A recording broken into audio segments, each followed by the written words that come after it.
Listen up, warriors! The Frozen Sea Showdown is here. 8 Brancos, 2 sides. Ready your hooks. Well, the rules? Real simple. Hook 'em over, then bash 'em. Or hook 'em back and stash 'em.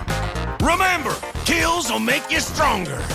More kills, bigger targets, so swing those hooks. More kills, better hook, so wipe off their looks. Crabs in the river? Hook 'em. Reel 'em in for new skills. Stun. Magnet. Reflect. Chests in the cave?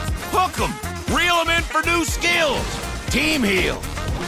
Team super hook. Crazy ults. Total chaos. Triple hook. Recall hook. Trick hook. No equipment to buy. Auto upgrades for all. Take one down, get your hook back. Hook, kill, reset, repeat.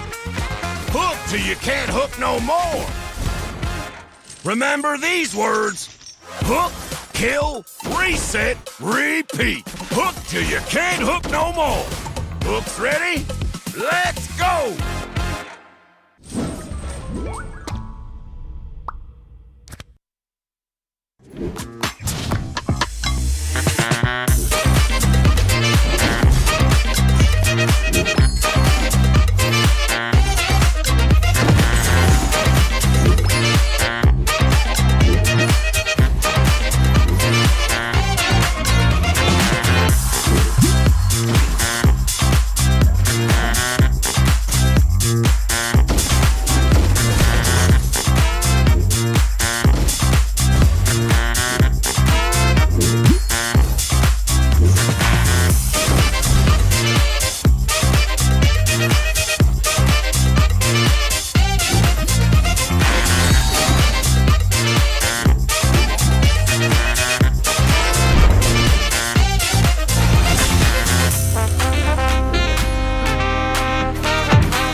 Listen up, warriors! The Frozen Sea Showdown is here.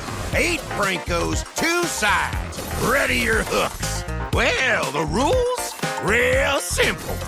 Hook 'em over, then bash 'em. Or hook 'em back and stash 'em. Remember, kills will make you stronger. More kills, bigger targets, so swing those hooks. More kills, better hook, so wipe off their looks. Crabs in the river? Hook 'em. Reel 'em in for new skills. Stun. Magnet. Reflect. Chests in the cave? Hook 'em. Reel 'em in for new skills. Team Heal, Team Super Hook, Crazy Ults, Total Chaos, Triple Hook, Recall Hook, Trick Hook. No equipment to buy, auto upgrades for all. Take one down, get your hook back. Hook, kill, reset, repeat. Hook till you can't hook no more. Remember these words. Hook, kill, reset, repeat. Hook till you can't hook no more. Hooks ready? Let's go!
Today is the final day of Swiss stage here at MCT AMER North.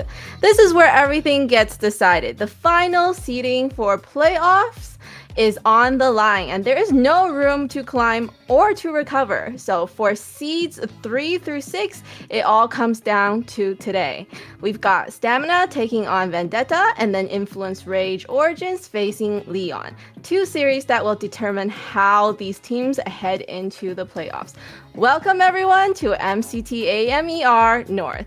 Joining me on the desk today, Kronos, locked in and ready to break down every key decision and turning point, and Trex, the unmatched insight into North American scene and stories behind these teams coming into today. Kronos and Trex, final day of the Swiss stage. Everything comes down to seeding. How much does that change the way the teams approach these matches today? Rex, we do it? Do we do it? She. Oh, I went the wrong way. She. Hey, great intro as always, Layla. And it's another day at MCT, of course. And yes, it's the final day of Swiss stage. It is super important because the seeds decide who you get to face and who you don't.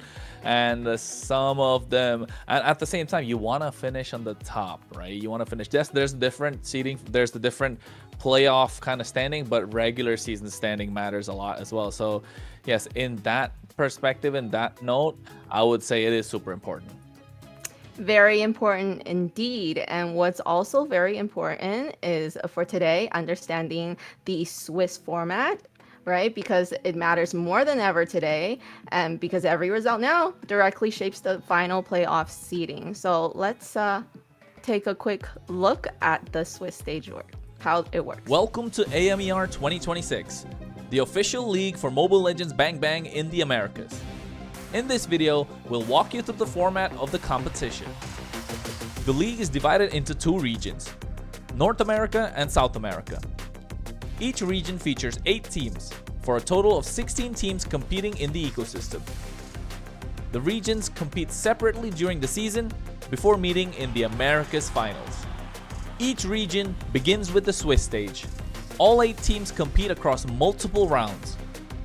Teams are matched against opponents with the same win-loss record, ensuring balanced competition. Matches in this stage are played in a best-of-3 format. The playoffs are divided into 2 phases based on seeding. Lower-seeded teams begin in Phase 1, where matches are played in a single elimination format. Higher-seeded teams advance directly to Phase 2, which uses a double elimination bracket. Matches throughout the playoffs are played in a best-of-5 series. In Phase 2, teams that lose in the upper bracket move to the lower bracket for a final chance to continue. The playoffs culminate in the group's final. The final match is played in a best-of-5 series to determine the group champion. The champions from North America and South America advance to the Americas finals. Here, they compete to determine the best team in the Americas in a best-of-7. Everything leads here. AMER 2026 starts now.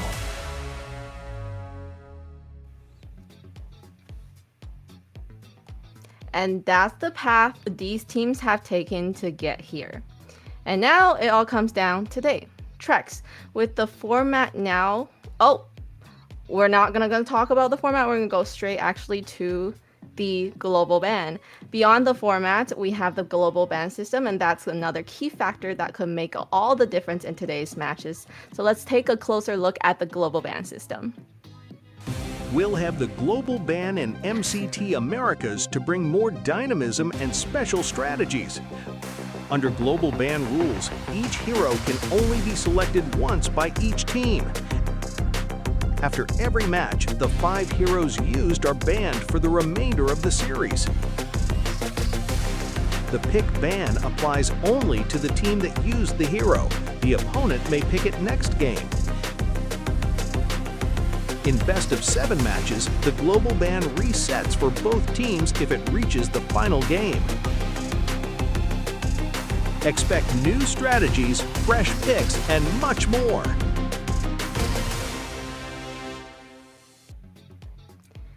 And with the stakes this high, system like that can completely change how teams approach the game. Trex, which team do you think benefits the most from a system like this? From the global ban?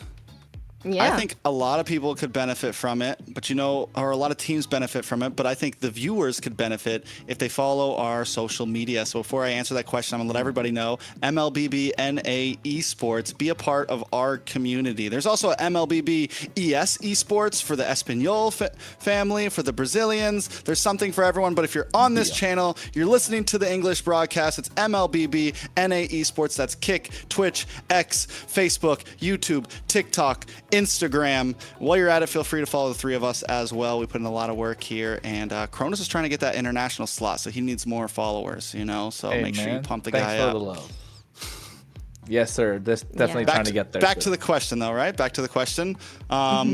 Basically, I think all of the teams have done so much better than what I would have expected them to do in Global Ban. I think all of them have done an amazing job with it. And as we talk about that, we're going to get a chance to look at the bracket and see where some of these teams have gone through. And I'm just going to kind of continue the question while we look at this, because why not? Stamina, Vendetta, I think Stamina maybe been having a little trouble, but the teams that I've been seeing really profit off of this are honestly like Leon and Influence Rage, which it kind of sucks that those are the two going against each other, because these are teams that haven't been scared to bring in some pocket picks, that haven't been scared to break boundaries early game and save some of those strong picks for game 3, 4, or 5, etc., etc. Right, Kronos? Yep, it's gonna be super important right now. This global ban's making such a massive difference, and I mean, we could have had just one BO5 today if Vendetta got the victory against Influence Rage Origins last night, but not gonna happen. Influence Rage Origins showing that they belong, they able to take down all tough opponents. So yes, we get to see 2 BO5s today, and both being best of 5s. Those game 4, game 5 drafts are gonna come in clutch. Yes, although Stamina and Vendetta will take the top half of the table, while Leon and Influence Rage do take the bottom half of the table, it is super important in what place they are seated at. Yes, a very important game or series today for 4 of these teams. If you had to pick one team under the most pressure today, who do you think it's be? Ooh, me or Kronos? Trex. Yeah, Trex. Stamina. Stamina. Stamina. I think they The have the most pressure is pressure. definitely on. And it's kind of self-caused pressure, because one of the things that sucks about it is because Dez does have like a fan base, because the team has a lot of eyes like that too. There's so much to live up to. There's so much to perform to, right? There's so much that you've been trying to achieve, and it's a lot on the line. And they've had a very rocky road. And the other way around, you look at Leon, there's not that much pressure. They started off with not a lot of eyes on them, and they're just kind of building up, looking better and better and better. You look at Influence Rage, same thing. None of us came into this wondering if there was going to be crazy things about them. But if you're wondering about our sponsors, Layla is going to tell you about Runestone GG. Here I come. Okay, of course. A big thank you to our sponsor, runestone.gg, for making today's broadcast possible. Runestone is all about bringing esports to life through real-time data and more interactive experiences, giving fans a deeper look into what's happening on both in and out of the game. Because at this level, it's not just about watching, it's about understanding every play and every decision and every turning point. So if you want to stay one step ahead and experience the game on a whole different level, make sure to check out runestone.gg. So back to stamina. Today's schedule. Yes, definitely a lot of pressure. Let's look at today's schedule and what they're gonna go up against. We're flying today. Yes. Flying. I like We're it. flying. Like, genuinely, not gonna lie, it's great. It's looking solid, and solid in terms of the matches that we have today as well.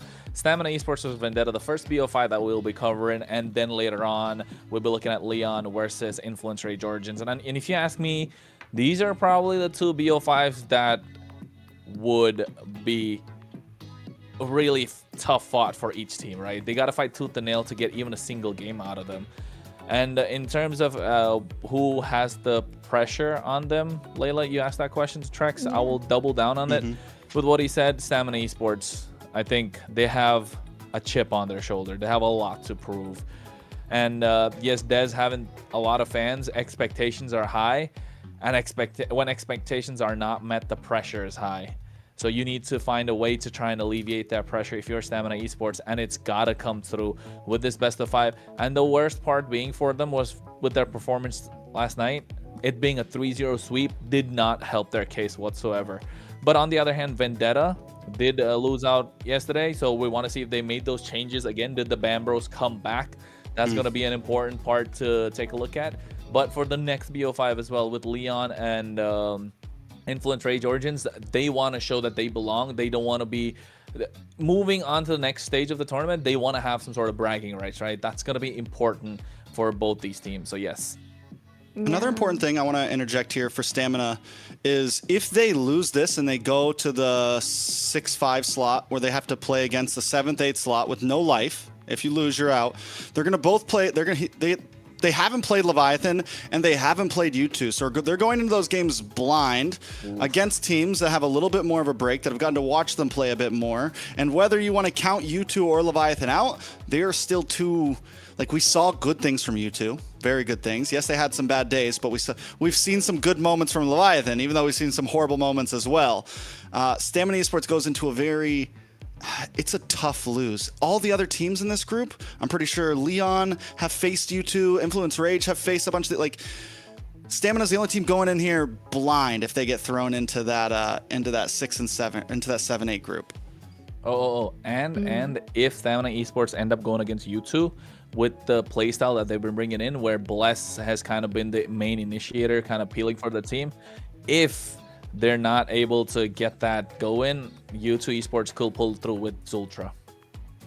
And talking about these teams, let's quickly have a quick introduction for our team, Vendetta. We have Merciless, we have Tarzan, we have Churobami, we have Melon, and Ashley. So good to see one important role, the jungle, coming back. The jungle coming back, Tarzan over Akiro, making a massive difference, of course, if you ask me. He has been clutch with his retribution. He's able to contest every single neutral objective, kind of dictates the pace of the game. And I think that's what they were missing yesterday, not able to maximize the tempo, not able to change gears while going in. So yes, I think that's going to be important, but it'll be nice to see how Ashley performs well today as well. Let's have a quick video.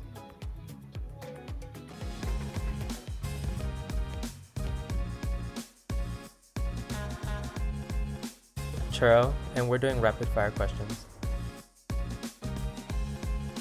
It's Churobami. Around 2020, my first main hero was Kimmy. Myth. I think it might be Yato. I think Carrie. I prefer early game. I think it's Leomord. I think Myth or Tarzan.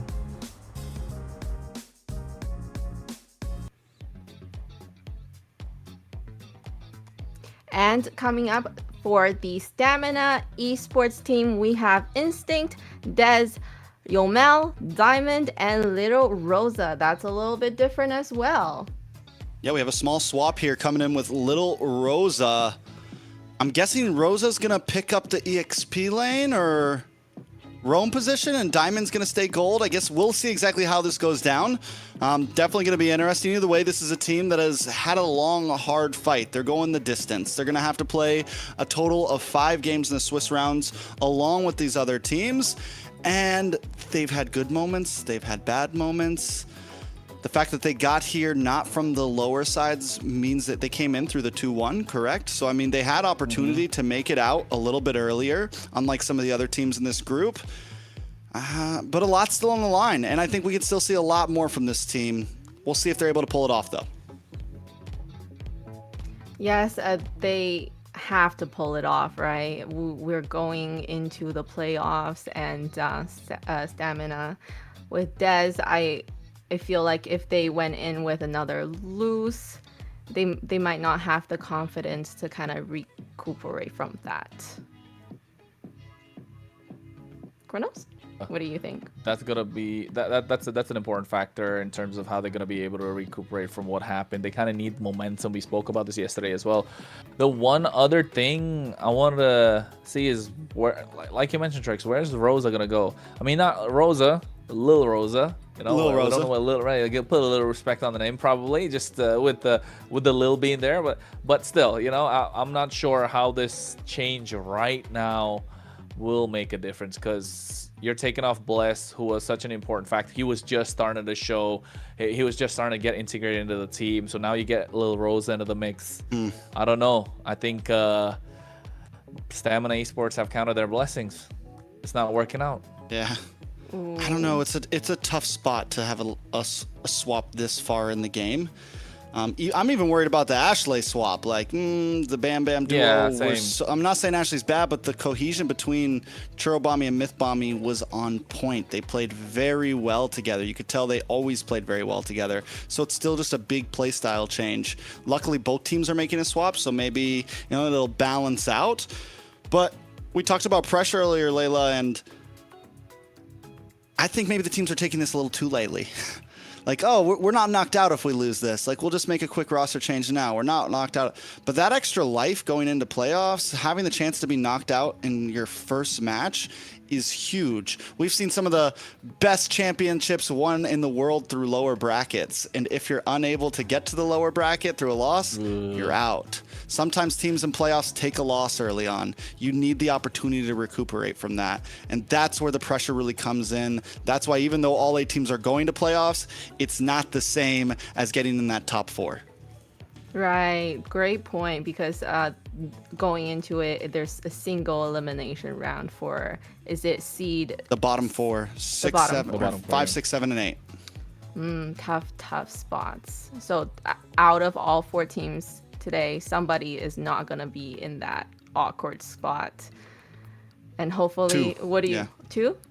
Okay. 2 teams, yeah. The 2 losers today will go to the single elimination spot, and the 2 winners will have safety in a strong part of playoffs, in a good part of playoffs.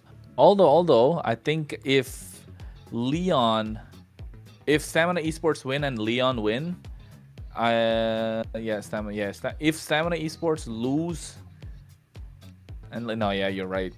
I'm trying to see if there was a head-to-head that they could go with. If Stamina Esports and Influence Rage win, I think still Stamina Esport will be 4th, not 3rd. So yeah, technically it's 3rd and 4th. Yep. So a lot on the line today. And you're right with the changes that they're doing. It just does not look like they're taking it seriously this late into the game.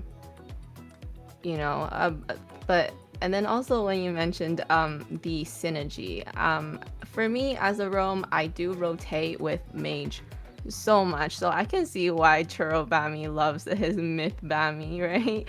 If you have a roam that can roam with you and you feel safe to kind of just rotate, it makes a huge difference, especially for his favorite, which is early game. I think go on.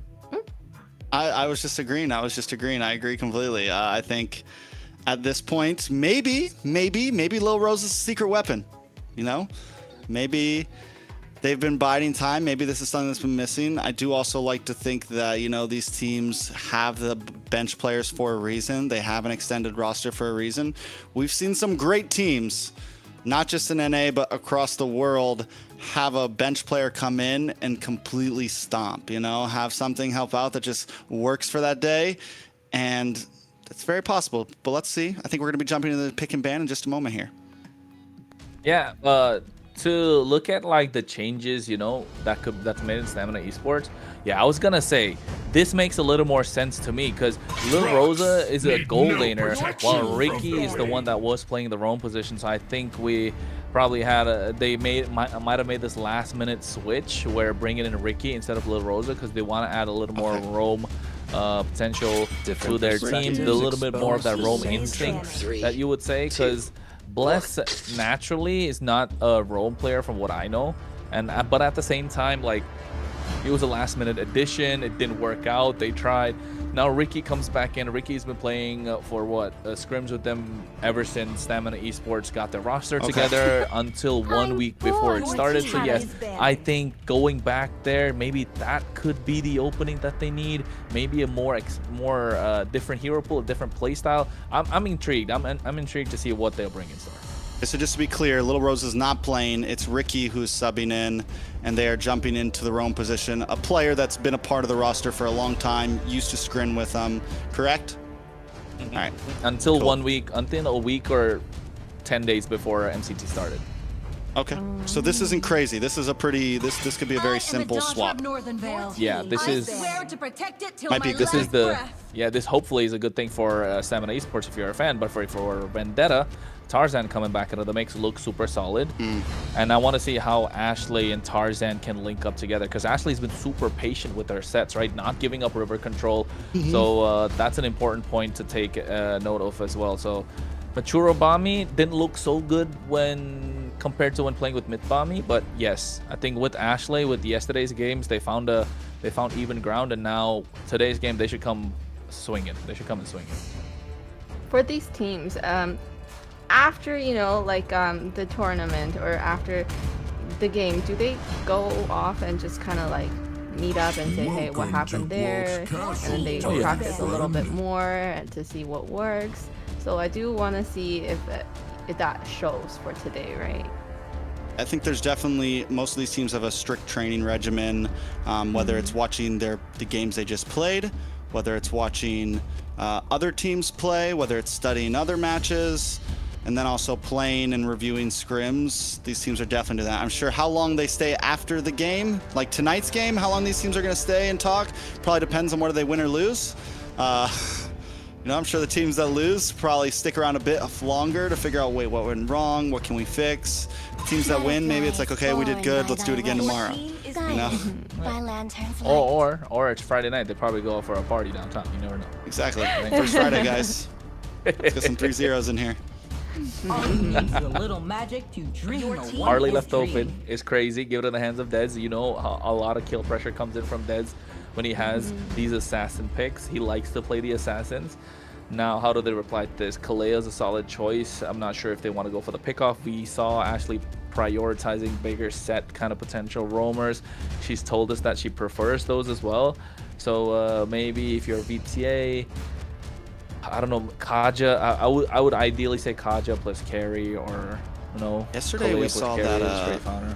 even though they lost, Bethlehem did great on the Hayabusa against the Harley. Could be a possible pick for Tarzan. They pick up the Harith and the Uranus, which Uranus was getting banned out yesterday against Vendetta. People were target banning Merciless's Uranus. The guy is a monster on it, so it's something we have to keep our eyes on here. And not just that, Uranus is also great to be picked up in the first phase against the Harley, because kind of like counters the Harley, right? In the early and the mid game, even in the late game. So yes, and like you mentioned, comfort pick in the hands of Merciless. Yeah, it's nice to see. And the Harith pick, we saw it do so well, this hero from yesterday. Is it from... We saw Jungle Harith, we saw Gold Lane Harith. Harith was everywhere yesterday. Multiple teams were picking it, yeah. We saw 2 Jungle Hariths, I'm pretty sure, yesterday. So, again, another thing to add on to that with what you're saying is a lot of flexibility on the side of VTA here. We've seen only once, but we have seen it, Tarzan play Jungle Uranus. We know that Harith is also a decent jungle pick if they want it.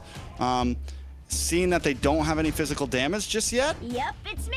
They definitely need something. Whether they pick a gold laner, something like, anything in the gold lane and put him into the jungle, or they pick up a very physical heavy, again, the Hayabusa could be a possibility for VTA here. Suyo still open, but it's not going to do great against the Harley. I think if you are VTA, you want to slot this Harith in the gold lane, because of Phoveus on the other side is going to be nasty. Those Infernal Pursuits, those extended team fights are going to be super important, so you want to run the Purify on this Harith. And also, if you're the Lilia, I think Purify or the Sprint, so you can walk up to the Eve and dish out a lot of damage. So, but within the RWM, Stamina looks super strong. But if you're VTA, you want to find you want to find a way to keep him in the fight, and that's why I was going to say Fredrin's a solid choice, although not within the RWM, but to counter the Harley, to keep them in the fight as long as possible, so that Harith can dish out a lot of damage. The Moskow's taken off, so don't want to give any lane pressure, or like at least take out the assassin that could come in on the side of VTA. You spoke about Suyo Trex. It's a good choice, but not against the Harley. You're right. Yeah, not against the Harley. They really need some sort of assassin damage here. Maybe Hayabusa. That's what I'm looking at right now. Hayabusa, possibly a YSS, but not great against Phoveus, right? Well, this is interesting. So you have Harith and you have Lilia, and they're both magical. So they're gonna need some physical here. Uranus is also magical, right? So they need like looking heavy. They need some sort of like burst physical, something that can damage. Even in Rome. Badang or Khalid. I think Khalid plus something, no? Because I saved my Ooh. from falling apart. There's your physical damage. I'm 50-50 on it. Just see if the YSS It's a little can tough pop against off. the Eve and the Phoveus. And the And Harley. it doesn't have as much movement as a it doesn't have as much movement as like a Hayabusa, so the Harley can still kind of target down on you. And now a Hilda from Stamina. Ugh. Tough. I ban Hilda every time, I swear. Hilda and Glue, those two are the ones I hate the most. I agree with the Glue. Hilda too. It's super annoying, especially as a Eastern Shin.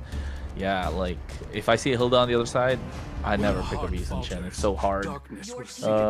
Flint is a solid choice, front to back, Stamina playing it, and playing the box. It's gonna. Yeah, they're playing in the box, front to back. It's gonna be so good. Stamina Esports look good with their draft, but then again, we've seen this yesterday. They had a good draft. The execution was just not there. BTA needs to find something to put it together. It's not a Grok. It's not a Badang. I think Khalid is the way to go here. You want to answer their aggression with aggression. Have the possibility to get a threat on top of this Eve when she drops down the RWM. So I would say, apart from the Khalid, maybe, well, not. I'm thinking of Ashley type of heroes, and it's just not fitting, right? At the moment, you need to get a pick off, possibly. Yeah, I was thinking Hylos, but I still don't think it's the best. Yeah, it's very passive, like inviting pressure. I'm really not a fan of the Hylos in general. I get it. I get why it works, but I feel like so many great set roamer players have been stuck into this Hylos where they just walk around and do practically nothing. So we'll see how it works out. Taking a look at the draft, Layla. Are you favoring Stamina or are you favoring Vendetta?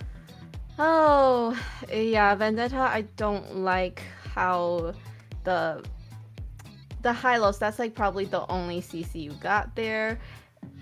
It's not got a lot of like team fight set potential. It's a good point, honestly. The fact that there is no CC essentially on Vendetta is something I didn't even really notice. Like, yes, there's some slow, but the only crowd control is a single man stun. A quick poke from Ashley. A kick from the horse. The composition is really, they need to either look for some pressure, look for a kill in the mid game, try not to die at all, look for a kill in the mid game, start to snowball, and then just they're steamrolling, right? They have a Lilia where you're just advancing. You're trying to, it's not a dive exactly, but you are trying to control team fights with just pressure. But the thing is, the Stamina has so many stiff arms. They have so many ways to approach this. It's definitely going to be a tough one. Kronos, take us in. Hey, well, we're going to find out how it's going to go. Stamina Esports need to prove their haters wrong from what happened yesterday. After getting swept, another BO5 now in their hands. Are they going to be able to take it? Vendetta walking in with an okay draft. It's game number 1 of today. Stamina Esports versus Vendetta. All right. Tarzan back in the land of Dawn. First pick after taking a small break for a day on the YSS. This has been a pick that, honestly, I feel like we could see more. Obviously, against the Harley, it might not be the greatest. A little bit of damage, though. Yesterday, we saw the YSS pop off in the jungle. I mean, it was just dominating. The damage is there. So even when I doubt it, the right player can still make it work very well. Yeah, I mean, YSS is such a great pick, right? Such solid. You got consistent damage across the board. Oh, Ricky doing so much. Or rather, that's coming from Yomel. Churro, not allowed to take a couple of minions, so going to be behind a little bit. Neither is Ashley. So that's a really good wave control coming in from Stamina Esports. And they need to learn to translate this into something like a neutral objective, or at least a pick off on the bot side. Yeah, it's not going to be easy. Taking a look at overall win cons, both teams. I mean, we want those junglers to pop off. Here comes Tarzan. Yeah, Mom Shock already used. Looking to get Ricky. Goes to Traceless, looking to get him as well. That's first blood in the hands of Churro. I forgot, they do have another stun with Tarzan as well. So, again, look for pressure, look for kills. Early on, it's a great start for Vendetta. They get 1 or 2 more of those, especially into the hands of Tarzan. it's trouble. Dez, though, wants the same exact thing. Stamina Esports, both of them. Let's get our junglers farmed up. Let's put so much kill pressure on anyone that we run into. They have to get away. And Chirobami now in trouble. Oh, Deadly Magic already used up. A lot of damage being done. Yomel forced to flicker out of harm's way. Merciless pops the Consecration as well at the same time. Ricky going in. A lot of damage being dished down. But Ashley with the Revitalize, making sure they survive. Popped it a little too early, if I might say so, Trex. I got Merciless, though, back up to full health. He also used the Consecration. He's going to continue to harass. Look at him rotate. I mean, he was so fast to rotate down the map. But Turtle is up. Dez going to clean this purple buff and head over. Oh, Instinct walks up straight to Tarzan. A lot of damage being dished down. You can see the Turtle being reset traceless to get out of there. Ashley gets caught in the Dark Wave at the same time. Melon comes in. He wants to drop his Amon Force, but a nice RWM to make sure they zone them out. Instinct gets taken out by Tarzan. They trade Instinct for the Turtle. I would say even trade. I almost want to say it looks good for Vendetta, though, because Tarzan got that kill.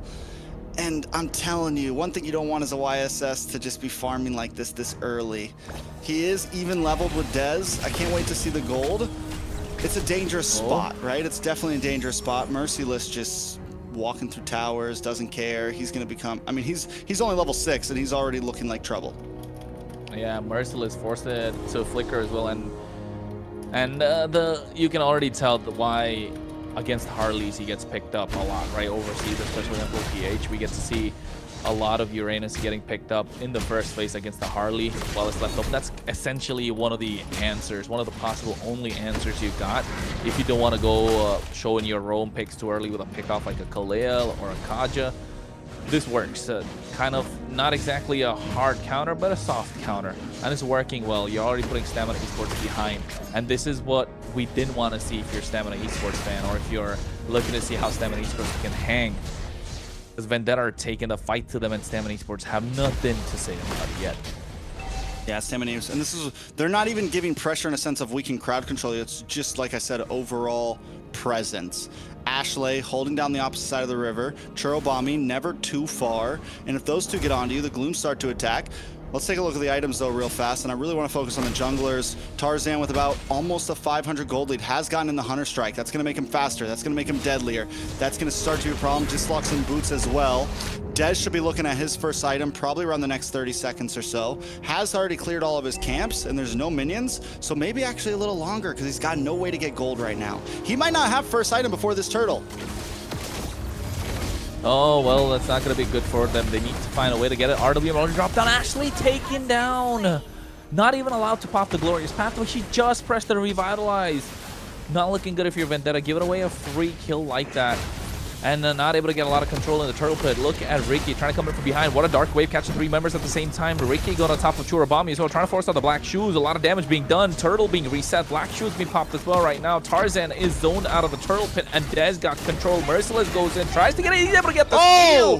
With the coming in right now, the re-engage with Ashley and Vendetta. They're trying to go in. Ricky's going to be the target, or is it going to be Instinct? They don't know whom to get after, but Melon gets taken down in a 1v1 on the bot side. Diamond has the quick draw against him.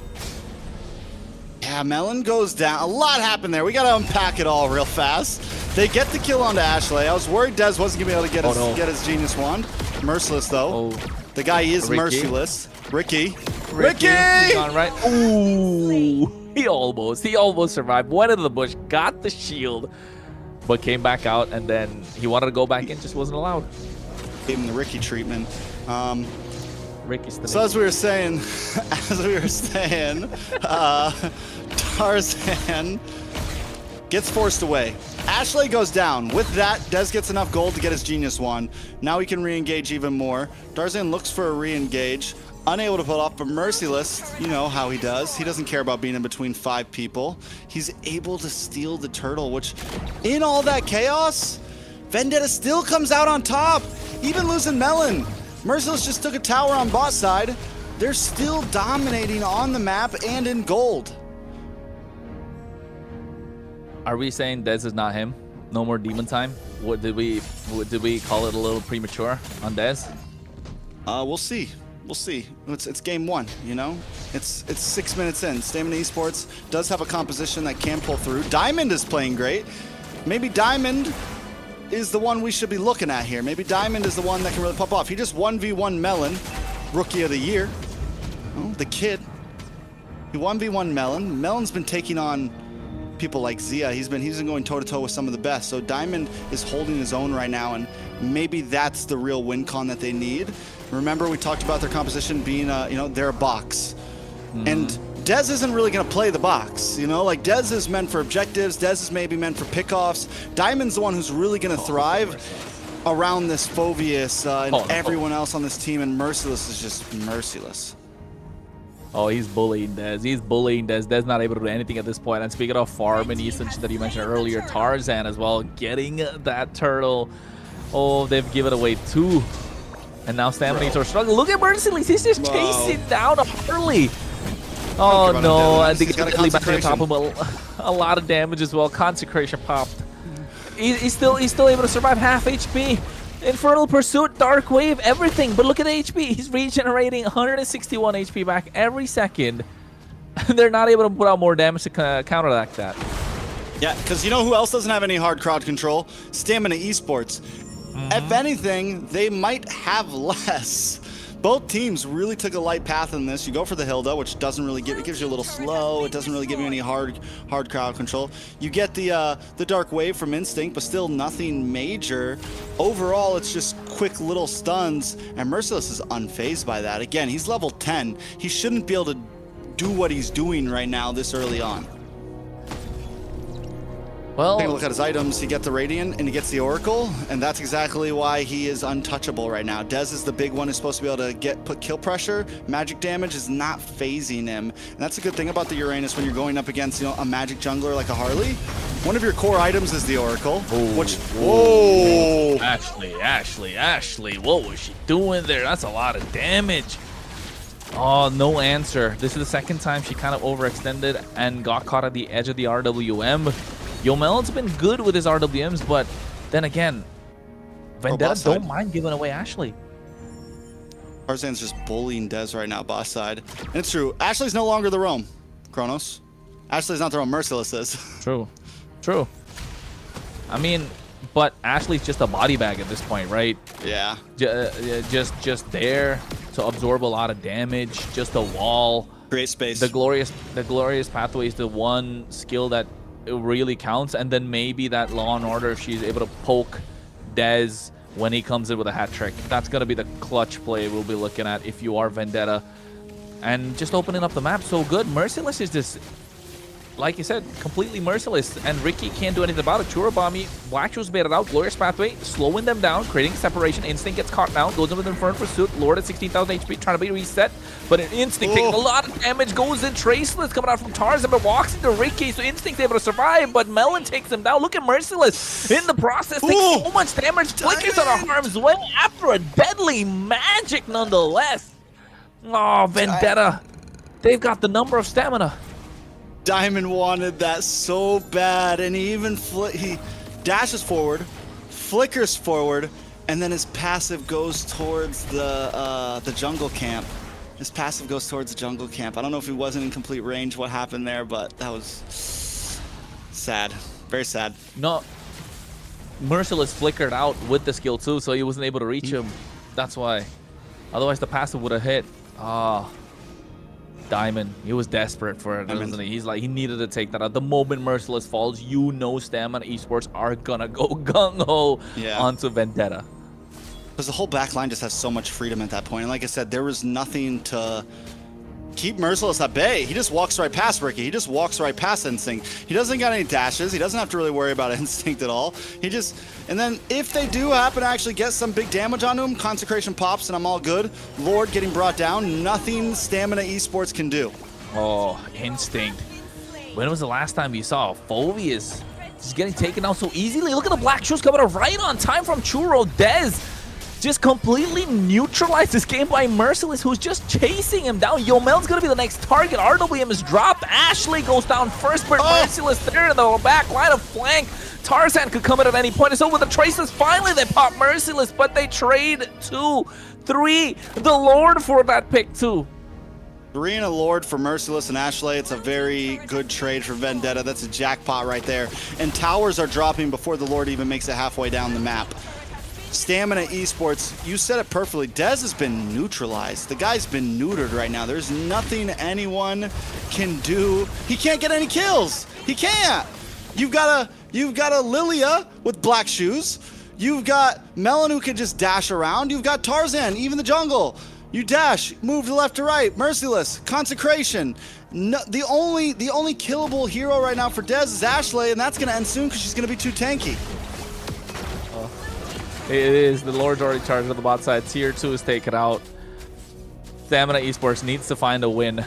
The win's only going to come through if they get a pick off. They need to bait out all these spells, and there's nobody else to do it. Ricky's trying to go in. And to be honest, I think if we think about Ricky being subbed out by Bless, if it was Bless this game, I don't think it would have made a lot of difference either. Ricky's been playing really well on this hill to apply all that early pressure, but it just goes to show that the draft is showing. Infernal Pursuit coming in, RWM dropped out as well. Melon taking a lot of damage going in. Diamond flickers forward and gets that kill. Diamond's been carrying this game, and Instinct gets Ashley in the process. Tarzan has to go down. Look at Ricky going in with the flicker as well. No Tracer's present. He gets it right on time. Oh, Diamond is the saving grace and allowing Stamina Esports to shine right now. Who needs cojones when you got Diamond? That's all I gotta say. I mean, the guy is a monster right now. This is literally before they came in. I'm thinking Diamond is gonna be a threat here in a second. He's almost taking out Merciless. He's almost pulling through. And once they come into that, to that tower, the RWM comes out, and they have to be careful. And I think Vendetta were completely underestimating the damage that Diamond was going to put out. They should have known it. The fact that Merciless finally goes down to that means you know a couple shots, and you're going down. All of them get caught by the RWM, and boom, Diamond cleans house. And not just that, Diamond's got 3 stacks in the Sky Piercer now. So that's 30, right? And the shields that Melon's going to get by dashing around with the Synchro Fission or the Chrono Dash is not going to help now. That's just going to pierce straight through, got himself the Malefic gun.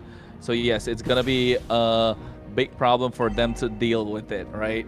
I think Vendetta at the moment need to find a way to lock him down and forget about Dez. Merciless, yes, Merciless already neutralized Dez, but with them having to prioritize probably Diamond might just open the map up a little bit more for them. Most definitely. And I completely agree. So now at this point, with them being able to actually take fights here, what's the plan, right? Vendetta now also, if they can't get to Diamond, Merciless has to be the one. A little bit of damage though at the pit. Oh! Oh, wait. You can see at the same time they go in. A lot of damage being done, like you said. Ricky gets taken out first. Tarzan trying to go in. Instinct get taken out. They get the Lord in the process. But look at Diamond gets another stack of the Sky Piercer. They're looking to chase him down, but he's protected really well. Yomel is kiting, and there's not a lot of damage with the help of a Void Crystal. They got nowhere to go in, but finally finds the Melon additional damage. Yomel's going to be next on the chopper block, and now Diamond's going to get taken down. That's a full 5-man wipeout. Vendetta finding the opening, making a mistake of fighting in the jungle, but instantly bounce back with the help of Melon and his Zaman Force, and this gotta be game, Trex. That will be game. With towers rushing down as Zaman's Force, Vendetta will clean house. I need a replay of that last fight because for a second it felt like Stamina had it in the bag. The big knockup happens, the RWM comes down. But once again, just the overall survivability of Merciless being able to bide time for the rest of the team to turn tail. Clean house. Amazing. Merciless MVP, maybe? Yeah. In my mind. Yeah. In my book. In my book, 100% MVP. And I think Diamond, the only reason they kind of extended this game so far, but such an immobile marksman. The moment you get the dive on top of him, he had no front line. I mean, he's got a CC, he's got a lockdown, he's got a dash, but you know, what can a lonely cowboy do? Yeah, I think they need a little bit more time, a little bit of a better position. They maybe even could have given up that last Lord. Not fully. They just got to a point where, okay, we can fight. But position is key for a composition like that, right? Like Diamond has to be in position. You got to be ready with the RWM. You got to be in safe spot. Hild, like everyone needs to be in their spot for every one of those fights. So they weren't able to pull it off though. Yeah, so let's see why that happened. Looking at the post game, take it. Oh, Churl Bommy. Okay. Okay. 407. Okay. The So he's Lilia still was the doing good. bane. Yeah, the black shoes. Every single time Dez tried to get the kill, boom, black shoes. Boom, black shoes. There was nothing Dez could do at all that game. And that's your target, right? You want to aim for those mid laners. The XP lane, you're not getting it. Melon as well took a death early on, but still was very important in so many of those fights. I mean, the only target that like you guys said, Des could go on was Churobami, but Churro was so good with the black shoes, right? Not everybody can be so clinical with the black shoes, to be honest. Like, yes, it's just a skill that you drop down, but it is a skill that to utilize it at the right time, not going down because you take a lot of HP damage, and you have to make sure you're coming back with some HP, so, you know, the negative pen kind of the damage does. Harley, Meep, Mop, Zorp. But yeah, Vendetta at this point, doing really well. This is what I'm talking about. Black shoes every single time. And you can see Tarzan just allowed the space to farm. He was level 14. Dez is level 12. And we're talking about Harley here, who's supposed to be dominating the early game. And letting Tarzan farm up, yeah, I think a well-farmed Eastland Shin is such a good game. You're just gonna feel so confident at that point, right? As a player playing that kind of a hero, and that's what I was talking about. He got down to almost 0 HP on Churobami, and then instantly black shoes. You still take damage from the deadly magic, but still brought out about half HP. So, and then Merciless just targeting the back line, not able to find an opening. Diamond did well, but then again, inside the RWM, Diamond is good. But the moment you're outside the RWM, it does not help your case whatsoever. And I think in this part, they did find an opening. And here, take a look at Diamond's position. Yomel gets a nice RWM. Diamond has to go in with the help of the Cyclone Eye, dashes out. Merciless is going to be the target. And because Merciless gets so much attention on him, the rest are let free, and Diamond's not targeting them down. That means they survive. Tarzan dies because he went in with a Traceless, and after that, you're fighting against a Harriet in the Zaman Force. Yeah, Diamond, I don't know, maybe going back to being Cole. Yeah, they even disengaged there a little bit, and then like re-engage. Stamina Esports biting off more than they can chew. Instinct going way too deep. It is going to be Churobami, which honestly, I know we were hyping up.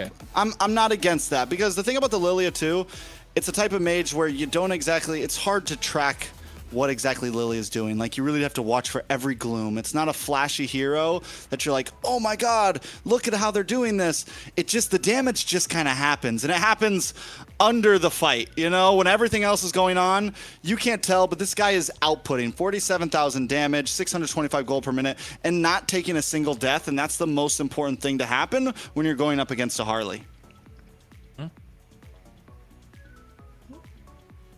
Yeah, well, and you can see as well with the itemization, it was really good. Usually, you kind of see them go for the Enchanted Talisman early on, but this time deciding not to go for it, go straight for the damage with the help of the magic shoes. So, and that emblem coming in clutch as well, getting the Inspire. Important to get those cooldown reductions, and knowing that you kind of needed the damage, not necessarily. Yes, Enchanted Talisman got a slight bit of a buff, but it is a core item for Lilia, but having to bypass that and go straight for damage right off the bat does make a massive difference. And here, this is that last fight where Churobami was really clutch, right? After taking a lot of the damage, deadly magic, black shoes. Yeah, I think, did it come down to the skins though? If Harley had that, you know, the drum skin, that could have been a different story. Yeah, that's got like 100% win rate right now. Yeah, at the moment. No, it doesn't. Bernoulli lost it yesterday. Right, we're saying. No, Bernoulli won with the Harley. Oh yeah, Bernoulli did win with the Harley, you're right. See? Oh wait, fourth game. Harley, it's a win. Fourth game, right. Yeah, match point Harley. Match point. That's the only time you pick Harley. Everyone knows that. Harley. Yeah. They shouldn't have picked it for game one. That's really what happened here. Yeah, you're right about Lilia though. The glooms, you just don't notice it. For me as well, it's you just don't even notice that you're on it, and then by the time you realize you're dropping, You're dropping an HP. You're like, wait, what is happening? But It's you know tough. what? Like, on that note, like they've already used up the Harley now. They didn't get a win. This is where the global ban really starts kicking in, right? Like, you picked up some of the most OP hero right now, the current meta, and all of a sudden you don't get a win. Along with that, you also picked up the Phoveus. Now you don't get the win. And the Phoveus against the Herod nonetheless, which should have been a straightforward counter. So now if you pick up the Herod, Phoveus can be picked up on the other side, and then you're looking for trouble. And not just that, they also lost with a solid roam option like the Hilda, so you're not going to be as invasive. You have the Khalid, maybe the Hylos if you want that to a certain extent. So now it's starting to show that Vendetta have a little more options to counteract what Stamina Esports can bring. But then again, draft didn't look super bad for Stamina Esports. They just had to kind of check those boxes and keep Merciless under control, which they just couldn't. Well, I do want to say this. I think we are seeing where the meta stands right now. There seems to always be some counter options. Like even the Harley, we've been pitching it as so strong, but the Lilia is just such a good pick against it. It's such a good mid lane pick against it. It takes zero threat from it. The Hylos can at least stand in front of the Hilda, can slow it down. The Uranus, like, looking at that draft, just on, like when you first give it a glance, you think, oh yeah, Stamina's got this. Look how many good picks they are. But when you really dive deep, Vendetta answered so many of those picks so well in their draft. So I don't want to completely say that, like, what I mean, I guess, is if Vendetta gets some of those strong picks, there's still opportunity for Stamina to find the counters, right? They had their first pick and it was a Harley. So for the second game, do you think they're gonna pick not blue side this time? We've seen Stamina go back and forth.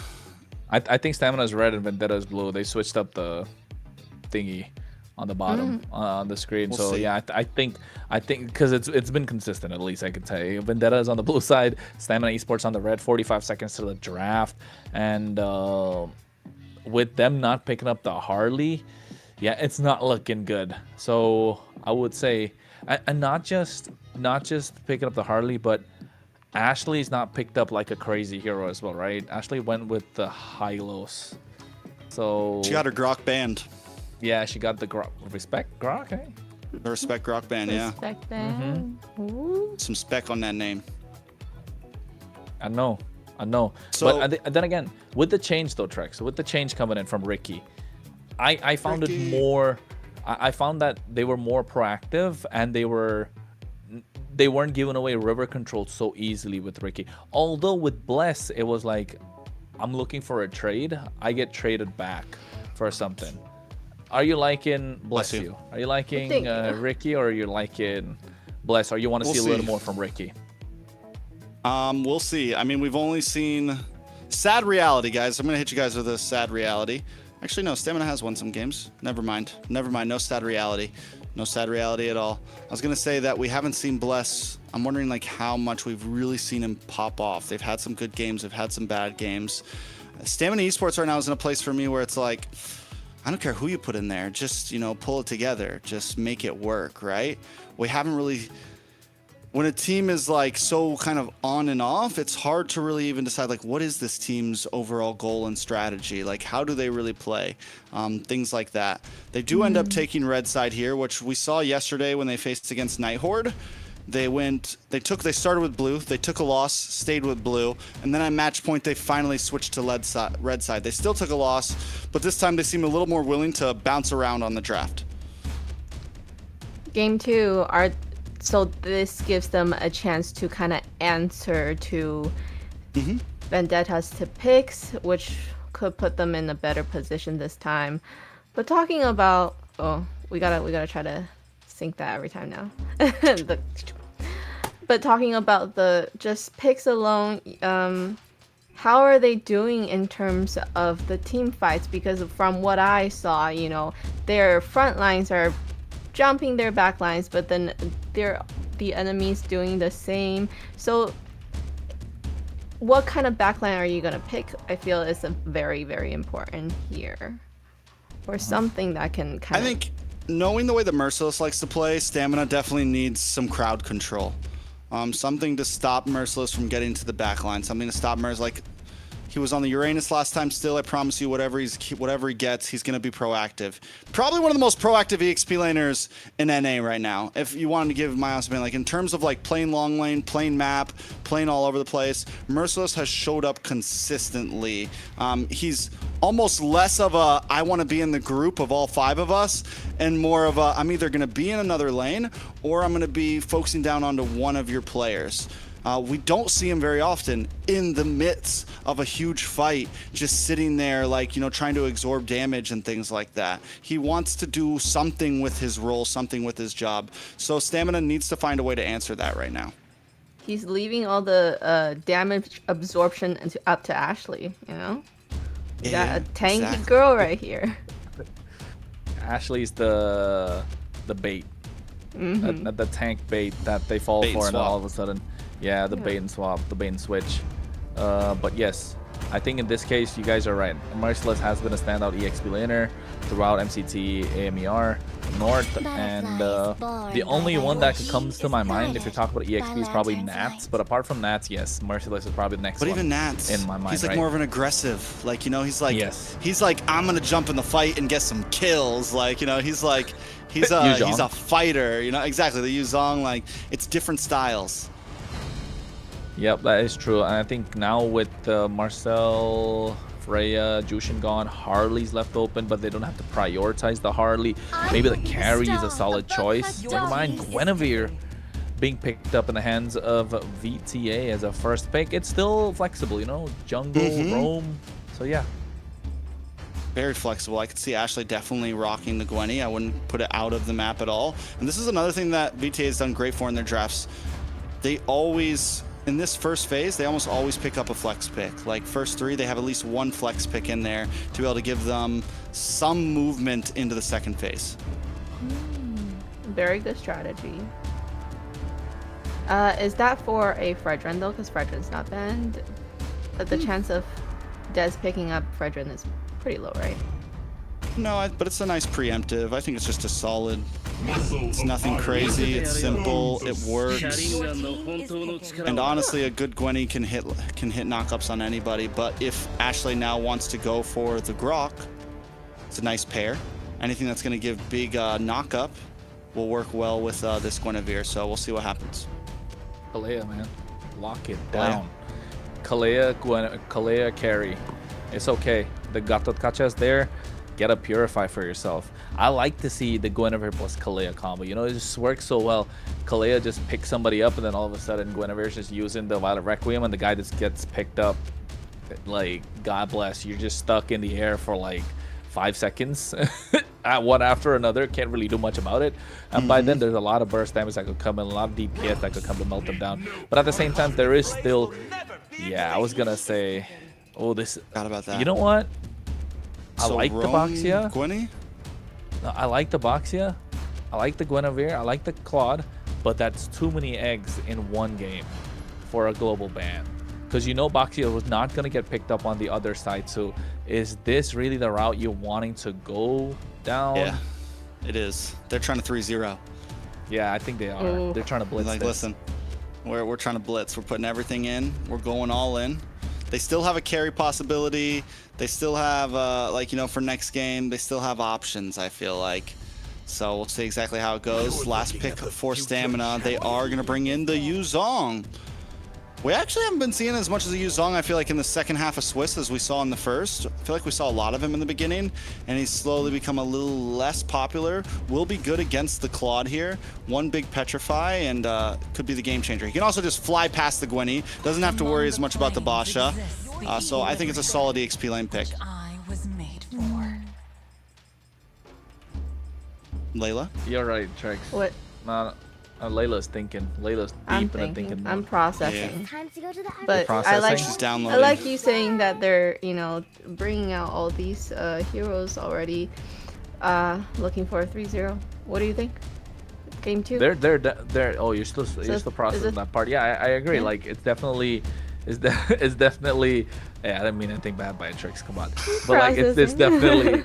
It's definitely one of the factors that I would assume that's why they picked up so many heroes. But at the same time, this Yuzong has fallen down the pecking order because of how strong the Phobius has been, right? Because we have been seeing Phoveus, Uranus, Glue. So these are the picks that are coming through and are being prioritized a lot in the EXP lane. If not that, we even saw a Hylos being picked up at the EXP lane. So yeah,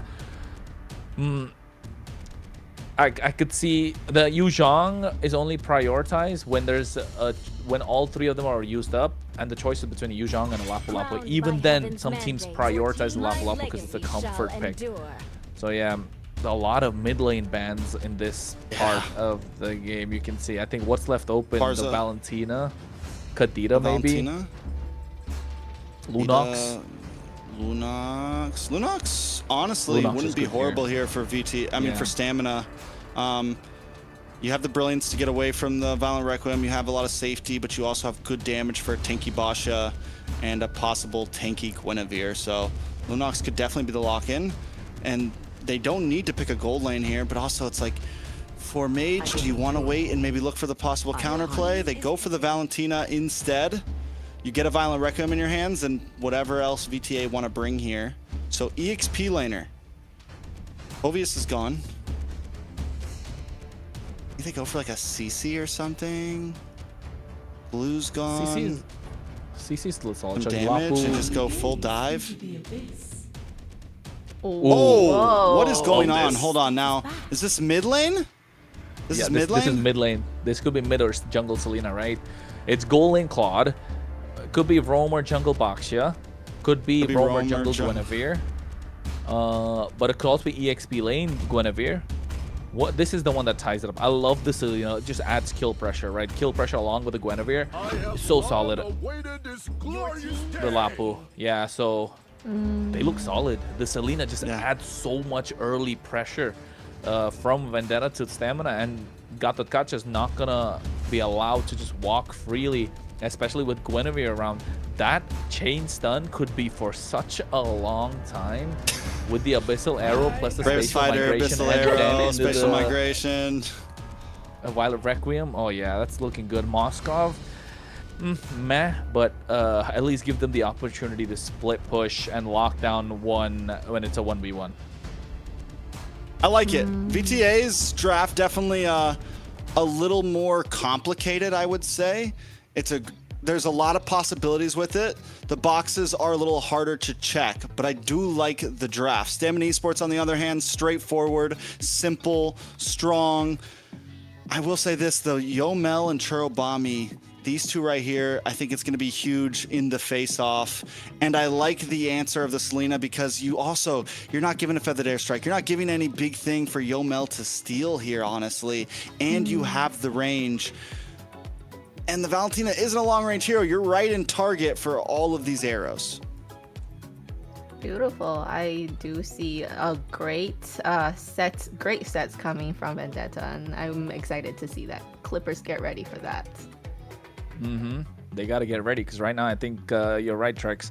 With Yomel not having a lot of options to take away, apart from the Bravest Fighter, maybe the Tortoises Poissons, just to get an extra bit of damage down. It looks super solid for Vendetta Esports. I like the kill pressure that Churobami is going to bring in with this Selena. And hey, this is a nice sight to see Ashley playing a different kind of a hero, something that's in her, you know, deep in her pockets. Is Guinevere in the wrong position? I'd say Guinevere is a very skill-based hero. It needs time, but folks, what needs time is this game. So if you're ready to rumble, make sure you hit that like, sub, do all that good stuff. We're getting into game number 2, and Vendetta looking to go for a sweep. You know, I like what you just said. The Guinevere is a skill-based hero. When I was saying about the boxes to check, that's what I feel like Vendetta right now. It's a skill-based lineup overall. A lot of these combos, a lot of these skills are going to take some great micro mechanics. And if there's a team that can do it, Vendetta can definitely pull it off. Stamina Esports, though, the win con is just play simple. Don't let them catch you off guard. Don't let the arrows get in your head. Obviously, you need to watch out for things, but you will have river control in the early game here. Vendetta, on the other hand, needs to look for pickoffs, I feel like. They're not exactly going to have huge pressure in the beginning. If they can find one pickoff, though, just like last game, find that first pickoff, put a kink in the armor, and roll through. Yeah, I think they need to find a way to do that. I'm just waiting for when that Abyssal Arrow, Spatial Migration, Violet Requiem hits. Oh my god. You know, the person that gets caught in that might as well go cook up some breakfast, maybe have some dinner, I don't know, come back after a nice meal, because it's going to be a while, and they're not going to see the light of day for sure. And it's all going to come down to Dez, how he's going to be able to dominate this early game. He's been really good on the Suyo. I don't think we've seen him a lot of losses. Nice use of the Spatial Migration, and a pop in the Revitalize early just before the turtle. And another thing about this Guinevere, right, Trex, she'll be able to stay in these fights longer because of the skill 1. She's going to be able to sustain so much more. Like, get that HP back. And unlike what we saw yesterday, Ashley's probably going to go full tank on this Guinevere as well, but a little bit damage to the turtle. Ooh, Dez able to take it. Catches 2 members as well. First one in the hands of Merciless. Yes, they get the turtle, but at what cost? Because you're seeing, looking at another good rotation coming in. Dez goes in, finds the Sever, takes Tarzan down. SOD connecting, and if he comes through, he might find a little bit more. Yes, they do. Merciless comes in, but a nice spatial migration along with the arrow, catching Diamond. And Yomel's going to be next on the chopping block. Churro gets 2. Dez on a triple. I don't know if Churro wants to go for it. Ricky makes himself for shown. Ooh, Churro's pull it up. A triple for Dez, a double for Churro. We're 3 minutes in, and there's been 7 kills on the board already, all right in time for first turtle. We got us a fight on our hands here, and this is what, when you see compositions like this where everyone just wants to pop off, everyone wants to make a play happen, that's what we're in store for right now. I love the SOD coming in from Diamond, the full commit, did end up paying the price for it, and the win that comes in Vendetta's hand here is Melon never even got any blood on his pants. He never got any dust on his shoulder. He's able to hang out and farm away while Diamond cleans through. Yeah. Oh, Merciless is going to go down next, right? Yeah, the Raging Slash coming in, clutch from Yomel as well. But look at this. This is spatial migration we're talking about. Walks in, gets chain CC'd. And you know what, Trex? Another thing to point out. No respect from Stamina Esports whatsoever to the crowd control that Vendetta are bringing to the table. Not a single purifies. Not from Diamond, not from Yomel. And I think this could be the reason for the downfall as well. We don't purify. We just throw hands here. That's what they're doing right now. Everyone's just going at it right now. It is a brawl for sure. Both teams just trying to get a lead, trying to get ahead, trying to get there. I mean, luckily Dez 3-0-0, which is going to be huge coming into this. Don't think he's gotten the Sky Piercer in yet, but it will be coming soon. Could be dangerous as we move forward. He's just got to watch out for those stuns. Oh, well, at this point, Ashley's been great on this Guinevere, right? And so has Dez on this Suyo. It's a comfort hero, but you can see another knockup coming in along with the Requiem as well. They go and get the turtle. AOG missing everyone. Merciless lands the Landshaker trying to go in, but Ashley gets taken out. SOD connecting as well at the same time. Merciless the first one to fall. Melon dishing out a lot of damage coming through. Instinct, Yomel all going back. Oh no, Melon, what did you do? He just walks back, arrow misses, they find the kill, a 1-for-1 trade, something that looked good for Vendetta, just traded back in Stamina, even get the turtle. Dez is on demon time this game. I will give him that. The guy is on demon time this game. He's taken both turtles, not just both turtles, but 2 turtles out of the hands of Tarzan, who's a utility jungler right now, who should be able to hold his own. In Tarzan's defense, he's a level down right now. He was a level down during that last turtle as well, so his retree's not looking as hot as Dez's. Take a look at the items. Dez does finally get that Sky Piercer in. I want to say he got it in time at least for that last kill, so he's probably got a stack in. On the other side of things, Melon is kind of the saving grace along with Merciless for Vendetta. Melon holding a 500 gold lead over Diamond, and Merciless holding about 600. Warax locked in for Merciless. The damage is going to start committing. SOD connects as well, but a takedown Yomel. Again, not having the Purify, just not working out. Ricky taking a lot of damage. AOG out of there. Ashley looking to pick somebody off. Again, they're conquering the river. And the fact that they have so many angles for a pick-off, a lot of AoE skill, and even Tarzan to try and control the river with the fast rotations.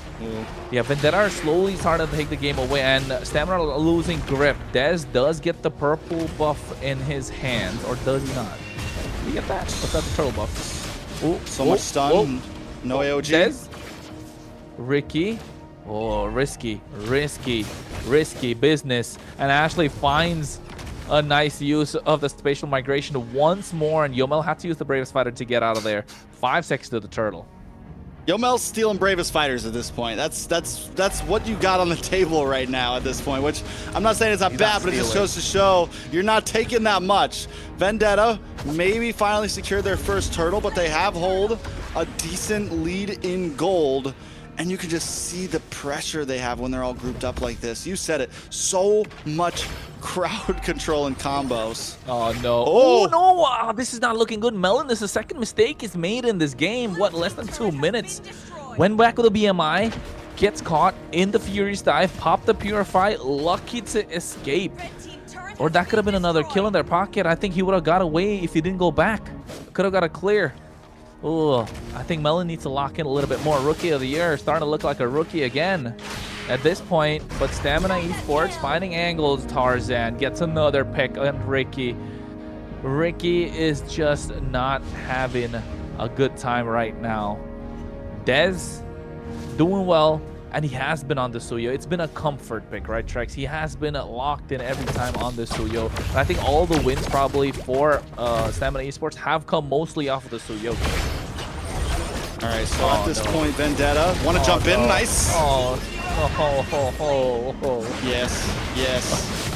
And so they connecting. Ricky, AOG catches nobody. Diamond comes into the fray as well. Raging Slash from Merciless to make it out of harm's way. If you, I mean, I'm just saying no because I don't want to be in that position, man. He gets chain CC for what, 3 to 5 seconds? Not looking good right now. They're looking to make a sandwich out of them. Ricky gets caught this time as well, popped up, and now he gets knocked out. They realize he's not even going to save, and Turtles' Poissons just for a slight bit of a disengage. Oh, they get the mid tier 1, trading the bot tier 1 instead. So Vendetta firmly in control. Trex, are we still contested?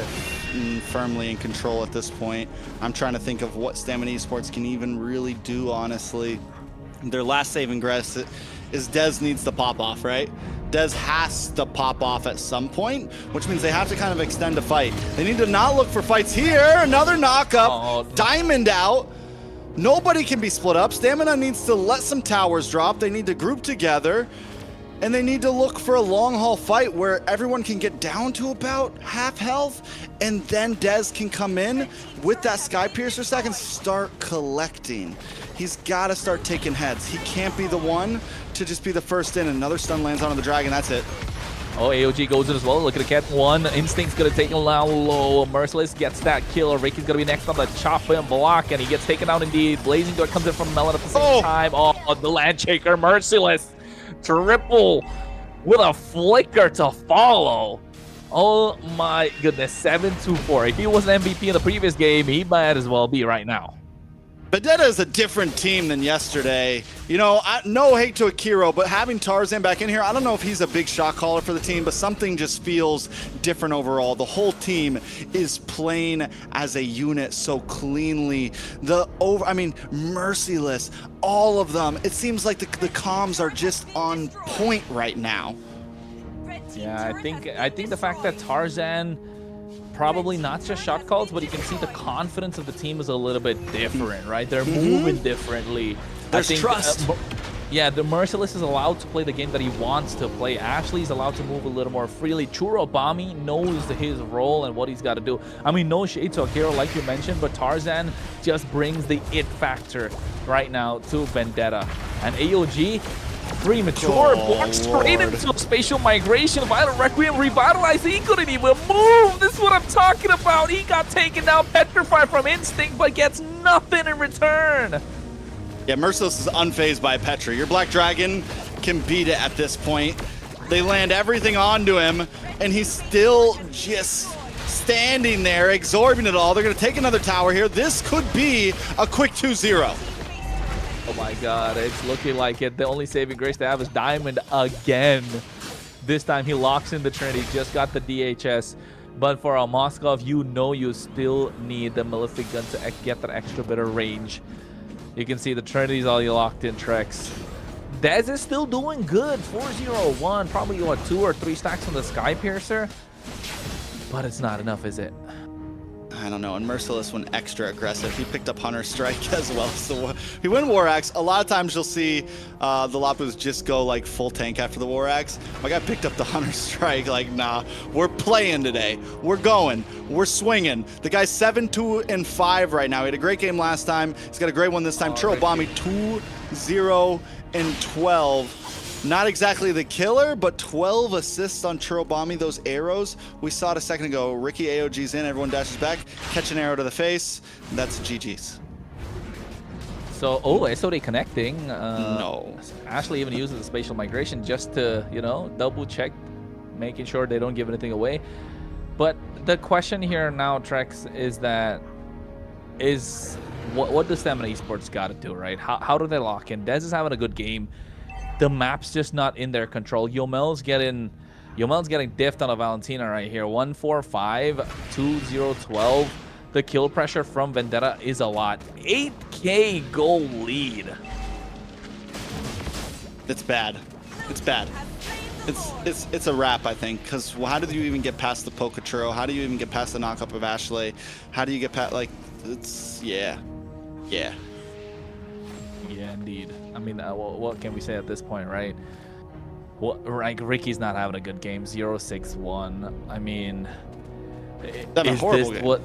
Yeah, he's a terrible, like, oh my goodness. And it's not really even his fault. It's not even really his fault, you know? It's not Dez, like, even Dez, he's 4-0-1, but he can't play right now. He can't play. Anyone goes in and you're just getting knocked up, stunned, or something of that nature. Taking a look at the items, taking a look at the gold spread. Merciless with 3,800 ahead. Melon, online complete. He just got Wind of Nature. Just to throw a little cherry on there, Wind of Nature is locked on for Melon. He can dive to his heart's content right now. And Lord's coming soon.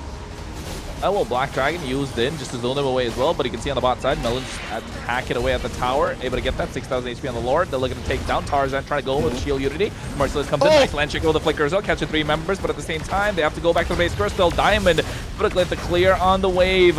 Tarzan goes in, they're trying to get the clear. Ashley, what a knockup, finding the right moment and catching them off guard. They connect with the SOD, but here comes the Blazing Duet, finding 1, a 2. Melon finds the double. Massive shutdown. That's a triple. Diamond's the one. They got Wind of Nature on both sides. Nice Spear of Misery as well, but the base Crystal lockdown. 20-7 is the score. 2-0 is the series so far.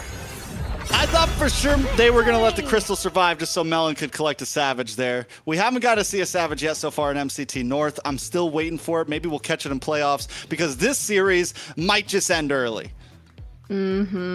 Talking about we're going to see Friday night, baby.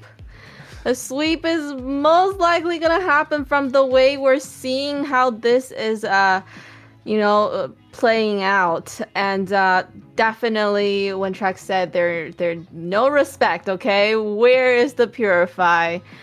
Oy. I think that's what went wrong, right? You got the arrow and then Ashley jumps in. I don't know. There's just so many options. But also it's kind of like what we saw yesterday. You pick up Purify. Who do you save it for, right? You use it on the first one, okay, but then you still get knocked up by Ashley. You use it on Ashley, then you still get stunned by Merciless. There was just so much. And sometimes it wasn't even like group crowd control exactly. It was very small, not large AoE crowd control. But that just goes to show that VTA has the micro mechanics. You know, they were able to perform make a combo like that it's a high ceiling composition, right? And they were breaking through the ceiling with the skill on that. Yes, Dez really tried to hold on. Unfortunately, it just was not gonna work. His Suyo should be a great turnaround, but it just does not happen for him. I mean, it doesn't happen for him just for the fact that the way that the game went about. You can see what spatial migrations early in the game from Ashley. It was super important. I pray and hope we get that point where Ricky was full HP and then just got changed CC. That I want to take a look at that. We find out later, of course, it was in front of the mid lane inhibitor. But Dez here, this is where Churobami popped off. So he could have got one more off of Dez in that moment, but if it wasn't for Ricky making it back, and you could see the change CC is just an effect. Ashley really good on this Guinevere, but at the same time, Churobami was lethal on this Selena, and the rest just followed. Merciless was there, right place, right time, able to get massive land shakers, not catching 1, 2, but 3 members every single time. The Stamina Esports had no answer whatsoever. The only way they could peel for themselves was if Diamond used the Spear of Misery, and that's not really a peel, is it? That's just the lockdown skill, or the CC skill that he's got on his side. And you can see even in the final push, the spatial migration's making so much of a difference, and allowing Melon to go in. He popped up Purify in the midst of the Blazing Duet. He got the Malefic gun, so that amplified the damage that he was dishing out with a little more penetration added to the mix. And I think the way things went about, MVP, hey, if he didn't get it in the previous game, he got it this time. 729 on this Lapu. Didn't gonna go the tankier route, went damage, and he made it work. Big damn. Merciless, able to come through. Yes. Very well done. Crazy, right? He's going... the way that he's playing is definitely everything you want in an XP, but like more than what you want in an XP. And what we got to see too this time was, I'm literally in game 1, I'm talking about how well he does at more of map play and things like that. Today he brings in the Lapu and he shows us an aggressive EXP laner, a side of Merciless that we don't always get to see. One that wants to be in the fights, you know? We got to see the completely flip side, because there's normally 2 types of EXP laners. There's your macro-oriented EXP laners, and there's your micro-oriented EXP laners. And Merciless, in between 2 games, we've seen 2 sides of the coin from him, and he plays both of them amazingly. Yeah, so you don't want to be an XP laner against Merciless throwing fist, because he's gonna be so merciless. He don't like throwing fists. He's the one that asks you got a fist, he's gonna smash it down. I don't know. I was trying to find a line there. It just didn't click. We'll just move past that. We just move past that. And then, but yes, Merciless, absolutely insane in the EXP lane. He showed us 2 different variants, if not before, today, right? Able to be the aggressor, able to get that big stuns, but at the same time able to peel for the team, absorb all the damage, play on the off lanes, get that 4-1 split for himself, can be in the team fight, can be merciless, and can be the primary initiator, can be the secondary initiator. So yes, all worked out. We could see the range from Merciless in these 2 games alone. So in this 3rd game, I think, do you try and stop Merciless because they try to activate Dez in game number 2 from Stamina Esports? It did work, but they lost a lot of river control, man. A lot of problems. The mid duo, I think it comes down to that. Just not able to take control of the river, not able to take control of the pace of the game, not allowing Dez to roam freely. Both teams, essentially. It's tough, right? Because Merciless is definitely winning lane. So you can definitely approach it that way and say, okay, let's try to give Instinct a great game. Is Instinct up to par, though, where even if Merciless has a bad game, can Instinct carry? My eyes, honestly, might be in the gold lane. Diamond, right? Diamond has showed up a few times, right? And Melon, sometimes he plays great, sometimes, you know, whatever. But if they can give Melon a bad game, maybe give Diamond like an early game marksman, something that can really carry and you can put your eggs in that basket, like Granger or Harith, something that can really pop off. Then that could be the opportunity you're looking for, right? And go for early game ganks. And then if Dez gets the kill too in the early game gank, maybe even give up Turtle, you know, for gold lane pressure, and try to make sure Diamond just has a great game. And that, again, and then just give Instinct something tanky, give him the Uranus, give him something, you know, something that can just kind of stand there and hold space and let Diamond pop off. It's kind of what they tried to go for in game 1, but they weren't able to fully push through with it. Yes, and coming into now the 3rd game of best out of 5. Let's see what we got. Oh, The Harith band is so clutch. So clutch. Yeah. They know what's needed right now on the side of Stamina Esports, not giving away whatsoever, because essentially Harith is a lane bully, right? So just taking it off completely. And I think Stamina Esports, you're right, Trex. I think we've been talking about this for a while now, but now it's starting to show. Does Stamina Esports need to change their identity a little bit? Need to change the way they approach the game. Not so Dez-centric. maybe move towards Diamond. Let Dez be the secondary carry of the game, not the primary one. Let him be the bridge that connects the early and the mid. Although you play around Diamond, I mean, it's okay to, if you can contest the turtle, contest it. If not, don't try to fight it out. Give Diamond the leverage that he needs to see if he can carry the game, because we've seen he has the ability to carry a game. He can put out the damage when the team needs it. He is there. He's there on keeping that level of farm equal to the other goal laner. Yes, unless it slips out like crazy, but around the second turtle point, around the 10th minute mark, he still has the gold. He still has the cha-ching to kind of like get those items to put out the damage that the team needs, right? So maybe find a different identity, or are we still gonna like, hey, Dez is gonna do it, he's gonna get the job done, let him be the primary carry, we'll look at Diamond for the latter half of the game? Well, I mean, it's a team sport, right? You can't just have, I think that's, you're exactly hitting the nail on the head. You can't, it just can't be all on Dez, right? And that's the thing about VTA right now, is any one of them could show up. We've had days where we've said, we've been screaming Melon all night long. We've had days where, like today, where it's like Merciless is on fire, or it's Tarzan, or it's Churro, Ashley, whatever. Any one of them can be the carry in the game. Stamina needs that. Everyone needs to be able to step up to the plate. It can't just be Dez, it can't just be Diamond.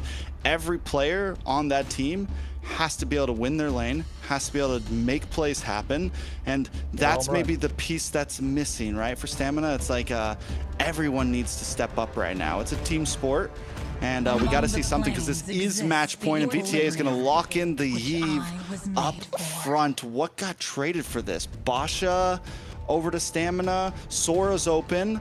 Basha Sora? Nobody picked a. They don't have to prioritize the Basha either. Yeah, Layla, go ahead. Oh no, I was just gonna say nobody picked a Wuzatin or anything. I think you know, with the way Vendetta has been playing a very coherent team, having a ult from Wuzatin could disrupt that in a team fight. Yeah. That's true. Yeah, like Zitian and Sand rises when I give the word. Khalid. Got him lined up in my sights. Your team is picking. He said, forget your ZTN, Layla. Nope. It's okay, I'd say. It's okay. They weren't listening to Coach Layla. No, they don't listen. Don't listen to what I say. Coach Layla knows what she's talking about, guys. ZTN would have been a good pick. Yeah, I like the Khalid being picked up. Kimmy, I think a little early, could have gone a slight bit of a different route. But now VTA getting that kill box, they can play within the box, right? And you can see that already. Moskov, the Hilda coming through. So fighting aggression with aggression, early game with early game. Stamina, they have always prioritized kind of like a jungle pick in the first phase. But if not jungle, I think you want to get Diamond something, because it's going to get banned out otherwise. There's not a lot of options left open. So you can't really go the carry here in the RWM. You do have the Claude as an option, which I think is still solid. You can dive in, Blazing Duet, Purify, get on top of the Yves. There you go. You give Diamond what he needs to carry the game, and now you can take out whatever. So essentially, mid-gold roam, mid-gold roam. So they're locked in, and both either Stamina takes out more of the jungle hero pools, or VTA takes out jungle hero pools, or EXP, or they, both teams double down on one singular heroes. Oh, they might as well double down on both same thing. Like 4 EXP heroes getting banned out, it's gonna be crazy. Fair or jungles. Harley ban does come in from Stamina. I'm looking at do you ban out the Fredrin on VTA's side? Yes. Right? Because it's just such a safe pick right now. Expanding Rivers too. And Rivers, yeah, you get rid of the Fredrin here, I think, for VTA. I mean, honestly, both teams could want it. It would look good for either of them right now. But Stamina's going to get it since their first pick on red side, right? So, Coach Layla, what do we got? I don't think they're going to pick Fredrin, though. Your team is banning. You don't think Stamina's going to pick Fredrin? No. Do you think VTA would pick Fredrin? It's nice to have. Tarzan has done Well, last time with Fredrin, I've seen he owned the jungle. They're gonna ban the Fredrin. Right, Tarzan. They're not gonna pick it. Obvious, no. Lapu. Yeah. Blue? Oh, Blue's banned. Lapu, I think. He's already banned. There you go. Your Up a team ban. is taken. Jungle, right? So many XP laners are banned. Maybe. Or you look for the Guinevere? counterplay with the jungle. I don't know. Tough. Not gonna. Nolan. Nolan's a solid option for stamina, but not against the Hilda. Easton Shin. Again, I'm almost Hilda. thinking maybe they want to hold on to their jungle, honestly, and see what Tarzan picks. Basha. Okay, went through the whole draft, all the bans. They're BTA's not really stressed looking about at it. No, They're I mean, not, like, they just seem so ready to like counter whatever stamina picks in the last 2 games. and I think VTA are so locked in to get the Merciless the winning lane that they've taken out so many EXP laners, and now Stamina have decided like, okay, we need to kind of like pick something for Instinct to get something good for our side. I think if you're VTA, just go with CC here. CC is so good against the Basha, against the Khalid. Just pop that curtain call, yo-yo blitz, does a lot of damage. You're not so crowd control heavy, but then you can get something like almost like a Fredrin in the hands of Tarzan. I like it. Stop it. I like it. Merciless is not about to play Dyroth. It's so good. Yo, that new Dyroth picture is fire too. I'm not gonna lie. That thing looks fucking. It looks great. I'm not gonna lie. Are they having fun now at this point? A lot of fun. A lot of fun, I'd say. Yeah. Yeah. I mean, then- let's talk about it. Let's break it down. Does good against the Khalid. When I used to EXP lane in Khalid, it actually is a pain going against the Dyroth just because of the quick, the stun you get against the quicksand guard, things like that. It bursts through tanky heroes like the Basha. You also get decent kill pressure on the Kimmy who can't run away. Will it grant Knowing the way, immortality? I mean, how's it going to do against the Or Alice? I death? don't know. We'll see. Early game, it'll do well because you used to use the Dyroth to fight against the Esmeralda and things like that. Late game, it doesn't really stand a chance, but early game, if Vendetta pops off here, we're looking at a 10-12 minute. stomp. Let's go. It might Yeah. be game 3 Friday out night. of the best of 5. Friday Might night. be match points. They got it locked in. Everything is set. What do you think about the Owlus pick here? Because Alice is good. I think. Go ahead. I do like the Alice. Alice has been very, very strong in this whole tournament so far.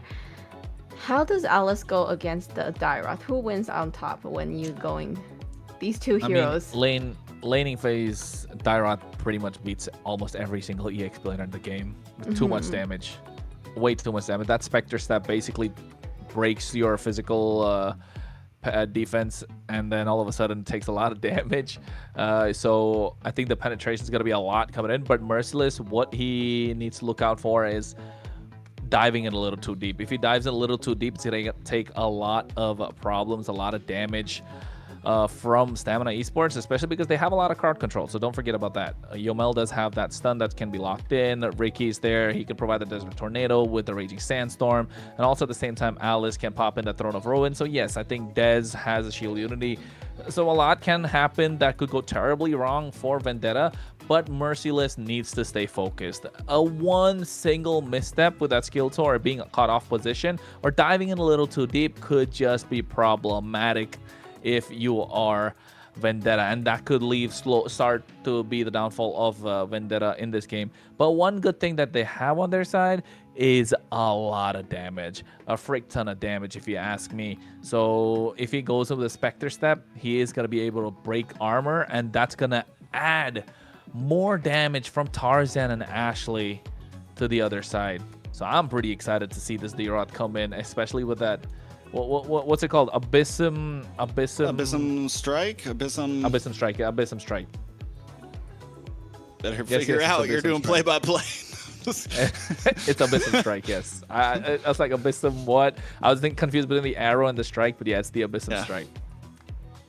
And what It do hurts, what to do say we the think about least. the Suyo being picked up by Tarzan? And it's like Dez wasn't able to win with that, and is he just like, okay, let me show you Ooh. how it's done? You know? Let me show you who the king of the jungle is. Let me show you. Demon time. I'm the king, baby. That's what Tarzan's saying right now. And they're showing up. And Tarzan's been doing this for a long time. And yes, Merciless is also just. They're ready to. It's Friday night. That's all I gotta say. And they feel the same Friday way. night. I don't know if you know Ashley at all, if you ever talked to her, but she's trying to go out on Friday night too, okay? The boys are trying to have some fun at the end of Swiss stage, and they're trying to end this early. True. I think that's what Vendetta want to do at this point. There, Ashley's probably like yelling at the VC, like, "Hey, I'm stuck here on a Friday night because of you guys. I want to get out of here." You know, I could actually see that happen at this point. So, so probably looking to get these quick 3-0s, but I think Tarzan, King of the Jungle, trying to take Stamina Esports and Dez to the school a little bit, and not just that. The one good thing that could actually add, right? Again, this is such a massive difference maker, because if you are Merciless, you get that skill 2 on point and break down the armor of whoever is there on the other side, and then Tarzan can just go in, skill 2, and it's gonna do so much more damage.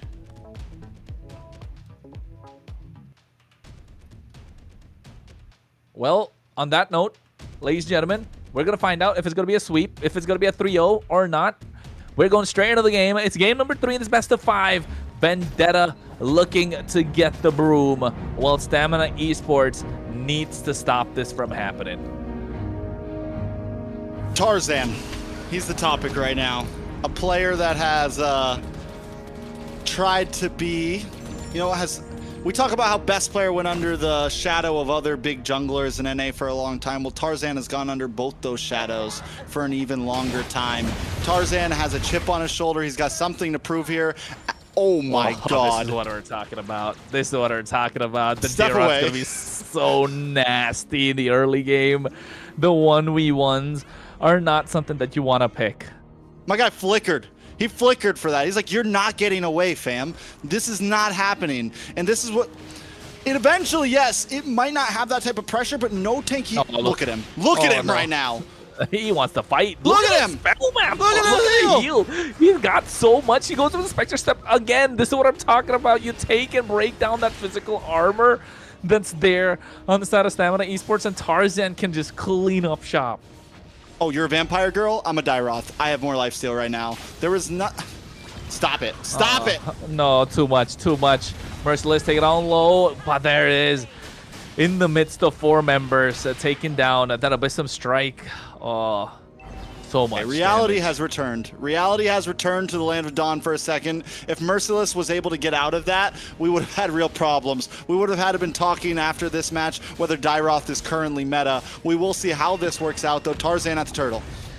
Yeah, getting it. You can see Ricky as well, getting the tornado. Tarzan not able to get the retribution, but Churobami steals it. Nice RWM to catch one. But you can see at the same time, they get a lot of damage. Merciless comes into the fight. Ricky gets low as well. Tarzan gets traded back. Yomel and Tarzan down and out for the count. But they get they did get the turtle, and Churo's the one that got it. Tarzan was a frame away from getting away from that, but Instinct on a hero now where he's able to make some plays happen. Able to flick back, get the Throne of Ruin, and then one more little shot just to make sure Tarzan doesn't get away, which is huge because Dez is now a level up and going to be rolling him out on the map very aggressively, still brawling it out. Oh, they go in once again. You can see a lot of damage, and Merciless making his way into the fight as well. So whoever's there is going to get caught out. Yomel's going to be the target. Spectre Step already used up. Waiting to see the Flicker come out. Abyssum Strike, but the Flicker coming right on time. You can see the go in traction pulse, but Ashley flickering forward. The aggression coming in from Vendetta. Stamina Esports are matching that at the moment for how long can they keep up to? It is fight night right now. Once again, we are 3 minutes in at 6 kills. Last time it was 7. But either way, they're going at it. Ashley doesn't care who you are, where you are, whether you're under the tower. I'm looking for the kill. Dez, Instinct, the rest of the team on that side, same exact way. They're looking for plays, taking a look at the items right now. Game number 3, Dez finally has a decent lead over Tarzan. It only looks like 200, but that could scale quickly. And Tarzan going into a Sky Piercer, already down a kill, needs to start translating something if he wants to be able to help his team get through this early game. Oh, a Raging Sandstorm, a lot of damage coming out as well. Nice RWM to slow them down, but they committed a little too much. Diamond, I'm not sure if Tarzan, that was the right combo to use or not, but a lot of damage dished out anyways. Waiting on the Blazing Duet. SOD was already used earlier on, so not going to connect. Melon's going to get a little bit of a push. Yeah, which is good. I mean, Melon's consistently kind of plays the slow game as a gold laner. Sometimes he rotates a lot when he's on something like the Claude, but right now on this Moskov, I hang out, I get gold, I wait for my time. Retribution, securing the turtle. You can see a lot of damage coming out onto Instinct. Abyssum Strike coming out as well. They're able to flicker out of harm's way, or rather go away with that skill 1 coming in from Alice. Instinct, he's not having a good time right now. Yeah, Vendetta knew there's no Raging Sandstorm from Ricky. It just popped back up, so we can push a little bit after we get this turtle. They looked for a play. They weren't exactly able to get a kill, but if they can time things like that, because that's when, like even now, this is where Stamina Esports might try to make a play. Once that Raging Sandstorm pops up, Ricky starts to go on the hunt a bit. Yeah, and he's been 2-0-2 so far, so it's good. It's looking good. Ashley trying to contest and be as aggressive as possible to get the river under control, but you can see Melon and Diamond going away at each other, and Melon not trying to give away anything on the other side. Diamond doing the same. Oh, Dez. Gonna just go for Crab. Oh, look at the map, though. Forget the pressure on boss side. Though. Yeah, like Merciless is being...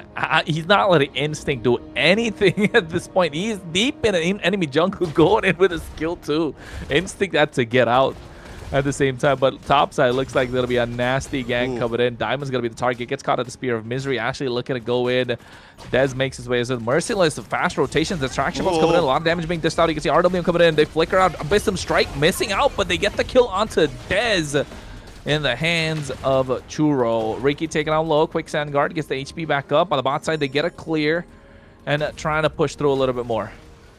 Yeah, and Instinct, I mean, Instinct having trouble against Dez as well, and Dez finally getting the level up. I mean, Tarzan finally getting the level up over Dez. Able to take another tower now. Merciless will go down for this. Yo, Mel had to flicker. He flickered for it too. He was greedy. He needed it, not greedy. Oh, he was desperate for it. Merciless, very greedy. Oh. Tarzan goes in. Soul Server not having the damage yet. I want to see if he's got the Sky Piercer, to be honest, at this point. This is a fast game right here. You got Expanding Rivers. You've got Mr. Roly Boy here with Dez. You've got freaking riding around on sand with the Khalid. You've got Tarzan on this. Oh, wait a second. Sever. A lot of damage being dished out. Disengage. But I'm looking at Diamond. Diamond's going to be the one to pop off. I need to use the Blazing Duet here to clear the wave at least. They go in, Art of Theory, get the stacks going. But no, don't want to commit. I think the tier 1's going to fall. So many towers just went down in the past 2 minutes. They lost bottom on tier 1, about to be a tier 2 on the bot. You lost mid tier 3. You lost top tier 3. Vendetta, you said it. The map is in their control. Whoa. Raging Sandstorm. Abyssum Strike able to get that one as well in the hands of Churro Bomby. With the help of the RWM, Vendetta just Merciless taking is a tank away. killer. He's a tank killer right now. That's why we picked this up.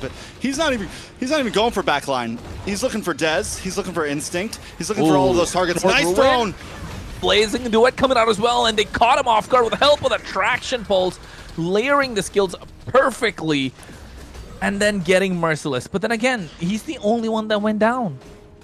Yeah, and not to point out, Tarzan isn't even there. He's playing the map, pushing down bot lane, making sure that shields pop. We just lost the Holy Shield. So when this Lord comes up, if they get a big push down there, it's going to be huge for Vendetta. 3.5k gold lead, and this is what Tarzan's been doing most of the game. He's playing the map, he's looking for maybe little pickoffs, and there comes another pickoff, possibly on a Ricky, forced to use the flicker. Stamina Esports are playing catch-up nonstop. They're forced to play reaction right now. They're not even making plays of their own. They're just waiting for Vendetta to strike and then showing up to the party 2 seconds late. 1.6k gold lead into Tarzan right now as well. And let's remember, we started this game off with him at a death deficit behind Dez a whole level in the first couple minutes, and now has completely taken over in terms of farm, level, and items. Vendetta just know how to play the draft so well, don't they? They Whatever they every have. single game. Oh, Melon forced to dash out, and I think that traction pulse came in clutch. Stamina Right. want to contest the Lord Pit. The bot lane pushed too from Merciless, making sure they keep pressure. Top lane as well is slow pushing. MLBB Esports is they're in this predicament where it's like, do we leave the Lord? Do we go for these lanes? Do we try to force this? There's so Ricky. much pressure in so many ways on them. Ricky, what are you doing, Ricky? Goes with the Raging Sandstorm, but the Abyssum Strike gets a massive shutdown, and then they need that SOD connecting as well, looking to take down Yomel. He gets taken down. Instinct's going to be next to the chopping block, but they find Dez instead. Oh, Vendetta are crushing the hopes and dreams of Stamina Esports. Tarzan went in diamond with a full blazing duet. Tarzan ate that like a champ, and now it's looking like it could be a sweep. 3 kills difference. Might as well be 3 game difference soon enough. 5k goal lead in the hands of Vendetta. I like it. 5.2k gold lead, Merciless. Not only does he get a kill, a double there, but he gets a shutdown onto Ricky. A shutdown, so a little bit of extra gold in the pocket just to really set things off even more. The last thing you want when you're behind is to give the winning team a shutdown. It's a problem. Lord gonna be marching here. Comes down the top side. That is lucky RNG for Stamina there. That is god luck right there. The fact that it did not come down the bot side after the holy shield's already been popped, or mid at that. 1 out of 3, and you got the best option. So Stamina Esports, maybe because of that, could survive this push. Yeah, that's true. That could be the saving grace, you can say, for them at this point. But hey, shield gets popped. Lord is there, full HP. Oh, the Lord doesn't even take a lot of damage from the shield. Minion's the one that took it. Now they're looking to get the inhibitor on the top side. Tarzan hacking away at the mid lane as well. Dez trying to stop it. Don't forget, he's a roly-poly at this point. He's trying to do something. He's not the one that could be an assassin, but Tarzan snipes down Diamond, and now Melon's hacking away at the inhibitor on the bot side. They get all 3 immune coming in from Instinct with the help of Throne of Ruin. A Raging Sandstorm misses, nobody home. A lot of damage being dished down. They get Melon, but they trade 2 in the process. Tarzan's down and out as well, but Yomel's gonna be next on the chopping block. Churobami finds it. Ricky and Dez, the only one left standing, but what can they do? They're too tanky. They got no damage. The base crystal's going to get locked in. Swept yesterday, swept today. That's the story of Stamina Esports, and Vendetta will be marching into the 3rd seed of MCT North. Vendetta might have had a bad day yesterday, but today they were in full form overall. Merciless on fire. Tarzan at the end there on fire. I mean, just the whole team, and this is what we were talking about. What did Stamina have to do to win? They needed to do what Vendetta was doing. Every single player needed to show up to play today. And there was it was a no-compete at that point. It was a non-compete to the extent of just 3-0. 3-0, Layla. Oh, this is, I know it's probably very disappointing for a lot of Dez fans out there. It just, you know, them getting stomped on yesterday and then now destroyed today. I think morale is going to be very, very low for this team going now into what are they going to be in terms of seeding now? 4th, right? I think they're going to be 4th. I know, actually, no. Not Stamina, even 4th. no. They're going to be the bottom half. 5th or 6th, yeah. They go to They go no winning games. They go to the firing squad. Like, somebody's going down. You don't get an extra life. You have to win your first series in playoffs, or you're out. That's it. VTA goes to a nice, comfy spot where even if they lose, they have time to play in the lower bracket. And you know what? They had to pull out. They pushed back Stamina to a point where Dez couldn't play a hero that could carry the game. Can we talk about this, Dyroth? 92% team fight participation, 4, 3, and 7. I mean, just completely annihilated Instinct in the early game. And the great thing about it is, even though he took deaths here and there, he was still shredding. Dez, wanting to be one of those frontline engager utility jungles, every time just caught an Abyssal Strike to the face. I'm not saying this is meta, but to some of these tankier lineups that we've been seeing, things like the Alice, things like the Basha, things like Fred Renalis, use like, you know, just these crazy bulky front lines. Dairoth could be a clutch pick here and there. It works out if you're, what, 2 games in, match point, 3rd game in the bag. Yeah, I think they could take the risk and go for a Dairoth for sure. And Especially against not Alice. just that. Yeah, especially against Alice. And technically, lore-wise, Alice is the one that kidnaps Dairoth and takes him to the Abyss and all that stuff, right? But then again, Kidnap me. he is what she trains him to be, the Prince of the Abyss, and guess what? He showed up. He showed up indeed. A little MLBB lore right there. But yes, I think he used the flicker 14 times in the entire game, and 10 out of the 14 were all aggressive, not passive. And that's the thing what Vendetta are bringing to the table. Instinct went for a Throne of Ruin, missing completely. Same thing with Raging Sandstorm, catching nobody in the end. They lost essentially Tarzan and Melon in the fight, and Ashley, Churro, and Merciless were enough. The damage profile was there from the early game. They weren't playing for a mid to late game composition. Yeah, and it just shows. They found the weak link, they knew where to press down, and instantly capitalize. And capitalizing they did. And who was able to capitalize the most? Juro Bami. He's been doing really, really great as a mage. Even with Ashley as his roam, he's doing amazing. Yeah, whether he's got Ashley, whether he's got Myth Bomby, Churro Bomby's going to show up either way. 2 out of 3 of these games, he's gotten the MVP. 2 out of 3 of these games, he's gone completely deathless. 2 out of 3 of these games, he's helped control the fights and take his team to victory. So, Churro Bomby, we don't get the full item prospect here because they finished the game that fast. But still, just to put into prospect, in game number 1, I think it was a longer game, he didn't do as much damage as he did here. That was a short game, and do 71,000 total damage in about 13 minutes, I think it was. 12 and a half, 13 minutes. It's pretty insane. The guy was outputting, so very well done. Let's take a look at some of these highlights. Kronos, any final takeaways from Churro? Churro, positioning-wise, is really good, right? Didn't really get taken out a single time the entire game, but it came down to the pressure coming in from the frontliners as well as Merciless, allowing him to hit from behind. So, yeah, I think at this point, Vendetta played overall solid as a team. And yes, if you're playing a pick like in Eve, where you're not going to get picked off at all and you're going to left kind of untouched, right? Takes definitely an MVP performance. Well played, consistent, all 3 games. Well, Vendetta really, brought it. Definitely what we didn't see from yesterday. They brought it all and kind of showed us what the team that they're supposed to be, what we're expecting from them. I like it. So at this point, Vendetta going into a nice safe spot.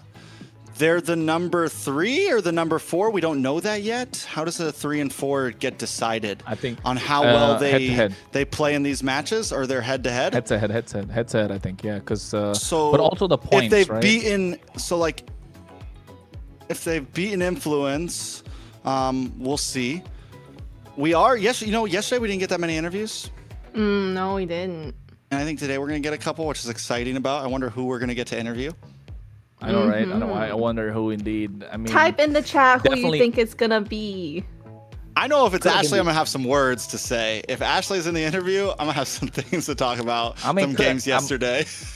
It would be nice if we got an MVP as well, right? Today, so I'm just saying, but yeah, Trex, you're right. If it is Ashley, Churro would be nice. Churro would have been nice, yeah. But might rather have Churro. Got a bone to pick. We have a bone to pick, don't we? Yeah, we do. We definitely have a bone to pick. It's Friday night. I mean, Layla, who do you want to interview? Serious.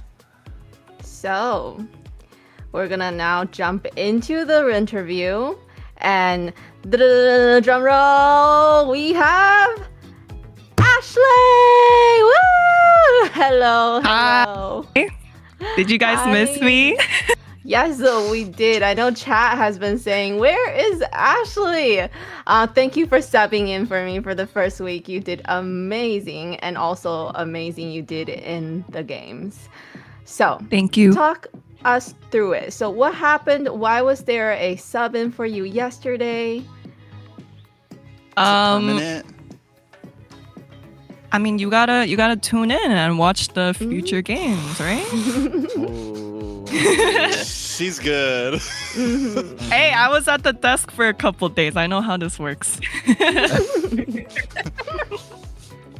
Locked in. Yeah. Locked in. What happened yesterday, bro? What happened yesterday, Ashley? Come on. Oh my God. If it was supposed to be a 3-0 today, you know. I know. I know. Why I didn't know. you use that tech charge ever? You were Yeah, holding on to what that thing happened? Where was the all tech charge? game. For the We love saw of First of like, all- God. what, one. First of all, I don't know what a tech charge is. Second of all, The Second of Grok all- Ultimate. The Grok Ultimate. No. So like, if I'm gonna be honest, I haven't played at the table, like literally sitting down. I haven't played like that in literally a year, and cause I always play on like my bed, you know. So like when my elbows don't get support, I think that had to do with me missing quite literally everything. So I was like, okay. Table diff. That Ergonomics, is guys. funny. The way you sit is important while you're playing the game. It Learn is. from Well, I'm Ashley. telling you, like it depends, like where your elbow is and all that. Yes, from last year, MWI. I remember Ashley because they had the cams on and she was just laying on her bed doing her thing. And we're like, how is she doing that? You know, from just the bed. For me, when I play, I gotta sit up, I gotta like focus. So everybody has their own playing style and position, apparently. What is your Yeah. position? Type it in the chat. I got a nice one, Ashley. What's the What? difference? What's the hey, calm down. What's the difference What? between what's the difference between Influence Trades and Stamina Esports? What was so difficult versus Influence Trade Jordan yesterday that wasn't there in Stamina Esports today, or what is Stamina missing? You went against them, so My bed. oh bro. Oh, that's just me being Alright. completely honest. Like yesterday was Okay. just like a terrible day. Like I think that was You guys were just off. single-handedly. Yeah, I think that was single-handedly my worst ever performance, like ever playing Yeah, it was in a pretty bad, tournament Ashley. game. Yeah, I know it was. I don't need to hear it from you like twice. I know. I was like beating myself up over it. I have a question. Since we have Ashley here, and I know Ashley will get a little spicy with me, you guys are going to the playoffs. You're going to face either Alpha 7 or Night Horde. Which team do you want to play against? And give me the score of the match. I don't think there's a team that like I necessarily want to play against, but I will predict both scores. Okay. So Alpha, it's the best out of 7 or 5? No, it's Best out of of 5. 5, right? Oh, Yeah. not bad. For Alpha 7, I'll say 3-2, 3-2. and then Okay. for Night Horde, I'll say 3-1. Ooh. Okay. I like Alright. it. You guys heard it here. I believe in you. Thank you. There's wouldn't a we- bet now. Wouldn't it be fun if we saw Ashley in MSC as well as MWI? That'd be crazy. Oh, wow. That would be crazy. That would be crazy. That would We're be gonna the make first ever her to do it. bring a temporary bed. We gotta do that for her though. Yeah, on stage, just one Just a bed side. somewhere. That's a special request put in by a player. Yup. Well, I Any think more? that is it for now, unless you have any quick shout outs, Ashley. Okay, well, I just want to say to all the viewers watching, please make sure to support Vendetta and also my own MWI team, Gen G. I like it. That's all. Ooh, let's go. Well, thank you very much, Ashley, and Congratulations. congratulations. We'll see you in the playoffs. Thank you. Bye-bye. Bye. Yes. Crazy. Very, very fun. Crazy that I also know other players that do not do well when they're sitting up, which is I don't understand it at all. Me.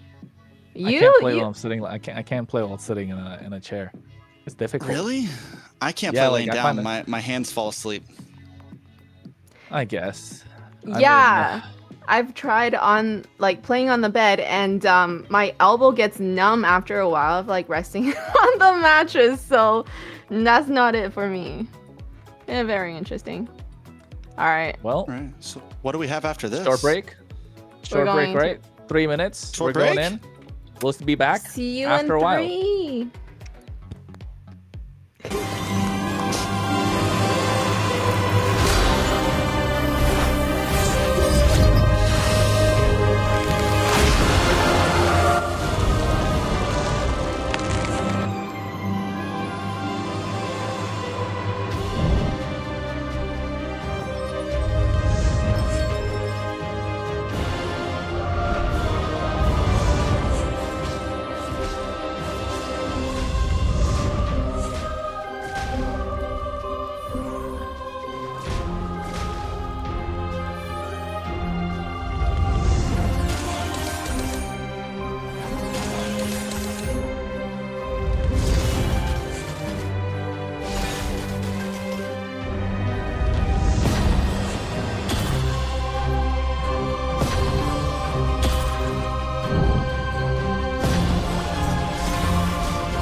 Listen up, Warriors! The Frozen Sea Showdown is here.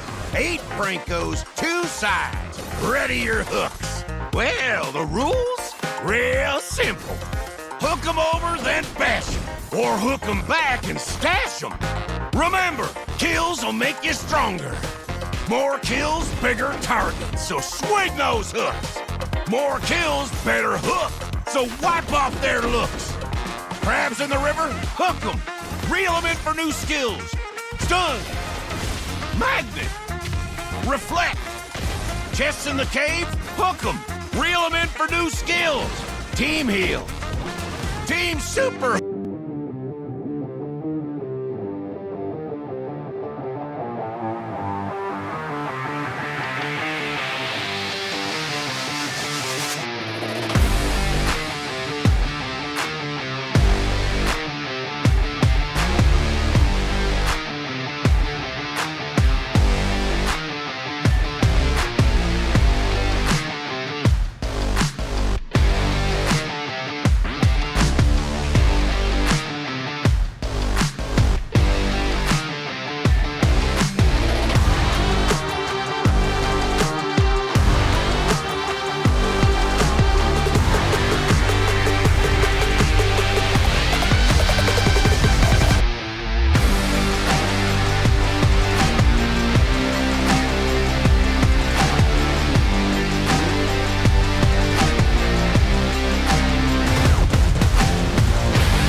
And welcome back, everybody. This is the last day of the Swiss stage for MCT AMER North. We just saw an amazing, dominating game from Vendetta, and welcome back. First of all, I want to say we have not just only the viewers from Americas, we also have viewers from the Philippines and Indonesia. So thank you again for coming back and watching the stream. We really appreciate your support, and glad to have you guys here. I like it. Yeah, so, you know, that first series, feel like a lot of people kind of expected that, but I did not expect a full sweep. Who expected it? I was hoping, you know, Des can pull up something, and it's just unfortunate, a little, you know, disappointing for a lot of Des fans, I believe. Me and Kronos thought it was going to be 10 games tonight. Not gonna lie, we did. 10 games. Thought I was going to be here till 3 a.m. I know. All of a sudden, now Friday night looks a little young, doesn't it? And coming up Friday night, we're getting the party started. The next team that we have is Hayase from Lyon Bernoulli, PLV, Leinhardt, and Raquel. And we're gonna get a little video of what they have to say. Let's have a look.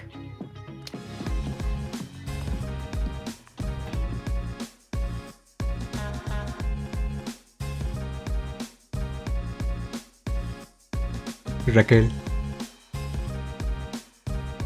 En 2018. Sask. Suchin. Shark. Pop. Kufra. Ulti de Kufra. Sprint. Colector de Kufra. Farsa. Urano. Ailos. Leomord.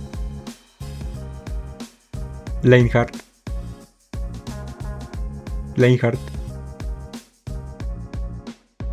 Tamal. Sia. Khalid. Early game. Shotcaller.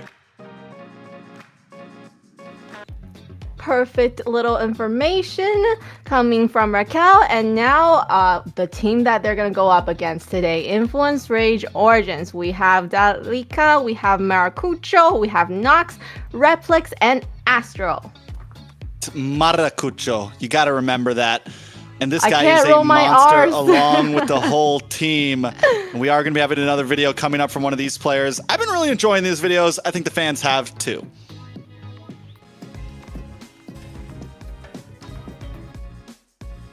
Hola, soy Delicaeto, en línea XP del equipo de Influence Rage Origins y os voy a responder el top 5 mejores línea XP de la región de AMER Norte. Top número 5, Instinct del equipo de Stamina. Es un jugador bastante destacable, he jugado bastante contra él y es un XP que tiene un amplio pool de héroes. Esto le ayuda bastante a ser un jugador destacable en nuestra región. Número 4, Ginu del equipo de NH, un jugador bastante bueno. Recién empecé a jugar contra él, he streameado muy poco, pero lo que he visto de este jugador es que tiene un gran potencial y realmente juega muy bien en línea de experiencia.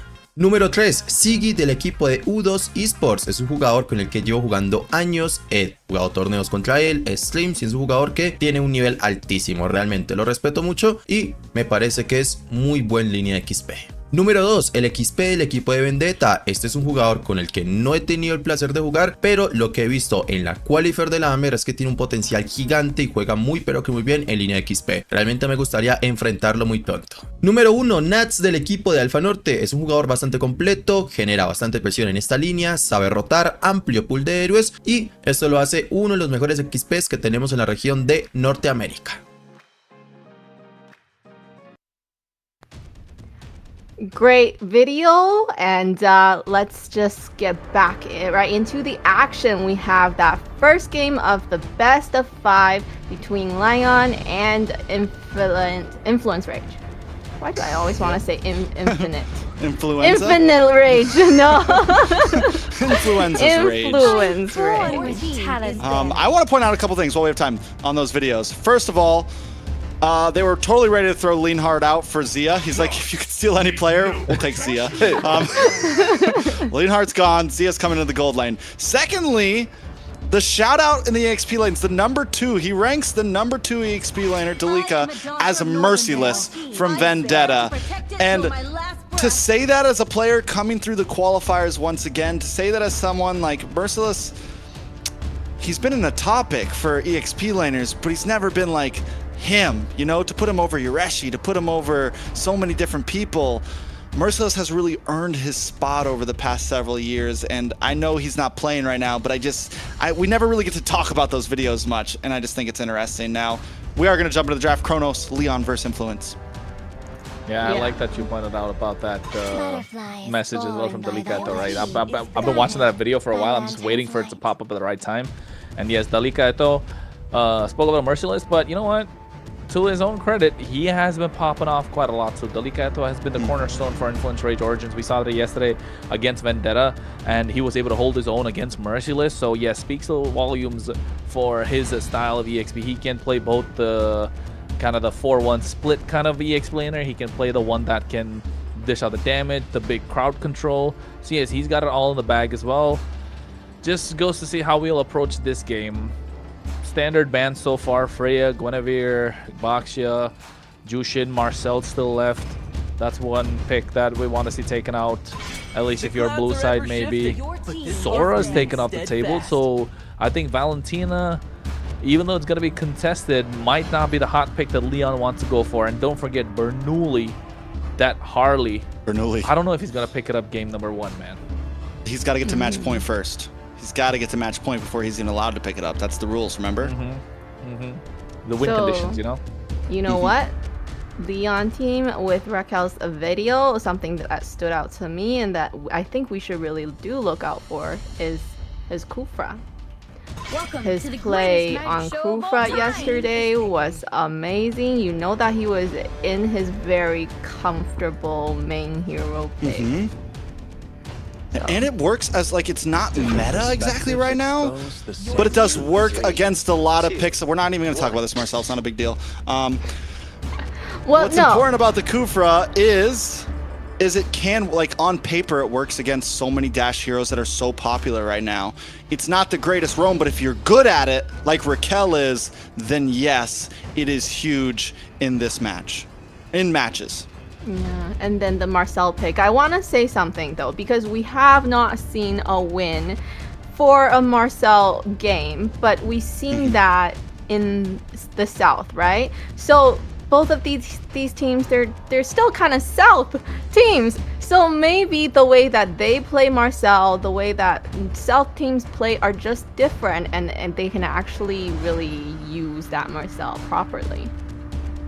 The difference between the teams in the South and the North is they like to play for advantage, right? And that's something that I spoke about yesterday about Influence Rage and Leon as well. They don't like 50-50s, at least a 51-49. They need that slight bit of an advantage. That's when they will start taking the game under control, and that's where I think the Marcel probably does well in the South too. But here in the hands of Leon, we might see a different thing. And another thing about Raquel, not only does the Kufra work with him, he got MVP twice yesterday, right? MVP for the last week.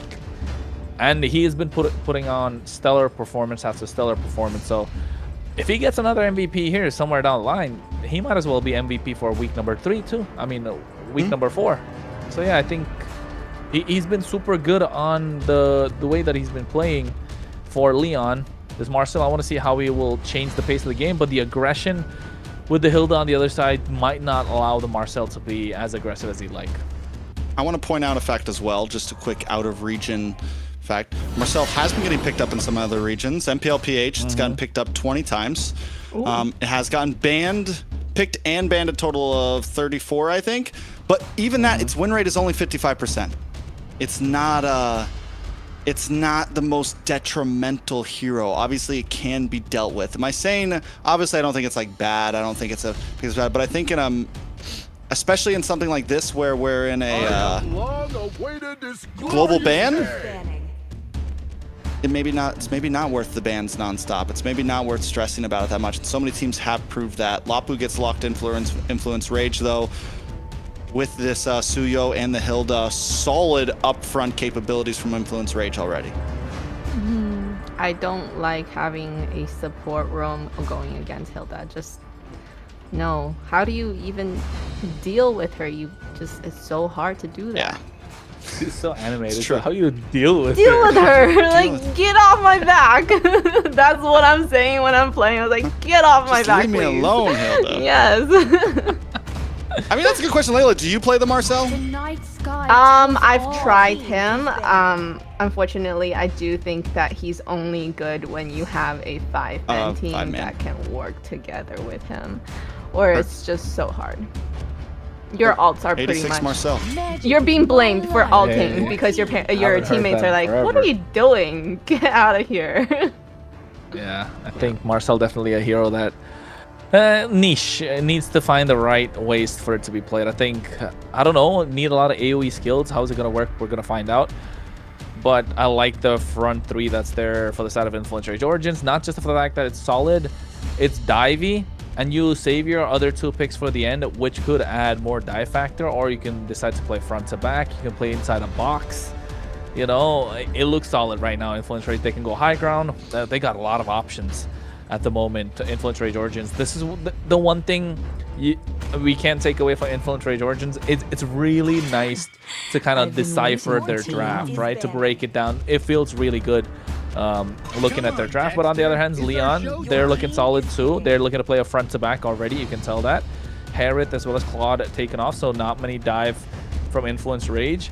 Carries off the table as well. Maybe go for the Eve here. So Eve's yeah, solid, Eve is a solid, honestly. Right? Yeah. Eve's super solid. For honestly either team. Oh, no, they already have the Zitian. So yeah, Eve for Influence, you have the range over the Zitian to poke. And you have a great box to play in that goes so well with the Hilda, the Lapu, the Suyo. You just have to watch out for the Marcel, honestly. With so many fighters and not too many dashes, it's slightly dangerous to have this sort of composition that Influence... Like, if there's a composition that Marcel wants to go against, it's a grouped up front to back composition like Influence Rage right now. So they are going to have to be careful for that. One big Fury of the Phoenix paired up with a big golden hour, golden light. Boom. I like the pickup on the Kimmy. I feel like, you know, Kimmy and Granger works really well with Marcel, so at least they got one there. Yeah. The Uranus looks super solid here. He's absorbing a lot of damage. I was iffy about the Granger, that's why I kind of made a face. But Granger is good against the Leomord, so I was 50-50 about it. Can do okay against the Marcel. Not against the Uranus. You need to burst them down, and it's got to be difficult. You need DPS. Now you don't have DPS on your side because Claude and Carrie were taken off the table.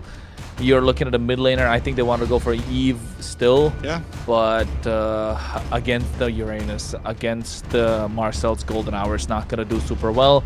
And this Kimmy in the gold lane is only something that we've seen in the hands of Leonard. Oh my god, this is beautiful. I have been waiting to cast an Odette game forever, Trex. I'm not going to lie.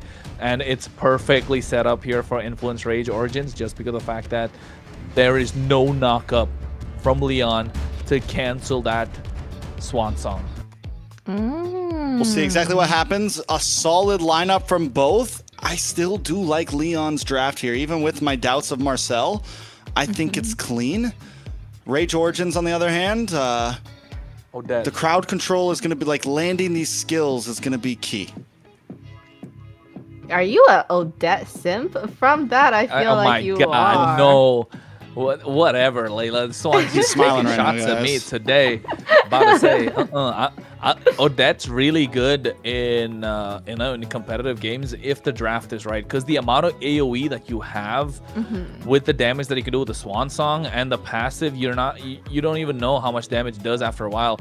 Although in this case, I would say not the best to go up against a Uranus because they don't have the kind of DPS that they need. But get them low. Odette with a Swan Song and maybe a Sky Piercer. Hey, it's always fun to see, and I love to see these off-meta picks. These, you know, it's kind of different perspective, right, Trex? Yeah, very different perspective. We haven't seen Odette in a while, probably since maybe M Series in competitive play. So we'll see exactly how it pulls off. And I do agree with you. A lot of these, a lot of the heroes on Leon's side, like, they're fast moving. They can. There's good poke.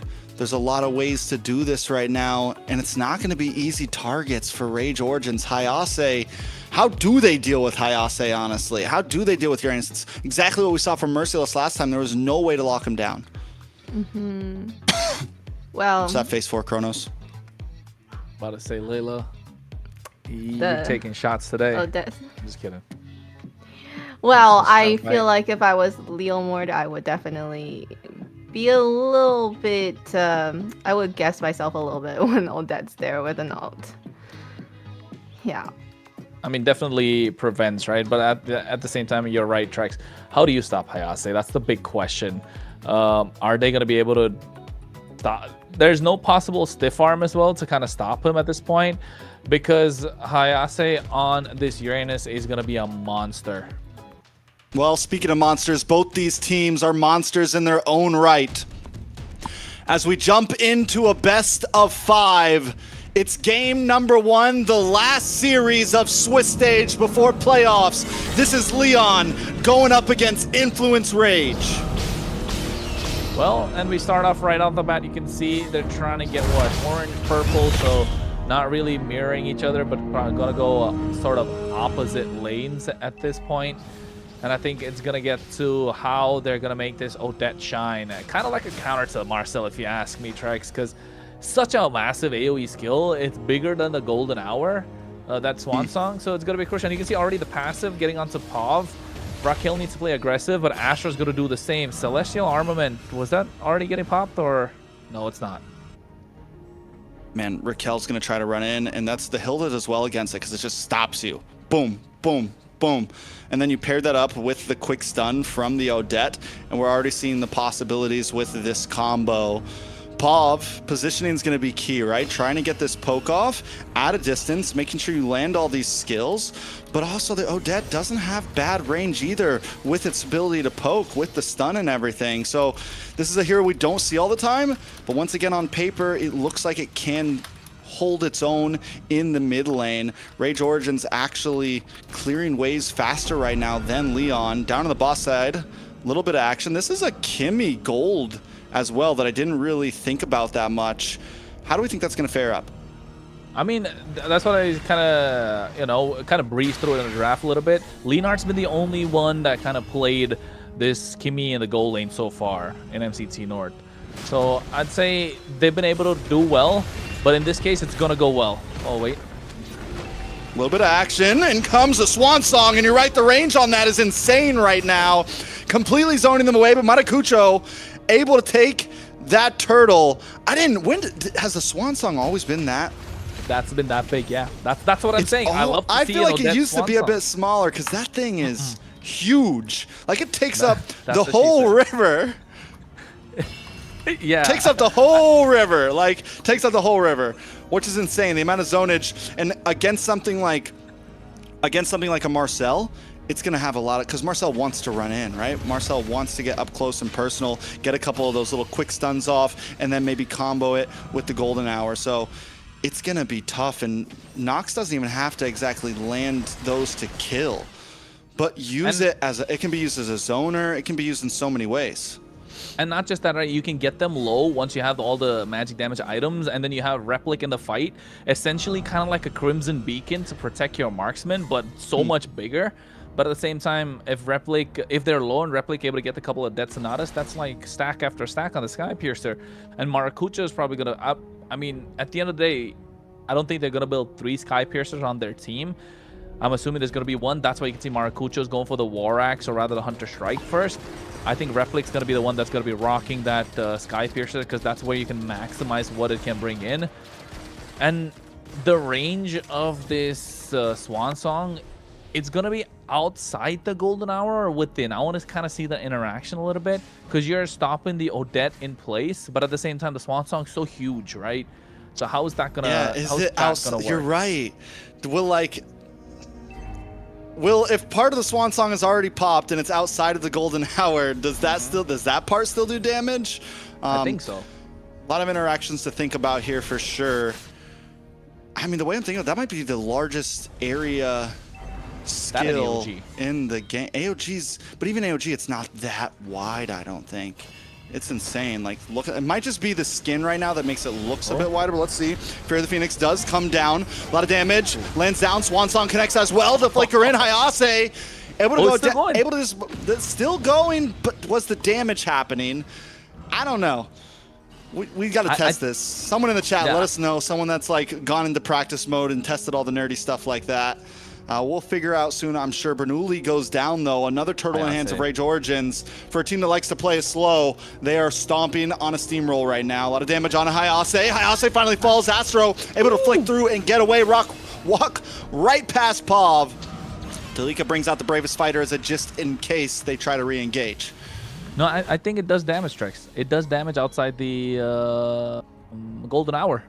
So yeah, not inside it though. Nothing does damage inside the golden hour. Nothing does. Yeah, because you're kind of stopped in place. But at the same time, if you're stuck with the Odette in the golden hour, you're already constantly taking damage from the Swan Song still? No, you're not taking damage, right? But if you like walk into the golden hour, well, you're cooked. Anyways. Like I know it doesn't stop it. Yeah. Because normally... Oh, big damage. Nox. Oh, we get to the passive. Wow. The passive, the burn. The burn is real right now. Bernoulli now in trouble as well as Matakucho tries close distance. Big stun from Delico does not land. He decides not to use the flicker, and I think it's a good call on their part as the rest of Rage Origins makes way to the bottom side of the map, looking for a possible pick. Well, at this point, Leon needs to find a way to get Leonhardt online and get him into the fights, and Hayase needs to kind of start absorbing a lot more damage. You're already neutralizing Hayate. Look at the 8 to just hitting 9 from Hayase. There's one full level difference. It's a little bit more EXP even.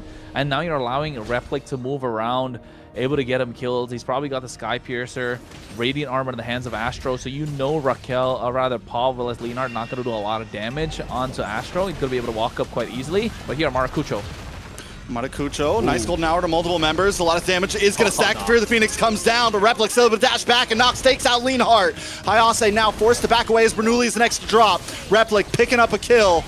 The recalls are out. Rage Origin is online with a third turtle secured. You know what? Oh, wait. Delica taking on low, able to make it out of harm's way, disengage. They get an invade on the orange buff. And what I was talking about is Nox used that Swan Song. Leonhardt flickered, skill 1, everything underneath the tier 2, and then died because the passive, that Lakeshore ambiance, that note from the Swan Song kind of followed her all the way until there, and then you got taken down. Oh, this Odette's coming in clutch. 2-0-3. Basically a 100% KDA out of every single person on the team. Influence Rage Origins are letting know that their draft are deep. They got deep pockets. Delica comes in along with the Swan Song. They're going to lock onto Hayase now. Nice Destinata lands. Hayase just able to get away as Bernoulli tries to come in with a Phantom Steed. Outputting a little bit of damage, but still has to try to run away. Purple buff up. Astro and Nox. Gonna make sure to slow him down as much as possible, but towers are dropping around the map as we speak. Replic taking the tier 2 in the top side as the rest of his team zones Leon, keeps him at bay. Raquel trying to get in, locking onto Replic, just trying to defend the tower and save as much face as possible. They're trying to do that at this point. Leon were super strong yesterday, not giving a single kill against Stamina. But now, look at them. They're having tough times. Phantom Steed comes out once again. Delica able to get the stun down. Bashes in. One more hit on a Raquel and finds the kill. Replic's got his back with shots fired on the opposition. Bernoulli and Hayase forced back to base. Rage Origin finally got the tower they were coming for. And all this time, Matakucho's in the bot lane just farming up their jungle and minions. He's chilling. Bro's chilling this entire time, able to get his HP back up. Look at the Swan do so much damage. Followed up with Delica once again. They get the stun and dash in. Down goes Pav. The sword crashes as Leon is dropping like flies. Lord is up now, and they're going to let Matakucho go handle that on his own. This is what I was talking about, you know, that Swan Song is like a big Crimson Beacon, a protection cloud for a Replic to get in. And then Nox does the damage, takes everyone down low. Already Astro poking him. Delica Eto goes in with the bravest fighter. Everyone's taken down low. All Replic's got to do is, you know, aim and shoot. And that's what he did. Get that Death Sonata down the entire time. He's able to rack up these Sky Piercer stacks. Already got 20 in his pocket. And Rage Origins have taken complete control of the game. And this is what the Odette trying to brings into the table. The ideas there, the execution is showing, and Influence Rage are trying to get to the heads of Leon. Yeah, there's just... Oof, if they pop, they got some beats. They've already popped mid and top Holy Shield. Lord coming down the mid side. Fantasy Dubs comes out with Hannah. Bernoulli just walks into his own death practically. A nice winter crown comes out from Nox. Will be safe. That is a big ult though, gone. Yeah, that was winter crown, right? That was inside the golden hour, I think. Oh, the golden hour froze it. It's so weird because the skill keeps happening. Yeah. They probably shouldn't have popped the golden hour, honestly, because it protects Odette. Yes. In all reality, the Lord good. crashes in, though, at this point.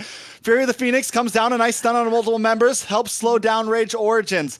It's literally a winner crown for Nox. It's a fraud alert, man. Marcel. It's fraud alert. Oh, poor Marcel. Insurance. Poor Marcel. Whole State Farm. People in the chat are like, I swear he's good, yo. Delete with the stun on multiple members. Bernoulli goes down. It's looking like trouble right now. Oh, no. Raquel's next. Marcel's off the map. Nox with another swan song. Hayase's the last one standing. It's a full team wipe with one cannon minion. Rage Origins will make this an 11-minute game unless they don't want to rush it, because first they're going to flex. And what a flex indeed. They've been singing this entire time. The swan song of victory. The Odette shining at its best. The Marcel amplifying what the Odette can bring in. And oh my goodness, 13-0. Wow, you're right to be happy about the Odette pick. Not so happy are Leon. Unfortunate, very unfortunate. I was thinking about that. Marcel is only okay if you have some kind of burst, because he can lock somebody down, but if you can't burst anybody, he's done. Can't do anything else. He's not him. Not him. Odette just exposed hard. Like, you pick the Odette and it's like, thanks for the winter crown, I don't need to buy this item anymore. Now we know. And that's crazy. That mechanic right there, like that interaction is insanity. Everybody go try that out if you have a Marcel on your rank enemy team, okay? Try that out. See what happens. Yeah, and you could see as well with the atomization, just go and crack damage the entire time. Glowing Wand straight into the Divine Glaive, knowing that Hayase is probably going to build some magic defense along with Raquel and the Thunderbolt. The thing with Marcel is you want the game to go a little longer because you want to rack up those Thunderbolt stacks, but what if you're not even at the point where you just got the Thunderbolt, got like 2 or 3 stacks? It's not going to do anything, and you could see the difference being so big in this game. 41k gold to 25. That's 16,000 right there. 11-minute game. I think this is the fastest game of MCT so far we've had, if I'm not wrong. They didn't need the Lord. The Lord, did they even get the Lord? I'm not even sure at this point. They did. They got the Lord. They got the Lord. Yeah, but did they need him? The Lord needed them. Look at this. Look at Leonhardt. He's low, underneath the tower, and dies. The burn, the passive. Yeah.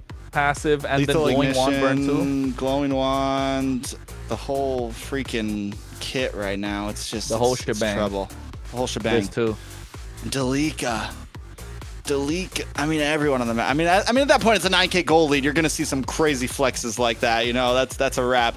And the early game is what really secured this for Rage Origins, because when you have a composition like this that thrives on a lead like this, there is nothing you can do. And then Nox too, crazy on the Odette, 207 and what 208 in 99% KDA. There you go, This is what we're talking about. The Odette shows up, 309, 60k damage in what 11 minutes? Mental at this point. Arcade Boots, Glowing Wand, Divine Glaive, Wishing Lantern. Forget about the winner crown. We can think about that later if we're losing. Assassin Emblem. Pull yourself together to make sure you get the cooldown on those skills, especially a Flicker, and then the Lethal Ignition to add on top of it. Yeah. Amazing. No, I guess nobody doubted that was gonna be Odette for the MVP. It's crazy because their team had 2 Sky Piercers. Imagine if she also got a Sky Piercer. Jeez. They're aiming to see who's going to get the execute first, right? I mean, Nox played a great game, and this just goes to show Rage Origins has so much more to show us. And the hopes that they were going to be a team that could possibly get some crazy upsets in the playoffs, probably, like they're starting to show that. They're showing true colors. They're in true form right now, and I'm happy for it. I'm excited about it because this is a team that, if they win this series, like this, like the way they're winning now, and they go into playoffs, they are another team that, okay, this could be a dark horse here. This could be a team that maybe causes some upsets, causes some chaos in the playoffs. And then the chaos, you're right. So we've seen, you know, the Nighthawk being that kind of team that does kind of unconventional picks and that take you by surprise. And even Shark saying the Influence Rage is also kind of giving them a hard time. So these guys are also the kind of people that could do these unconventional picks, surprise picks that can work and challenge you. I agree. I think right now, Rage Origins, we got to see another side of them today as well. They played the fast game. They played hyper aggressive. We've normally seen them, most of their average game time is probably in the 20s. Like, that's just the reality of the situation. That's probably their fastest game in years. Who knows? We're talking past tournaments as well. So yeah, Rage Origins, we're seeing, like I said, they've been evolving as a team. Now Leon, on the other hand, they're a team that started off shaky and have been on the upswing. There's some things they need to do. Again, maybe it's the draft. Maybe they just got out-drafted there. Kronos, any thoughts? Do you think it was gameplay? Do you think it's the whole package? Where do they go from here?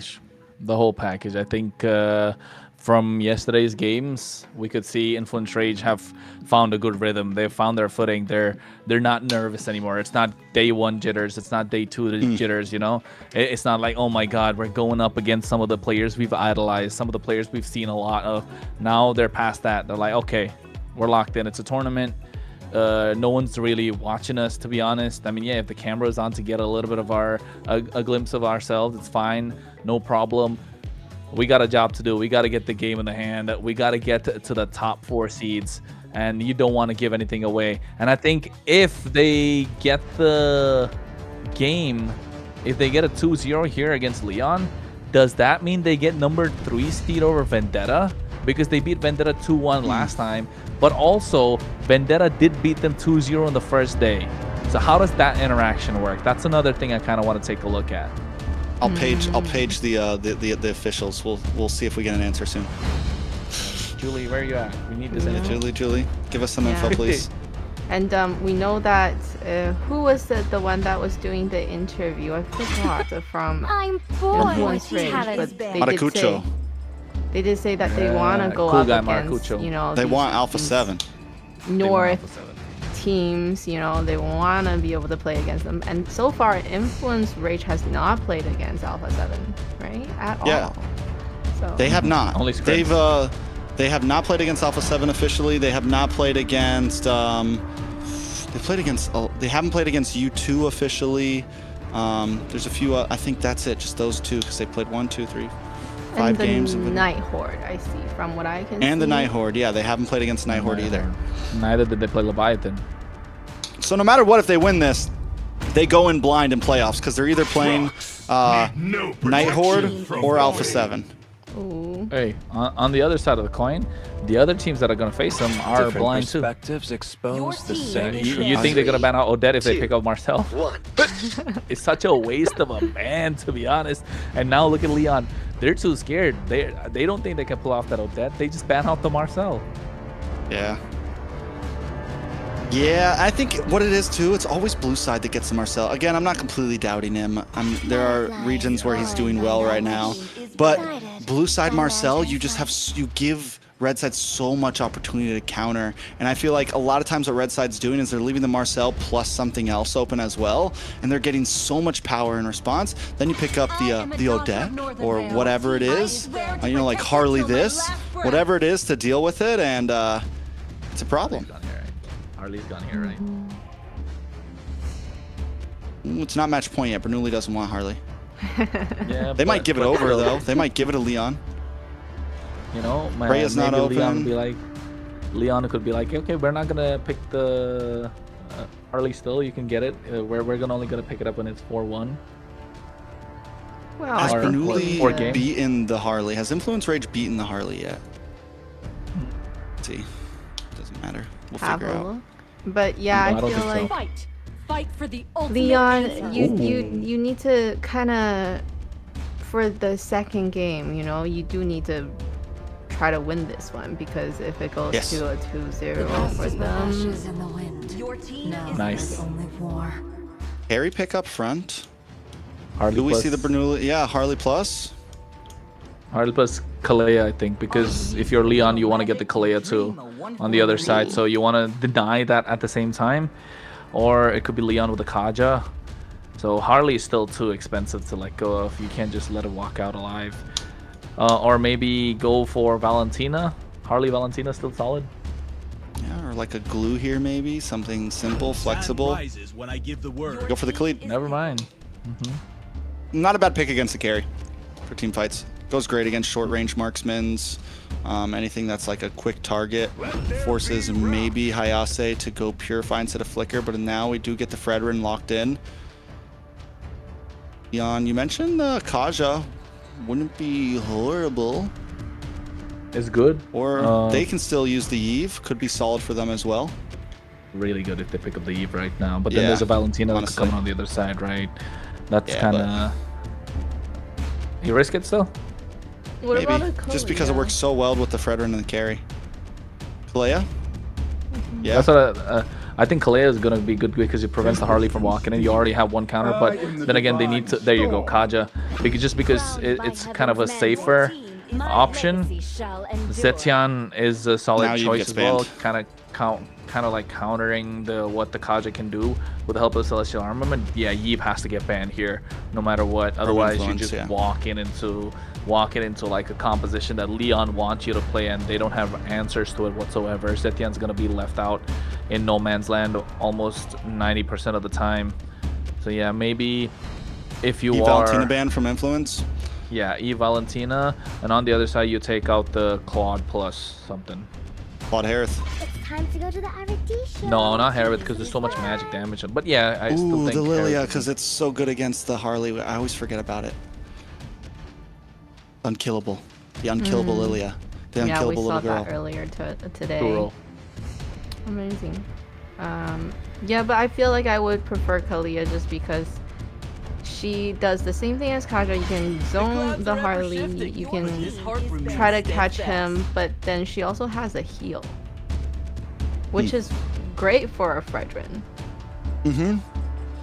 It does pair, honestly, yeah, the Kalea pairs great with the Fred. It pairs great with just that whole type of composition that you want to bring.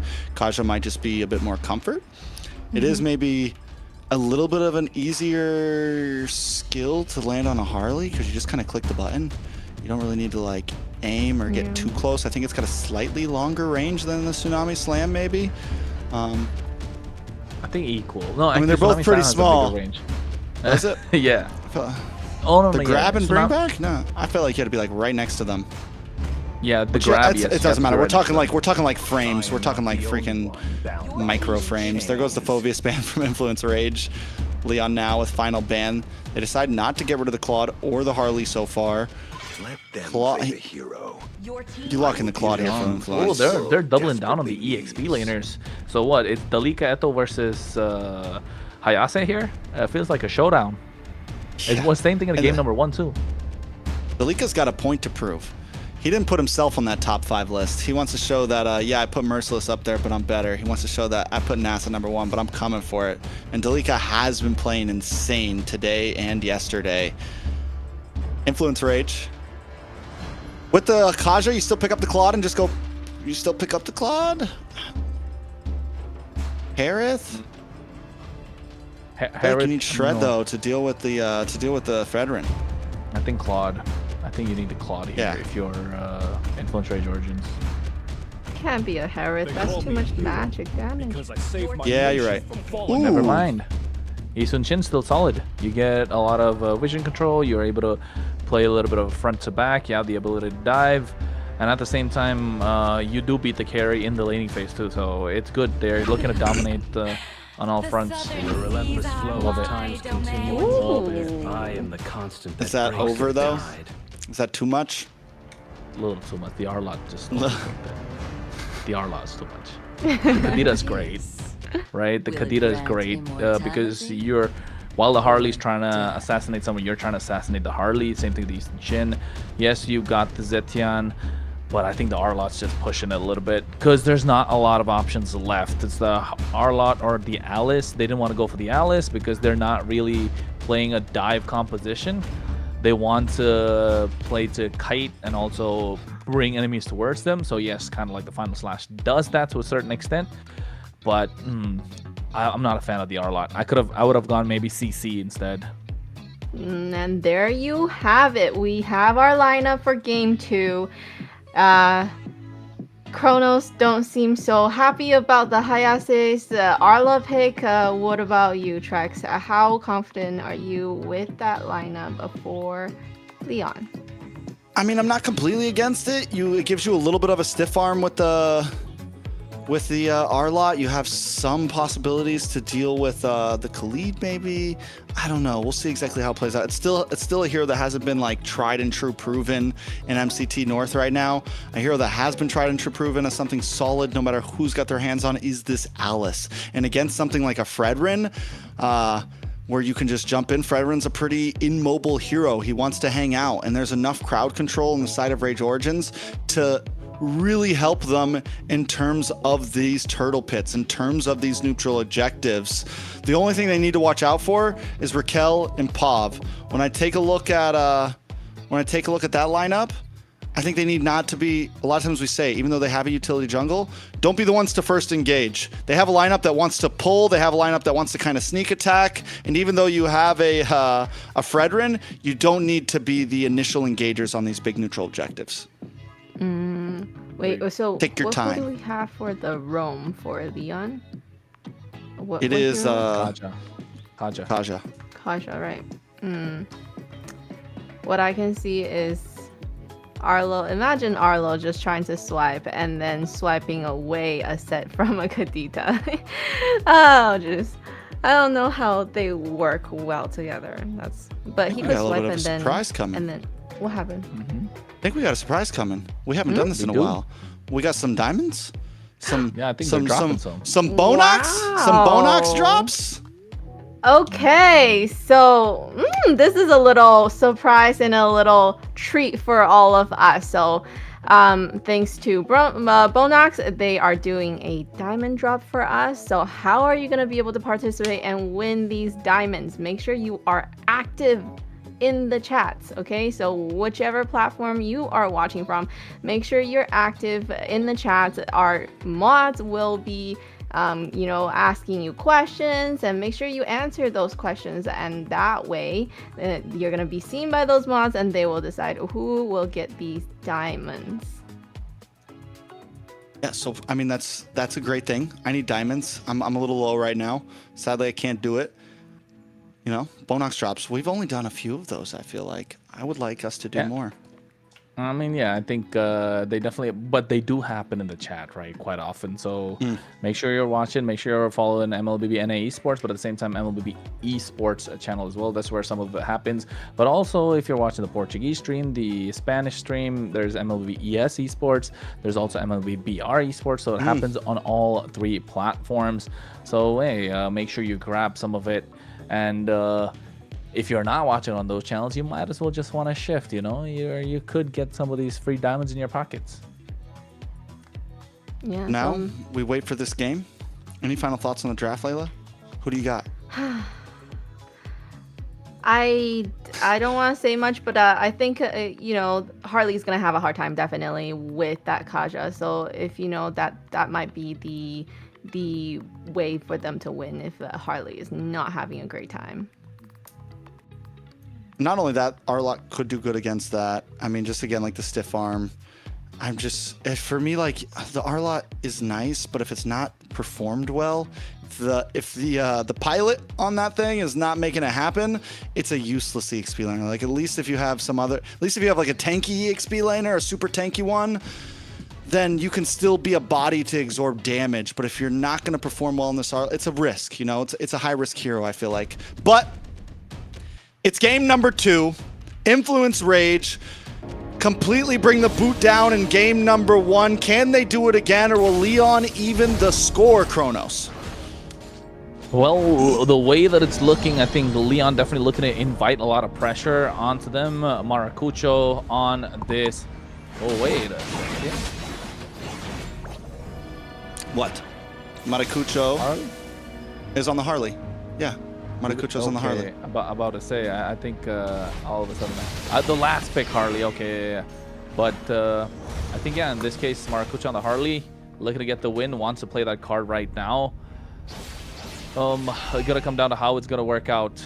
Oh wait, yeah, it's Burnley. That's why I'm getting confused. Yeah, okay.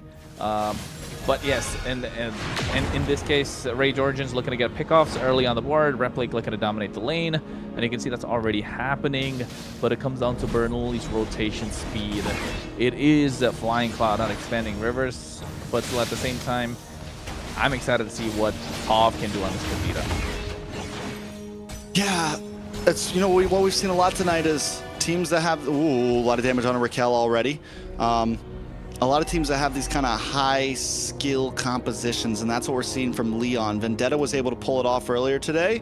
Can Leon do the same? It's a lot of micro mechanics going on from their team. They need to be able to land their ults. They need to be able to combo well together. They need to be able to disrupt the pressure and dive that Rage Origin wants to bring. If they can do that, it's going to be perfect. And the way they're going to do that is how they approach these fights. Again, like I said, don't be the initial... No. Astro low. Should be able to get away, though. Maracucho making his work onto the turtle. Boom. There comes a big stun from Delika, trying to keep Bernoulli away. Maracucho able to take it, and now Bernoulli's in a bad spot, but Astro does go down as Hayase jumps in, gets the dash through, Nox falls as well. First blood going into the hands of Hayase. We were worried about the R-Lot, but so far at the first turtle, it showed up. Yeah, it showed up indeed. It got a nice 3-man final slash as well in that process. I think all came down to Astro burning out the flicker a little early, and even Delika going in, burning his flicker to try and get a stun onto Bernoulli. Yes, for the turtle, but then didn't see the angle from where Hayase came in. Went straight away, flicker, final slash, able to get the stuns down, catching them off guard, and then taking down Nox. So yes, a 2-0 on their side. Influence Rage get the turtle, but was it worth it? I don't think so, because a lot of assists on the board for Leon and 2 on the hands of Raquel. And Raquel didn't even use the Divine Judgment. And now having that level 4 Divine Judgment, it's going to be a little difficult for Maracucho to walk up to anyone or any sort of bushes. Yeah, 2-0 into the hands of Leon. Luckily, the gold lead isn't too high, 300. But Leon's already got some confidence. They're holding place in this river, looking for picks. Like I said, they don't need to be the ones to attack. They can wait and look for small assassinations. Rage Origin on their side of things, they need to be careful. They got to be careful about what bushes they're going to face check, how they want to approach the fights. Maracucho also, I mean, it's a battle of fruition here. Maracucho also needs to be patient on how he approaches. He can't be the first one to show up, because if he gets picked off by Raquel, it's a problem. Yep, you're right. It'll all be a -1, and then Leon just needs to play advantage to the numbers game that they have. And watch how close Pav and Bernoulli have been playing in the river, though. Yeah, I mean, right now he's trying to clear the wave, but not Pav and Bernoulli, Pav and Raquel, I meant. Pav and Raquel playing so well together, and that kind of shows how well Leon can play. They can get the Divine Judgment. Boom. That's it. You're gone. There's no way out for Astro. But wait a second. Pav taken out as well as Leonhardt's on the run. Replic getting some nice damage on Bernoulli. Unable to get the Appraise's Wrath down. Replic picks up another kill. It's 1-0-1 for him. Hayase, though, is looking for one. Maybe a little bit too deep. Delika Echo. Completely untouched right now. Yeah, Hayase even flickered in so deep to try and get Maracucho, but he came back with a hat trick, so not able to get anything done there. Raging Sandstorm locked on Hayase. Hayase brought down to about 20% as Delika also down to about 10. Raquel gonna get a little bit of poke damage on. The Quicksand Guard comes out from Astro to bring him back to full health. Maracucho still waiting to start this turtle. Remember, guys, this is turtle number 2, and neither jungler want to fully commit yet. And Pav able to get a nice Breath of the Ocean, Rough Waves combo, but still not able to take down anyone on the other side. Ooh, I don't know. Rage Origins at this point, they got the Genius Wand. Maracucho is the one who got the kill early to get something started. Raquel is able to get those Divine Judgments, but not a lot to follow. One good thing, one interesting thing, Replic got a Sky Piercer in his hand. Ooh. Pull back onto Delika. Will get taken out. Leonhardt able to take Another kill, putting him at 2-0. Replic has a Sky Piercer. Pretty sure he got the stack, like you said. Turtle goes down. And again, that was just turtle number 2. We're 6 minutes in. Leon still only holding about a 400 gold lead. It's back and forth. It's back and forth, and then the Petrify as well for Pov coming in clutch. They're able to layer the skills on point, making sure you're getting to the I cannot move meta, right? With the Divine Judgment, the pulse there. Yeah, I know. Then you get the Petrify, then the Breath of the Ocean gets the knock up, and then all of a sudden by the time you come down, you're already dead, or you walk into a final slash, or maybe a stun from Hayase. So yes, at this point, Leon looking good with their draft moving together like a unit. Oh, Lord! The damage onto Leonhardt there. Raquel as well on the chopping block. Was that just Dalika? No, There's I a think throw. Where did the damage came in from Maracucho, Deadly Magic, and the Poker Trick. Okay. I didn't see. I'm like, holy mother of lords. Maracucho will be able to get away, but Dalika will not. Down on the bot side, Leon trying to get play onto the tower, but Replic and Astro are defending. Well, Replic and Astro are trying the best that they can at this point. Rage Origins trying to take back control. A goal lead negligible, and there's nothing basically. 100's nothing. It can keep going back and forth the entire time. But the one good thing that Leon still have is they're inviting a lot of pressure. Leonhardt's not yet hit his power spike. Replic, on the other hand, 20 on the Sky Piercer, and they're looking to get the tier 1 on the top side. Rage Origins not able to trade anything, so you know Leon have opened up the map a little bit more. Delicato, though, we want to see him play. Yeah, he's giving those massive sets, but not on point, right? He's being taken down a little too aggressive and not realizing that the Divine Judgment, they're not afraid to pull the trigger no matter how tanky you are. So when does the bubble pop? It's been a lot of action, but the gold has been standing still. It's 400 of a lead to Leon. Rage Origins haven't been able to fully pop off. Leon hasn't been able to fully pop off. Towers, small advantage to Leon on the top side. This could be the turtle that changes everything right now. Watch for Matakucho on the boss side, looking for a possible angle. Leonhardt able to take the turtle. Nice stun onto Astro, but a big Throne of Ruin onto 3. In comes Replic. Trying to clean up as Hayase's in the backside, trying to zone away Matakucho. Dalika keeps Raquel at bay, but now Hayase's in a bad spot. Force use a flicker. They're going to chase him down. Replic dashes in and picks up the double. 40. That's what it is. 40 stacks on the Sky Piercer right now for Replic. I guess it's starting to pay off. They needed something to try and melt down Bernoulli, and that's what they needed. Oh, again, Raquel caught in a bad spot. Oh. That might have been the bubble. That might have been the pop. Yes, the gold hasn't escaped, but you said it. 40 stacks on Replic. YSS. I think the win rate on YSS is insane right now, honestly. It's got to be almost 100%, I feel like, because it's not picked up all the time, but every time it gets picked up, it shows up. And I'm wondering if when we get into playoffs, it becomes even more popular. Yeah, I think it will slowly and steadily. We're going to start seeing... I'm not a fan of the R-Lot, to be honest. It's okay. It's give and take. Touch and go. Whatever you want to call it. Fury Hammer, Radiant Armor, Dreadnought Armor. So a lot of tankiness on the side of the R-Lot for Hayase. Dalika Etho doing well on this Alice. Lightning Trench already secured for Maracucho. Malefic Roar in the hands of Replic is going to go to a BOD. And Leon are on the hunt. They're looking for someone. They're hunting, but they're unable to find. I mean, at this point, they're so grouped up, and that's the type of composition they have to play right now. But look at Matakucho on the top side. Look at Rage Origins. And this is the same thing they did last time. Matakucho on the CEO, just able to kind of like play off lanes, keep pressure, know that Leon wants to fight group together. Finally, Leon spreads apart, and this might be Rage Origins, takes a bite out of them. Astro holding down the front. Replic looking for a fight. Lord is up. Bernoulli walks right into 3, dashes through. Hayase and top side. Yeah, and already getting the tier 1 on the bot side as well. Nice push coming in from Leonhardt. Leon, Hayase makes himself shown, so all 5 members on the bot side are Rage Origins. So it's going to be a 5v5 right now for this Lord. Who is going to be the first one to pull the trigger? If Bernoulli goes in, it's not going to look good for it's not going to look good for Leon. They need Rage Origins to bring the fight to them, and Leon needs to be in position, ready to pick these fights when they're available. And you can see Astro on the bot side just waiting for the right opportunity, trying to flank and get maybe the back line. But Pav and Leonhardt, I think they spotted him. What is Hayase doing? Well, we got to see something. I need the big final slash. I need some sort of play from Hayase. EXP laners all of today have been some of the most pivotal, most important members of the team right now. They're the ones who are making things happen. If Hayase can't make something happen, then I don't know if Rage Origins, I don't know if Leon are going to be able to pull through on a win here. Well, so far, it's the pull.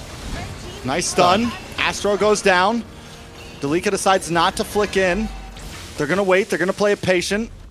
This is going to be an easy Lord, though, possibly for Leon. Matakucho going to walk right into Hayase here. He's in a bad spot, able to hat-trick back. Final slash is wasted. Leonhardt takes the Lord.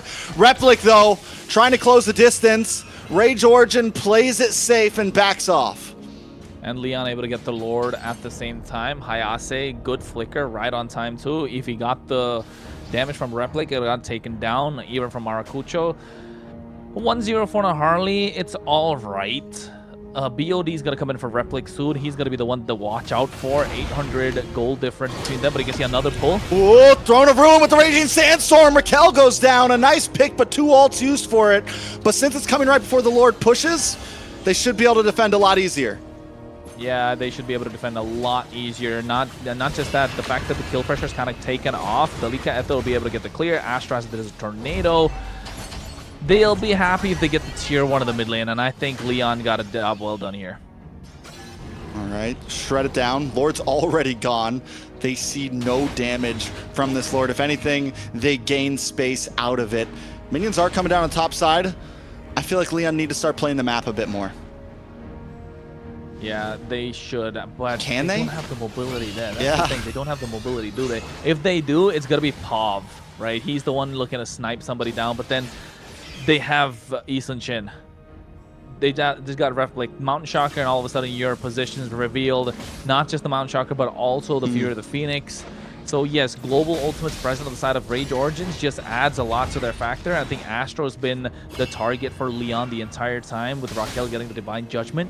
It is good for Leon, but at the same time, it's good for Rage Origins because that's the one kill they're okay giving away. I will say this, Leon has been holding a steady gold lead. Even though it feels like they've been losing out on some of the fights, they're still playing it cool. In this game, the pace that both teams are playing, he's good. He's been all over the place, man. The hat tricks, he's literally been everywhere. Yeah, not anymore. Not anymore. Top tower, though. Top tower. Let me get the cam on that, up on the top side. Matakucho actually might be responding and looking for a kill on a Pav. The man is outplaying.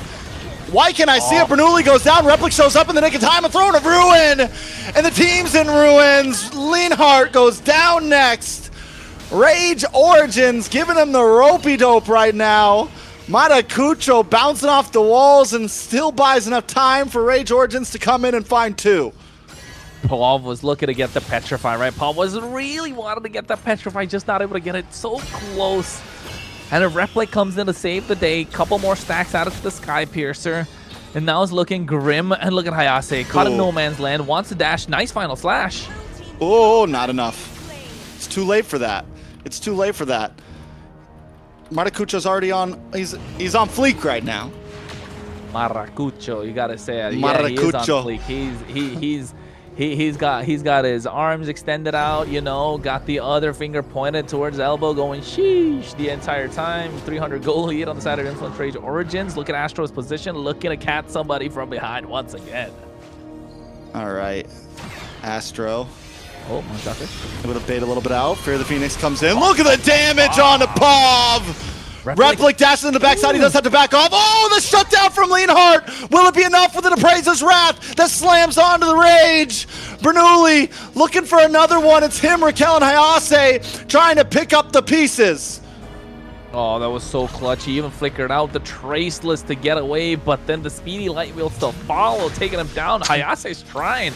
It's a 2v1 against Delicato, but he's not going to go down. He's a chunky boy at this point. And Rage Origins... Winner crown too now. Oh, the winner crown's not going to look good. The Flying Cloud making sure they get back early. Replic's going to be massive in this fight, but they did kind of, you know... find a chink in the armor, right? Get that Sky Piercer stacks down low, so you got much more of a fighting chance at this point if you're Leon. All right, we're looking at long haul here, maybe. In true Rage Origins Leon fashion, we're looking at possibly 20+ minutes at this point. A lot of towers still standing. We're on second Lord, and neither teams are rushing it. I like the position from Astro right now, along with Replic. Ooh, this is scary. Look at this. Look at this. Replic Astro sitting in the bottom bushes. Hey, man, Astro has not shown face yet. It's a dangerous spot for Leon. They're running the play. The pincer is here. They're moving on to Leonhart. Leonhart going to get caught off and taken out. Replic able to find the kill. There goes a lot of damage for the side of Leon. A Throne of Ruin plus a winner crown. Delica still standing tall, and Appraiser's Wrath comes down. Bernoulli's got nothing left in the kit as Rage Origins closes the distance. Delica will go back to base as Astro holds the front line in his stead. Matakucho still not fully advantaging. Astro gets low, knocked up. Bernoulli takes him out. It's 1-for-1 right now. Damage for Rome. Rage Origins still being careful. Trying to push down to the mid side. Matakucho finds Pav. That's 2 down now. They can finally make their move as Delica keeps Bernoulli away. Bernoulli just trying to find a way in, but a huge Appraiser's Wrath isn't enough in the face of the Rage. Raquel now shows up, doesn't have the judgment, doesn't have the ult to pull someone back, but still they buy time. All because Pav used that Breath of the Ocean Rough Waves combo when Delicato was in the Winter Crown. This completely changing the face of the game. Not looking good if you're a Leon fan, but if you're Rage Origins, oh my god, the micros are starting to pop off. And you can see full build on Maracucho. He's going to shred whoever's in front of him. It doesn't matter. Leonhart gonna get stunned again by the Holy Phoenix, but wait a second, a nice judgment onto Astro as Matakucho's nowhere to be seen trying to find Hayase. Delica gonna fall next, Pav finds the kill, and now Leon has the advantage with 2 members down on the side of Rage Origins. They can make their move onto this Lord. Yeah, they definitely are going to do it. They have Leonhart as well, who can just shred this Lord down as fast as possible. Jungler present, so not going to lose out on the Red Tree battle, but you can see Rage Origins give up the position of the Lord Pit, want to make a little bit of a macro play, trying to get a push on the top side possibly, but no, seems like want to steal away the purple buff, leaving that small tiny camp so that purple buff timer doesn't go down. And at the same time, Rage Origins now don't want to bite the bullet. Astro's been the one that's playing overly aggressive, getting taken down. Now it begs the question, does Astro slow down a little bit? Does Astro have to pull back? Because it's an 18-minute Lord we're talking about. This is a Lord that could end games. Yeah, and when there is something like Raquel there, who can, I mean, it's worth it. At this late in the game, it's worth just finding a roamer. You find one member, it doesn't matter who it is. So I agree. I say yes. Astro does need to slow down a bit and be careful about these engages. Lord gonna be crashing in though, as Raquel holds the front line. Tower brought down to about half health. All ults are up on both sides. Green dots all around. Lord getting broken down. Inhibitor does fall. Leon not making the full engage just yet. Playing it patient. Raquel looking for the pick onto anybody, somebody, but hopefully someone important. The Lord is still in there. All right, they don't get another wave, so they've maximized what they can do. The timings from Rage Origins are really good, but Leon looking to get the pounce. Raquel's looking to find a target.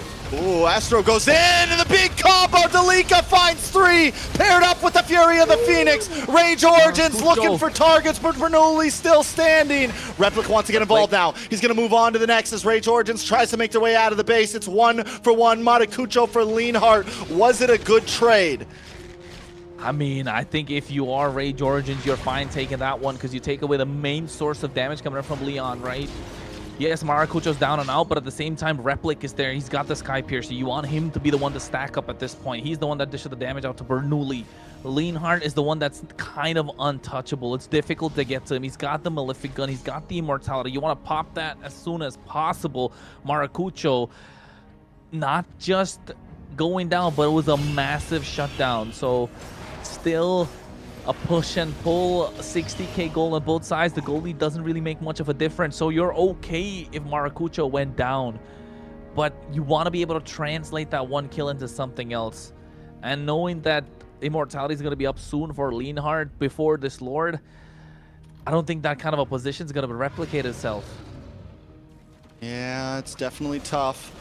Gold still standing at a standstill, and now that everyone is maxed out on items, let's go either way. With maxed out items, what do you think, Kronos? Who has is there a full advantage, or is it all just who plays better? As long as Leonhardt is alive, Leon will win in maxed out items. There's nothing that can stop him. Look at that. I will say this though, Rage Origins has been doing a great job of finding Leonhardt. He's 5-6-2, practically a negative KDA at this point, or a dead even KDA at this point. Replic, on the other hand, 8-1-5. So in terms of damage dealers, Leon has been having trouble keeping theirs alive. Look at Maracucho on the backside right now.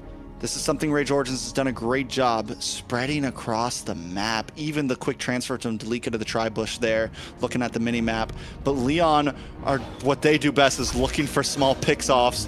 And the pick-off has consistently been Astro. Replic in trouble. And leaves the Flicker, going to get pulled back. Might not be a way out of this. A nice Fury of the Phoenix, but the final slash connects. Replic not going to be able to go down. Immortality does pop. Rage Origins maybe should have went for the Lord Rush there. They don't have the damage though. They need a Replic to take the Lord. They kind of wanted, they should have rushed at least a tower, not able to get the tier 2, so no trade across the board. Rage Origins giving away a kill for free, essentially their main source of damage, and now the Sky Piercer stacks that was taken down low before, taken down low even further. I think this is where we want to see Rage Origins kind of put the pedal to the metal, right? They're slacked off a little bit, and now Leon have found a way to pounce back. And Leonhardt is the one that's really the focal point here for Leon. Rage Origins, Maracucho needs to find Leonhardt. Even then, even by the time, let's say, they find the 1v1, he gets the Deadly Magic off, he's able to use the Poker Trick. Leonhardt, if he pops the Speedy Light Wheels, a couple of basic attacks, and Maracucho is going to get taken down. So, no joke, Leonhardt is online. Like, there's nothing that can stop them. That's why the carry has always been banned by a lot of these teams, right? Even in the best of 5, even the global bans. I think today's the first carry we're taking a look at. Even yesterday, we didn't get to see a lot of carries. I think probably max 1 game out of what, 13, 12 that we had. It's not looking good if you're Origins, and this is what, a 23-minute Lord. It's gonna march in, nothing to stop it. They have to pull the aggro towards the top side or the bot side, but the waves are gonna be synced, and they don't have the wave clear. All right, can they defend? That's the question on all of our minds. Astro trying to come in from behind the team, looking for a possible big play when Leon's defenses are down. Ooh. All 5 members up. Nice Fury of the Phoenix. In comes the Throne of Ruin, paired up with a big Raging Sandstorm. Down goes Delika though as Hayase finds it. Hayase, Immortality does pop. Lord still standing as Rage Origins is trying to defend with everything they can, but Replic is deleted. Lord finally drops, but the pull back on Maracucho means Leon has full entryway to the crystal, and that means the game is going to them. Not a 3-0 anymore, not a 3-0. We were thinking to call a quick Friday night, but guess what? It's Friday night, and Leon wants a party as well. 1-1 is the score in this best of 5 fight. It was Influence Rages to win, but Leon finding the opening, finding the opportunity, waiting it out, letting the fight come to them, and they just need Leonhardt alive. Just keep protecting, you know, what do you call it? Protect the... Hot the president? Hot potato? Hot potato. That's the opposite, right? That's the opposite. It's like when we're throwing a potato because it's so hot. Yeah, I know. We're tossing someone around. Yeah, I know. Yeah. So protect the president. Yeah, there you go. Yes, and they did carry at the end. You know, we all know late game carry can shred anything, and that really helped with that final push, and they were able to end that game. Yeah, I mean, great done. Great way done. Great job. Good day. Leon able to hold out in that match, and the major thing was they never let the lead escape. If anything, they had a small lead throughout that whole game. Influence Rage wanted to try to scale. They wanted to try to get a huge advantage, but Leon never let it happen. And the R-Lot, something we doubted, did have its moments of greatness. It was Hayase's job was to keep Maracucho away, and Hayase did a great job at that. Same thing with Raquel on this Kaja. It was huge finding Astro back to back to back, or at least Astro was giving himself up back to back to back. Overall, the composition worked out very well for Leon, and it's what secured them the win here. Well played, Delicato. Massive sets across. He could get it, but then again, you know, Pav having a lot of disrupting tools. Leon overall having a lot of tools to disrupt team fights. Hayase kind of going in deep, showing that he's willing to play as aggressive as possible. The problem started when Replic fell down. I think that was the big, that was when the balloon popped, like you're asking, Trex. So yes, Replic not being a DPS marksman, but a little bit more of a burst. And knowing that the moment you lose that Sky Piercer stack, Bernoulli's gonna be able to breathe a little fine. And that's when it came to be where no matter what happened, the damage was online. But look at Maracucho on this Harley. Insane amount of damage. So, what? We've been 1-1 so far in the series. Meta picks Marcel. I mean, Marcel's not necessarily extra super meta, but yes, he is across every other region. So, Marcel didn't work out, neither did the Harley. It's only pocket picks that have been working. Odette, R-Lot, Kadita. Well, we're going to see, you know, Bruno's, Layla's, Eudora's pop up next? Possibly. We've seen a Bruno already, at least. No, we haven't seen a Brody. We also seen a Matilda that got an MVP. But today, our MVP is Raquel with a Kaja pick, which is also an off-brand pick. Yeah, and I mean, Raquel played amazingly. Raquel is pretty much, I feel like every time Leon wins, Raquel is a pretty high MVP rate. We saw it on the Kufra the other day. Today we're seeing it on the Kaja. Raquel has become a focal point of this team for sure. Raquel, another MVP. If Leon pick up the series today, are we talking Raquel MVP of the week again? Ooh. This is 3 in a row. Three in a row. Not in a row, but like 3 out of the games that he's played. Yeah. 3 in the same like 3 week MVPs. So Yeah. 3 MVPs. The guy's been a monster for sure. And not just that, but on multiple different heroes. What was it yesterday? He had the Kufra. And then did he have the Minotaur? Yes, Minnow. Was that him on the Minnow? Oh, that was crazy. That was disgusting. Was it? Yeah, but I don't think he won the MVP that game. Either way, the fact that the guys showed up on a Minnow is, yeah. Yep. MVP of the week again, huh? He's just doing really, really if they good win. as a roamer. Sure. If they win. I mean, it was one game tonight, guys. Let's all calm down. Influence down. Rage might still, yeah, you know, that was a 20-minute game. Come on, could have gone to anybody. Yeah. So, I mean, early game, yes, Influence Rate did really, really good. And then they just kind of fell off. And then Leon kind of played to their strength for the long game, right? And so what made that a turning point for Leon? What part of that game? Honestly, I feel like the game turned from the beginning. Like they never let Rage Origins escape with the game. Leon, if anything, like I said, I was pointing out, even when Rage Origins was winning fight, Leon held a decent gold lead, like 200 gold lead, 300 gold lead, not decent, but a gold lead. Rage Origins needed to scale, and they tried. They got the 40 stacks onto Replic. They did everything they could. Both of their damage dealers were 0 deaths for a very long time, but somehow Leon just held on. They stretched out a lot of those team fights. Remember, I think it was like second turtle didn't go down till like the 7th minute. I mean, overall, Leon just slowed down that game, and that's all they needed to do. So the game was turning from the very start. Oh, well, they scratched and clawed their way, right? Just not letting go whatsoever. They have a lot of fight them. in them. Sorry, a lot of fight in them. And are we gonna see that in game 3, right? Or you know, so we talked about having ball in their courts, and is that gonna be like that for the 3rd game? Because as long as they are able to keep the ball in their court, I guess Influence Rage is gonna have a hard time. Who's got the ball, Kronos?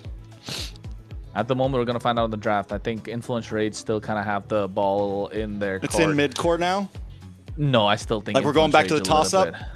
No, I think Influence Rage got it back in their court, you know. Still, yes, Leon got the win, but don't forget Leon had to kind of like fight and you know, claw their way back into this. So Influence Rage still kind of, you know, calling the shots at the moment. We'll see in the draft which side they pick, blue or red. I think the lot still left in terms of draft for them. But then again, Leon are not going to give it away quite easily. Yeah. So they're going to have to keep going, keep fighting, and to see if they can really survive the next game, right? So let's see, get into the drafting. That's very important. So let's see what they're going to cook up in this draft. Ooh, it's so much fun seeing all these heroes grayed out, you know, and it could only get worse from here. Influence Rage does take blue side this time. So obviously the blue side has been kind of doing better in terms of, right? I think it's percentage overall. I don't know what the percentage is here in MCT, but I know it normally always has the better pick, even though for some reason I think us as casters like the red side because of like the possible counterplay. But blue side does seem to show up. Harley ban from Influence Rage still on the table. Harley. They're never going to let Bernoulli have that, huh? Freya, Jushin. No, they're not going to let Bernoulli get the Harley. They know. Influence Rage know what the tricks are. They've probably been scrim partners for a while. Marcel's off the table. I'm looking at the Freya, the Jushin coming on the red side. If you're a blue, maybe try and trade out the Basha for yourself here, because Maracucho likes to play the Basha too. But then so far between Dalika Eto and Hayase, it hasn't been such a crazy battle that we like to see, right? It's been more about Raquel versus Astro most of the time. Not even Bernoulli versus Marco. It's just been Raquel versus Astro. So whoever is able to get the better of them in kind of the roam position does get the game in their favor. And speaking of the Basha before, he's out of there. Freya, Jushin, I mean, no-brainer, right? At this point, don't give some of the broken picks away. Straight jungle bans from Influence Rage here, Layla. Well, that means Bernoulli is a threat to them, right? And we're gonna see what Bernoulli have in his rest hat of tricks other than the Harley. And we know he's got Leo Mord, right? We've seen him play the Leo Mord. We've seen him play some fighter picks. Have we seen him on the Wyatt? Bernoulli's done a lot. He's been rocking out lately. Has he done any Suyo? Yes. Yep. We've seen on the Suyo. I feel like we initially saw him more as just like a fighter jungler, and that's why we were so surprised by the Harley. We wondered, because they didn't pick it for so long, we were wondering, can he play it? Can he play any assassins? Sure enough, he can. He can play them well. So Influence Rage just kind of taking the safe route though, banning junglers, leaving maybe a little something for themselves. There is still a Suyo open for Leon, but not for Influence. With the Harley and Basha ban, Influence Rage, jungle's getting tight. Something's open. Either the Jushin or the Freya. One of them's gonna let open right now by Leon. The Guinevere's taken off. So what's the trade? Okay. You leave both open. That's always the pick. Whenever there's two, you leave both. Freya, right? Inside. I mean, Jushin. Freya or Jushin? Freya. I like Jushin. No, but I think Freya here because Phoveus is gone too. I think Jushin would be really good for Leon because Raquel probably would work really, really well with the Jushin, given a great roamer that he is. So. Leon should get it here. Shouldn't be a problem for them to pick up this Jushin. Jushin Kufra, because the Kufra does decent against the Freya. But you could save Kufra. You could third pick Kufra. Yeah. The clouds are ever shifting. You could fourth or fifth pick. Sora. Valentina is still open for Influence here. Yeah. But it's not gonna. But I like since they get the Jushin, it does kind of work because Valentina's not gonna do that great So good, against the Jushin, right? So it's like, are the Soras so safe here? Like, fine, take the Valentina. We're gonna bully your mid lane. It's got to be Eve that's coming out for Influence Rage, if you think about it. Eve plus... Oh wait, Phoveus is banned out. Eve plus Uranus, maybe? Uranus is open. Could go for it in the XP lane. But then again, like, you're kind of showing your cards, but at the same time, you're not really threatening this Jushin a lot. What's stopping this Jushin? They need kill pressure. And you're not going to get that from Uranus, neither are we going to get that from... Among the planes exists the yeah, Eve, there you go. Hylos, okay. So just solid. Nothing crazy, just, control. Which isn't bad. When you have a Freya, when you have things that are... You have everything else that's going to pop off, it's a decent mid duo. Yeah, you're not going to, like, do crazy ganks in the early game, but it's solid. We're looking at possible late game here again. Do we need a marksman that shreds now because of the Hylos? And then, you know, we need a What would be nice. marksman that also is not going to get Or you're just going to go Sora Gold. Right? Against a Freya. A what? Oh, against a Freya. A Freya? Freya. Freya? Who's free? Freya. Freya. Who's free? Yeah, I'm Freya.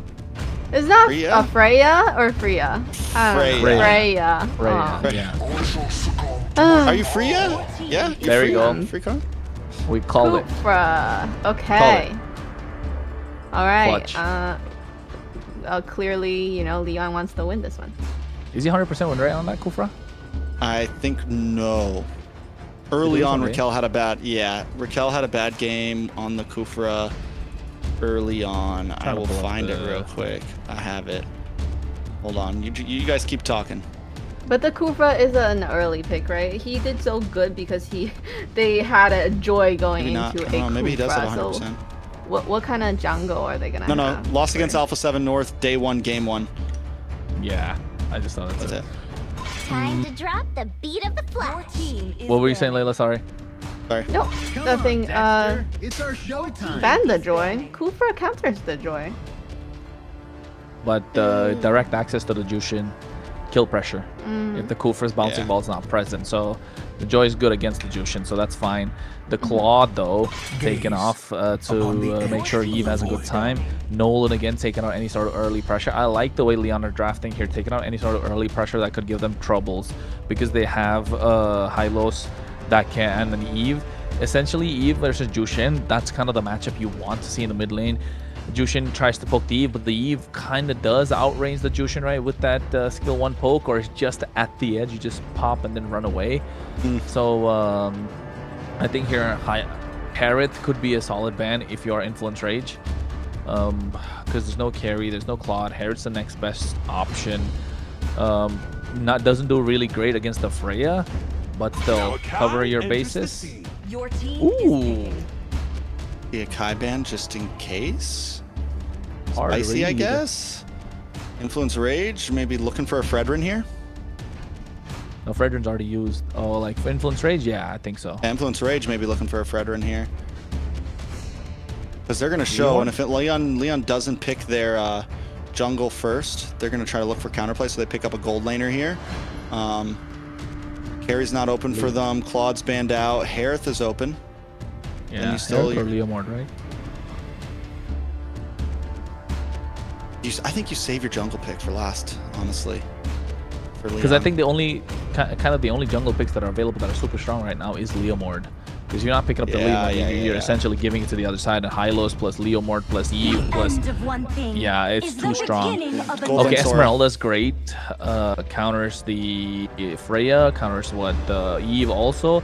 But then again, now it's still left. Is it Esmeralda Gold? Is it whatchamacallit, Sora Gold? Or is it Esmeralda Jungle? I don't know. Whoa. No? Let's not get crazy here. Possible. Dancing lady. I've seen some crazy Esmeralda jungles. Exactly, Layla. Tell them about it. Tell me about it. They just need to farm and pop off. Farm and pop off, queen. Farm and pop off, queen. You got it. Hey, this not the MWI qualifiers at the moment, but hey, that's later on. But the MCT, I think the Esmeralda also kind of preventing a Herod from coming through. That's what I was talking about. Now look how solid Influence Rage are with that Leo Mort. Ooh, little hard to deal with. What could be the jungle pick here? They need something to kind of pull it together in the jungle. No. They've got Double Fighter off lane. They've got a Kufra. Suyo. You've got coverage. This is your chance to do they heavy. couldn't pick the or Leo YSS. Mort. YSS. Be a possibility as well. Suyo, probably. If not Mercy Suyo, maybe. to shepherd the world, wrath to quell the wicked. Whoa! Whoa! Spicy. I like Roger. I like that. Roger Jungle. This is risk. This is risk. Like, he doesn't have the damage. I'm not gonna lie. I don't know what he has. In a long time. He doesn't have the damage. That's for sure. They need those early kills, especially against a those Freya and a Uranus and a Hylos. Well, Guy Piercer. I mean, it's a risky pick, but why not risk it now? If you don't risk it now, when? Right? Because you just these two teams, if you're going in and you're gonna lose this, so you're gonna be in the seed. What now? C6? Probably. Yeah. Not sure. Probably. Yeah, if you lose this, you're going to seed 6 or 5. Either way, it's not a great spot. But they got 2 more games, even if Leon loses this, even if Rage Origins loses this. We got at least 2 more games tonight, so stay tuned. Because right now, we've got some heat in the land of Dawn. Bernoulli picks up the Roger. Rage Origins up against Leon. It's 1-1. The scores have been tied. And we're going to take our time tonight because it's Friday night, baby, and we got to build up this fight night. Yeah, we definitely are looking to build up fight night, and the first rule of fight night is you don't talk about fight night. Fight night.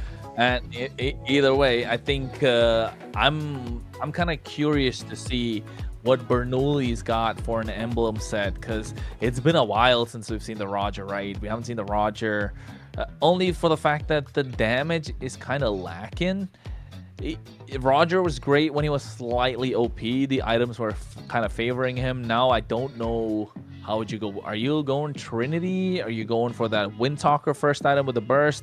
But then again, is it enough damage? Skypiercer? Yeah, I was thinking Skypiercer. So what? Are you going for like a cheap build with the Windtalker and the Skypiercer? That's what, 1,800 plus 1,500. So that's essentially by the time someone builds a BOD or a Holy Crystal, you're just getting 2 items and you really want to stack it up. So important in that aspect, I'd say. But then again, I don't know, man. If the Roger pops off lethal under a fight, then maybe something can happen. But if, let's say, Influence Rage Origins just don't pick a fight at all for like the first 5 minutes, then the Roger's kind of like gone, right? He needs to farm up so much faster. He needs to get those items. Wait to see. Layla? You like Roger? I got a little excited, just like how, Kronos got excited about Odette. But I do think it's like a pick that just came out of nowhere, and I kind of want to see how they're going to play out. Anyone can do it. Bernoulli. It's Bernoulli. It's Bernoulli, baby. Exactly. Bernoulli, baby. Yeah, he's pulling something Bernoulli out on the beat, baby. Out of his hat of tricks again, right? So let's see. Well, we need to find out if Bernoulli can the Juju. All right, now can he Juju on that beat? Bernoulli on that beat. You guys know why we did this? Why we did this pause, right? Tell them why we did this pause. Of course we know. Tell them why we did this pause, Layla. Is it Diamond Drop? Oh. Yay! Did any of you guys get that one earlier? Okay, if you did, make sure you tell everybody in the chat. But thanks to Bonox, we have the diamond drops. Make sure you're active in chat. Let the mods know that, hey, how come you didn't pick me? Say whatever you need to. Get active, stay active. The most, the more engaging you are in the chats, the more chances or more likely you're gonna get picked by the mods for that diamond drop, okay? Let's go. I like it. So back to Roger. You like Roger, Layla? Yes. Yes, I do. Fan. Back to the Roger. Bernoulli pulling out another hero out of his hat of tricks that we probably don't know if he'll be able to do. But Roger is kind of a fighter as well. But I see the problem, right? Enemy's pretty tanky. So yeah, very tanky. There's like just big boys all around. A lot of crowd control.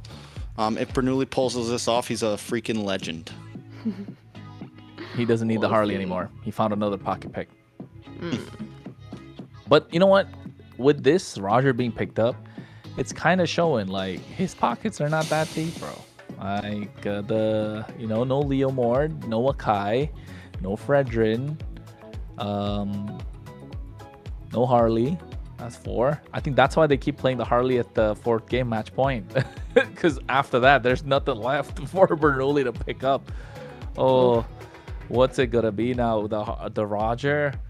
Oh man, this is what kind of like the global ban demands, right? You need to have real deep pockets what heroes you could go with. There was no Nolan for that game either. Apart from the Nolan, didn't they ban another assassin in the early game? Was that Suyo or... Suyo was up. It was available.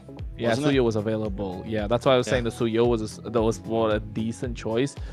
But yes, Nolan wasn't available. No Joy. Yeah, Joy was gone off the game as well. So I don't know. I think this Roger's putting me off a little bit. But then again, we'll wait and find out how it's gonna go. All right, we're not gonna do another intro. I already gave you guys one.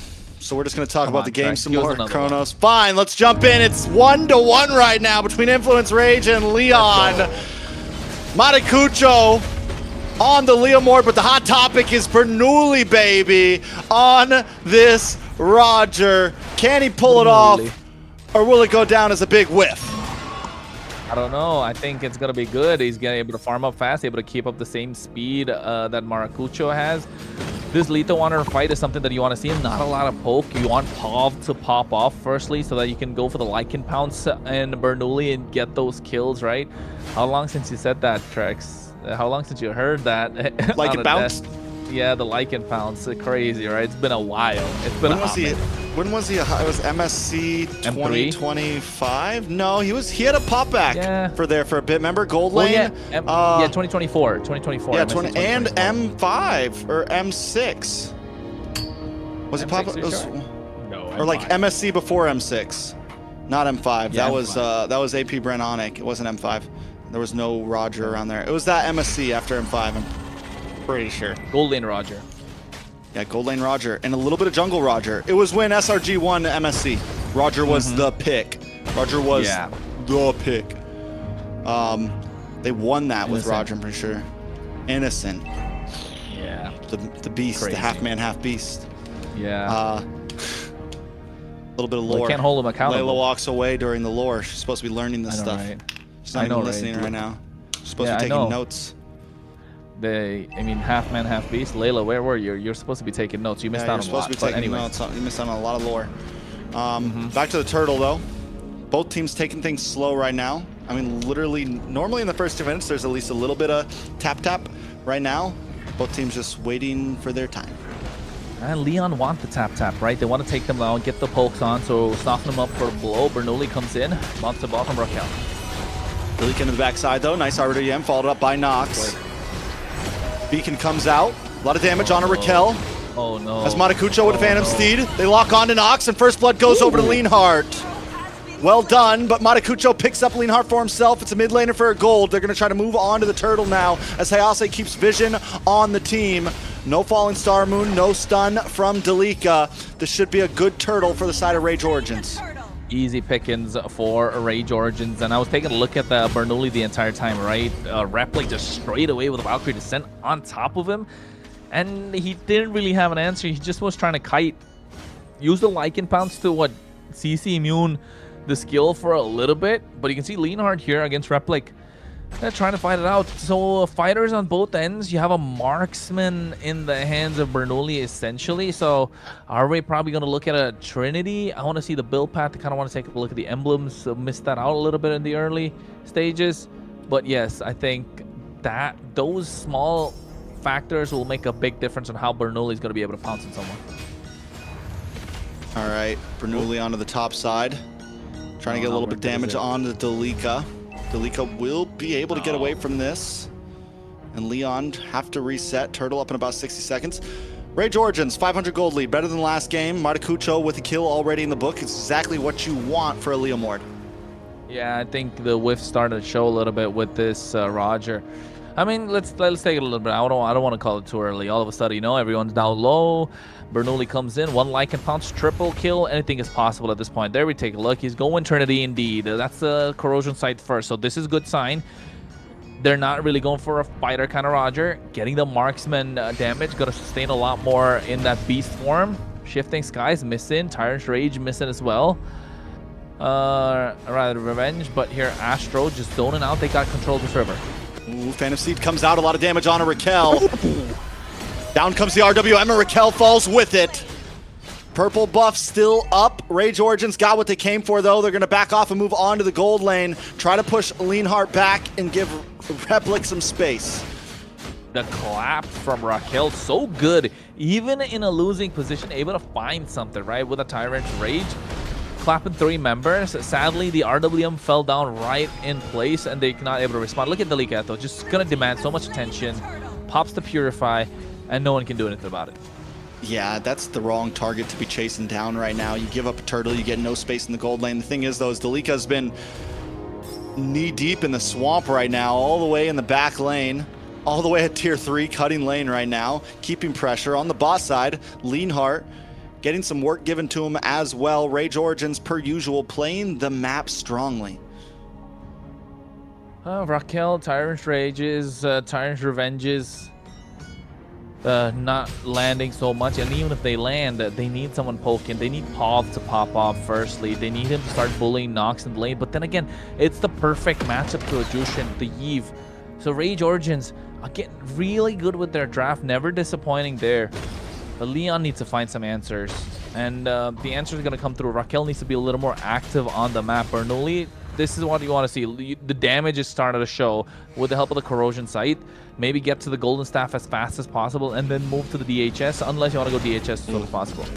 Alistair might be way too deep here. Does use a flicker, but flicker's down. Glorious Pathway comes out, and Matakucho puts himself at 3-0. Yes, the damage is coming out for Bernoulli, but 3-0 Leomord at 6 minutes in is dangerous. 2-level difference. 2. Down on the boss side, a little bit of action as well, as Leon tried to make a play on the tier 3. Pav brought out, forced to use the flicker, plus the beacon. Rage Origins unable to catch anyone. Raquel flickered out of there too, so 2 flickers earlier, Hayase. So they're all marinated, they're all softened up. Now all they need to do is get that finishing blow, and Rage Origins could take this game by storm. Delika to make it difficult for Bernoulli to get that purple buff. Maracucho getting the tier 1 on the top side. Turtles up in 5 seconds. This is the big push from Rage Origins. This is the big advantage that they have right now, and they're going to press down on it. All right, another turtle probably going in the hands. Like, how does Bernoulli even enter this pit right now? You don't have a real dash. It's tough to really get in. They're going to look for some sort of angle, but that is another turtle over to Rage Origins. And since Leons didn't want to contest it, I feel like they should have just been looking for play elsewhere on the map. Just keep it moving. Don't sit there and basic attack Delika. Yeah, I mean, that's what he wants to, right? He's going to regen back a lot of HP. But then again, thinking about Bernoulli, he's not, even if he enters the fight, he doesn't really have damage. They have a lot of spell vamp, a lot of lifesteal on the other side. So along with the Trinity, are we looking at maybe a Malefic Gun, maybe Sea Halberd? And then now we're going down the route of having a full build, so you're basically essentially a marksman in the form of a fighter. That's what Roger is technically, but then again, the catch. All right, not enough. But it's nothing. It's don't forget, this is Uranus. Oh no. Out comes the Steve from Matakucho, locks on a Raquel. He's unable to get the Tyrant's Rage off. A lot of damage coming down, and down goes Raquel. Replic finds that kill onto Leonhardt as well. In comes Nox with the beautiful RWM that catches 2, and Astro still gets away safely as Delika chases down Pav. That's a point of view for you. 4 members down on Leon. Towers are going to be dropping soon. And not just that, even Leonhardt getting taken down, right? 1v1 against Replic. He missed almost every single skill to try and activate your shifting skies and the thunder form, dishing out the damage, just never came through. And now slowly this chokehold starting to show, putting them in a sleeper. And Rage Origins taking it away. Yeah, I mean, it's 4.4k gold lead. What do I got to say? Deaths are happening everywhere. Matakucho with the puncture onto Raquel there.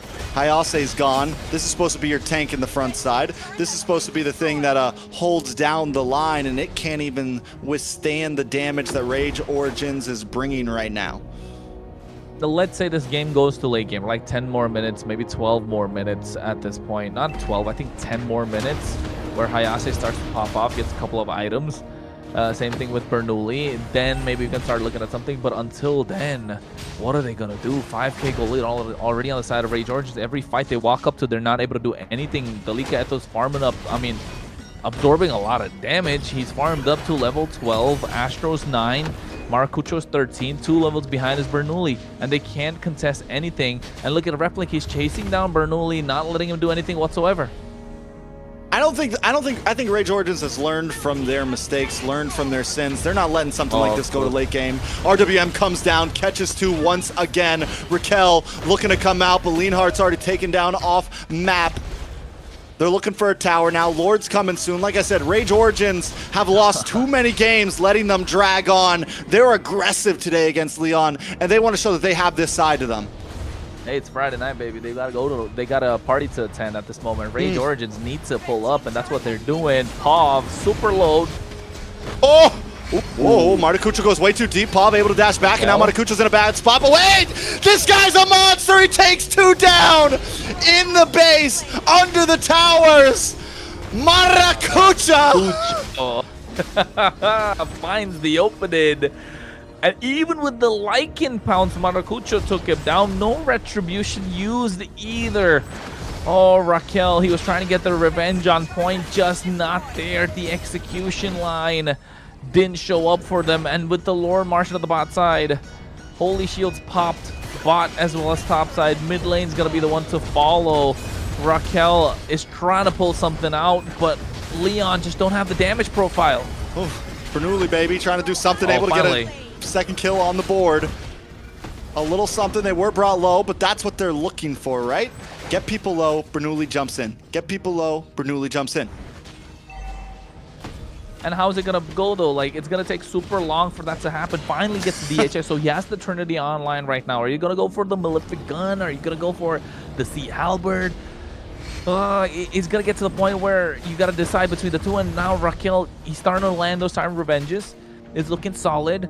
Influence Rage 5.8k goal lead. Leon need to make sure they don't let her run away. And if you're Influence Rage Origins, like you said, you want to get this game under wraps as soon as possible. You don't want it to get to the point where you're facing down a marksman on the other side. And don't forget, Bernoulli on this Roger can kite. Roger's so good at kiting. So much mobility. So if you're looking to chase down the Roger, he's going to be able to run away super fast. All right. So where do we go from here? Rage Origins, I think, just keep on knocking on the door, right? Hunter Strike just locked in from Matakucho. Malefic Gun for Replic. They're just, it's getting rough. It's been rough, but we're at the kill point now. With bottom tower gone, Lord up in 30 seconds. Rage Origins aren't even freezing lanes. They're not even freezing lanes. They're just hanging out. They're letting wave push after push. We have enough of a gold lead that it's fine if you keep up a little bit. Yeah, well, at this point, how are they going to make it happen? Which one? Replic's taking a lot of damage. The Valkyrie Descent to go in and out whenever needed. Bernoulli doesn't have the damage at this moment. Lord is up. They only send Maracucho to pick that out. And I think Leon, they got 3 kills on the board, not where Roger wants to be. Ooh. The damage is starting to show, but then again, to deal the finishing blow, he has to kind of like go in with the Lycan Pounce. The moment he goes in, he gets caught up in a lot of the crowd control, the spirit combo from Replic, and then Maracucho has the dash when he gets Astro on the top with of the steed. poke. Yeah, Astro like there's with just the so many things to just stop him in his tracks. It's tough. Well, the Lord's marching in slowly. The Lord's marching in slowly from the bot side. No inhibitor on the bot side, so they need to pull the aggro to the mid lane.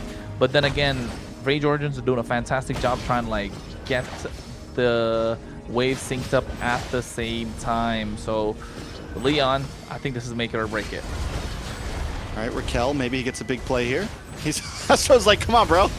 Astro's waiting for the knock-up. Totally, they're cool with the rage. They don't care. In comes the Valkyrie Descent. RWM to catch 2. But a nice shifting cloud. Still not enough, though. The damage just isn't there. The 7K gold lead is tearing Leon apart. Bernoulli on the boss side clearing waves. Rage Origins finally going to back off. Another wave coming down the mid. They're looking for another inhibitor here. As Bernoulli and the team try to do something, the Phantom Steed comes out. Maracucho once again looking for targets. Will get knocked up. Lycan Pounce does not commit from Bernoulli. Replic takes down the tower. Does Rage Origins want to keep pushing or back off? They decide to back off. Rex, what if I told you in the top fight when they took down the inhibitor, Bernoulli was actually there, hit a Lycan Pounce. He hit a Lycan Pounce. Nothing happened. Nothing happened. Barely a tickle. I mean, I don't think he got a giggle coming out from the other side. At this point, what do? They got the Sea Halberd. That's what I'm talking about, right? Bernoulli kind of needs 5 items. Does he go for the Malefic Gun even to get that extra bit of penetration, or does he go for a Malefic Roar? Oh, they're staring down the barrel of a shotgun, man. And Influence Rage Origins are cocking it. They're holding it. It's just dependent. They're deciding, is it going to be a buckshot or, you know, or is it not? Just to add some more salt to the wound as well, Maracucho just picked up Immortality. So not only does Bernoulli have to Lycan Pounce, but he has to find a way to do it immediately after. I mean, it's tough, right? We got the Immortality on Maracucho. Astro is a tanky boy as well. Here comes the possible pincer here, Replic. Walking down on Raquel, and look at the beautiful, glorious pathway to cut them all off. The beacon comes out for Pov just to try to get away, but Rage Origins, it's collapsing in a 4-man RWM. This could be it. Leonhardt down, Hayase is the last one standing. All we gotta do is count the seconds as the minions come. The recalls are out. There's no minions under that base right now. Astros is taking shots to the face. Hayase will go down. They're going to lock down on to the base. No minions still. They have enough, and that is it. Rage Origins bring us to match point. They wanted the wipe. They wanted the wipe. They said, you got the previous game. It doesn't matter. We're looking to take it all. And they ended it fast, like they should. Very unfortunate for that Roger not doing so hot. But yes, there was a lot of problems with the whole team composition. You know, their front line, they have they have the Esmeralda and they have the Raquel on Kufra, but it's just not enough damage to get at the enemies low enough for Roger to do his job. So very unfortunate there. No damage. Yeah. Look at Bernoulli. He was going to go for the Malefic Roar. But Assassin, Swift, yeah, that's not the play. What else could he have gone for, to be honest? Killing Spree, yes. It didn't matter. It didn't even matter. The pick just doesn't make sense there. They're just lacking so much damage. If they decide to go for the Roger, then something else apart from the Esmeralda, slot the Sora in the EXP lane, or they need another source of damage. Just didn't have it. Pov on this Jushin, such a power pick, completely neutralized by this Eve. The Kufra, what was supposed to be like a pick that, okay, now we're back, we got the game, this is the moment where we get momentum on our side. The comfort pick, the pick that's kind of like turning the tide of the game, didn't work out for them.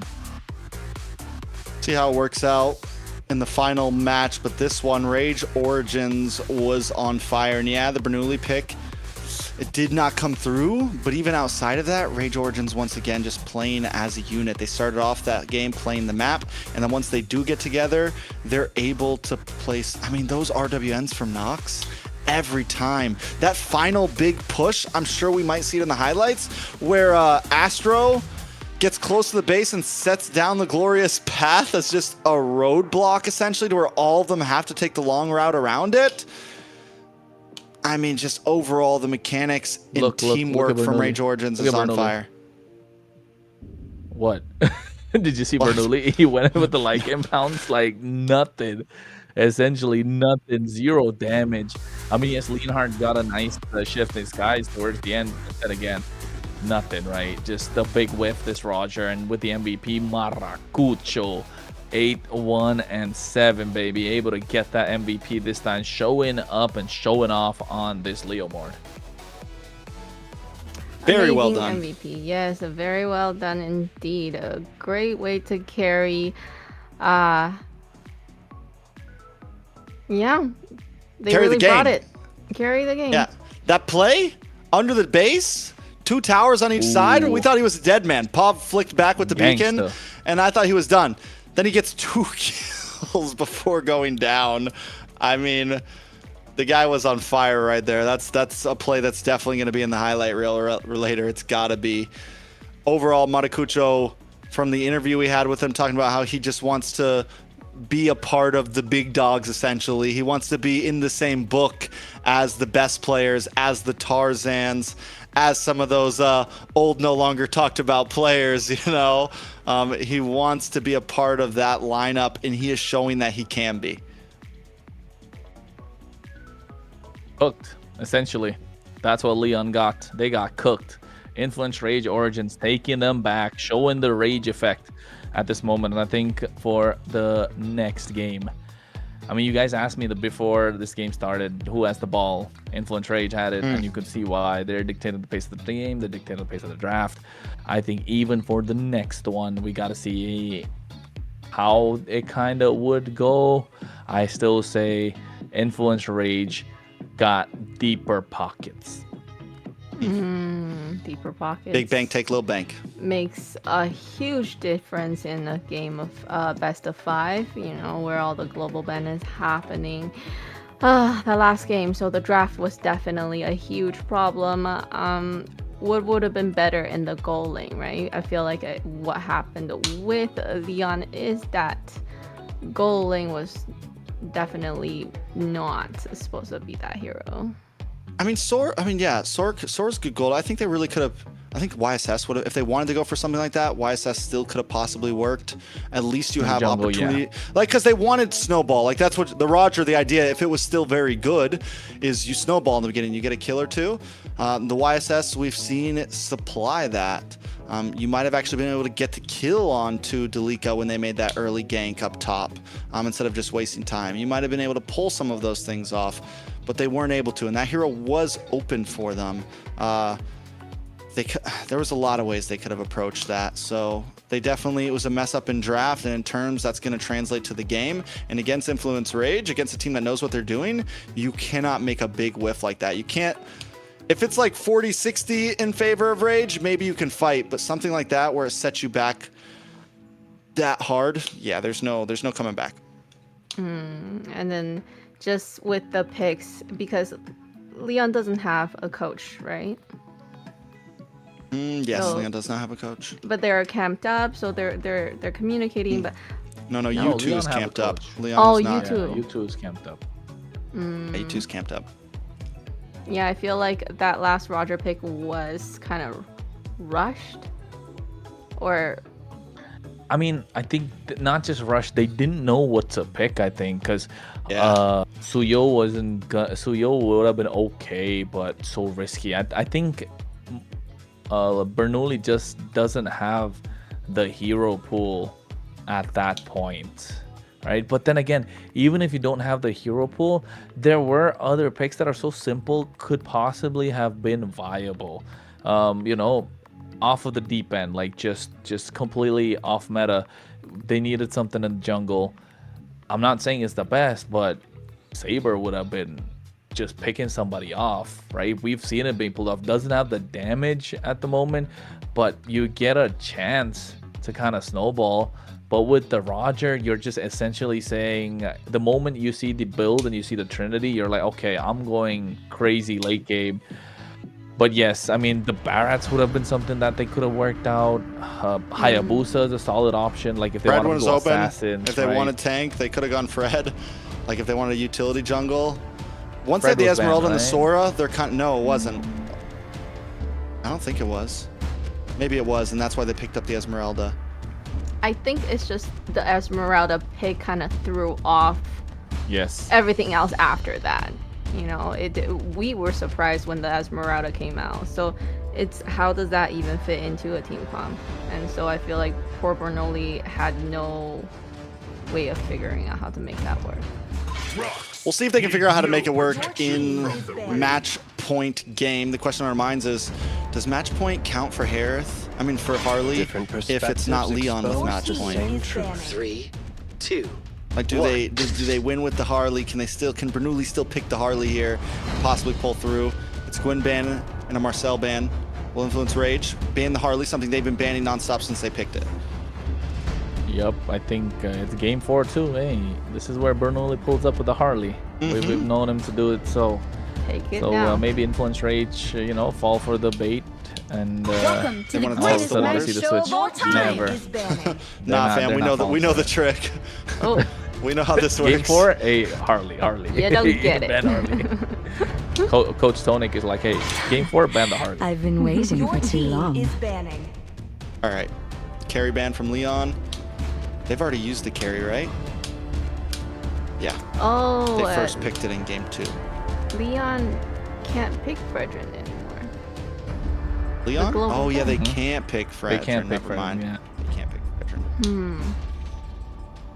It's looking rough. Bosch is still open. Jushin still open for Influence Rage. Yeah, I didn't know they haven't played Jushin yet. Yeah, Jushin's still open for Influence Rage. Oh. And they're not gonna ban it out either. Did we just see a Jushin? Where is it at on? Oh yeah, Leon used the last game. Of course they don't ban it out because Leon can't use it. Yeah, they ban out the Freya. They get a Jushin whenever they want. On these first 3 picks, they can save it for 3rd pick as well. Yeah, I think 3rd pick if you're Influence Rage, or maybe go for the first 2 as well, just so you don't you're not showing a lot of your cards at the same time. But if you're Leon, what would you go for? Aerith? Aerith is open. Maybe you just first pick it, yeah, and get it out of the way now, since marksmen are at a deficit right now. Because honestly, if you don't pick it, they can still pick the Claude actually. There's still some gold lane picks available for them. So Exorcist of the Dragon Spirit here. Is picking. Use Zong to deal with the Jushin. I guess, but still Purify, you know? Purify Beacon, not the best. Like, I would say like Hayabusa would be such a solid choice, but I don't know, Bernoulli doesn't seem to have it in his deep pockets. Influence Rage, maybe go Harith plus. No, I mean, if I'm just thinking if they don't want to show the Jushin, right? Harith plus Gatot maybe? Or Harith plus Hylos? No Grok yet either. Has been something that's pulled up against the Yuzong though. You might not want to pull it out. I don't know. Neither of these teams use Grok ever. These 2 guys, they never do. Phobius Ju. Layla? Global ban system, just making it really hard for these teams to really draft, especially for Leon. So really hoping that they still have some kind of combination that they can do, but it's not looking so hot. You know what they could have done in the previous game? X-Borg jungle. What could have been possible? The tanky. Yeah, honestly, against the super tanky lineup of Influence. Well, that was last game. We're at match point now. I know. My guy's still focused on it. He's like, man, you know what they could have got? No, I'm just saying, like, even now, because like, I'm just thinking, are they going to save it for the second phase? Okay, Grok gets picked up. Raquel feels like a Grok player too, with a cool frozen stuff, but now they need to lock their jungle, right? Otherwise, it's gonna be a similar Among the situation. planes exists the equilibrium. If they don't, Eve is gonna be the choice. Made for. Which is good. I think because the Jushin's already been picked, you need to get something in that can at least stand a chance. Grok and Eve are gonna have great wave clear. The yeah, Carrot? good wave. Or do you pick jungle now and focus harder onto Leon's jungle again? What can they pick? They could go for the Fred. And they just need a solid gold laner. Fred, though, against Grok and Eve and Yuzong might not be the best. Alright, there you go. Goal lane. And it's flexible. That's Could be it. jungle. You never know. They could go for Sora still open. They could go for like a Sora gold here with Harith jungle and Phoveus in the EXP. Possible, He's scary. Possible. He is. Blue. Blue's I gone. think that, you know, having no coach and coach really shows up Leon's not here, option. especially in this series. Leon's still no, Bosch is banned. Oh wait, yeah. Banned by influence. He's in that It's okay. corner. Yeah, he's like way over there. Yeah, It's not your fault. that's okay. 4 eyes can't see. Leon has another jungle, do they not? In terms of picks. No, they're. I thought Bernoulli was the sub. EXP, yeah. Yeah. Yeah, he's the sub. But at this point, I don't think he's the sub. Yeah, he's the main guy. Yeah. He's him. He is him. Bernoulli, baby. Bernoulli on the beat. Do you think they're gonna have like a roster kind of rearrangement or change No, I honestly think Bernoulli's Bernoulli's sticking him. around. going into Yeah, playoff? Bernoulli's good. No. I mean, we'll talk about that on playoffs. I think Sorry. he's locked. We need to down. save It's something Friday to night. talk about later. We gotta talk about I know. something later. We can't use up all of our talking points now. You're right. You're right. Yes, Global Alright, so- Ben is making this really hard though. For Nolan. Nolan, no. Lancelot. Maracucho flexing. Maracucho flexing. But yeah, but does Leon just... Now I think Leon maybe does just pick up the... No, they can't pick Fredrin. Okay. Obsidia is solid. Counters No 1, 2, 3 Fredrin, heroes no on there. This is tough. Fred, What do they nothing. jungle with? What do they No. jungle with? Hayabusa. yo? Honestly, Hayabusa is so Yeah, solid. you just go... Yeah, if you can, go for the Haya. You know what? Haya Go would be Saber. a killer here. Go Saber. Saber. anything, crazy. right? Any assassins. I feel like even I can play a little bit safer. Come on. Come on. Suyo, right? Like, it has to be Suyo. There we go, finally. About to say. Like, you get the Suyo. I literally. Oh, God. I think that's a wrap. I think Yeah. that might be the wild card. But honestly, though, still, Leon does have a solid, well-rounded draft. Influence Rage all over the place. A lot of angles to attack from. You throw a chip in to make it even crazier. This is kind of what we've been seeing from these two teams every game. I'm not saying it's impossible for Leon, but Rage Origins has a pretty cool win con here. I mean, I like the chip. Layla? I don't know. Well, what possible combination can you have with the chip, right? The things that he can do, being Could able pull up. to go all over the map. Yeah. I don't know. You got to pull up with the tahini, you know? Make it spicy at the moment. That's what I they're just looking think at. Lienhart This is a is going to pull-up have hero. a hard time. You know, they can choose the gank gold very easily. Yeah. Yeah. Lienhart, stay safe. Stay safe. Stay safe, Leonhart.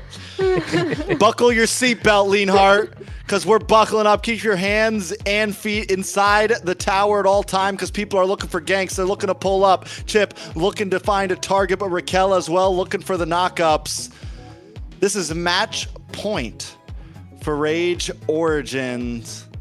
Leon on the defense, trying to tie it up again once more. Will Rage Origin secure a spot in the top 4 and send Leon down to the unsafe bracket, or can Leon stretch this out again? Kronos, how you feeling?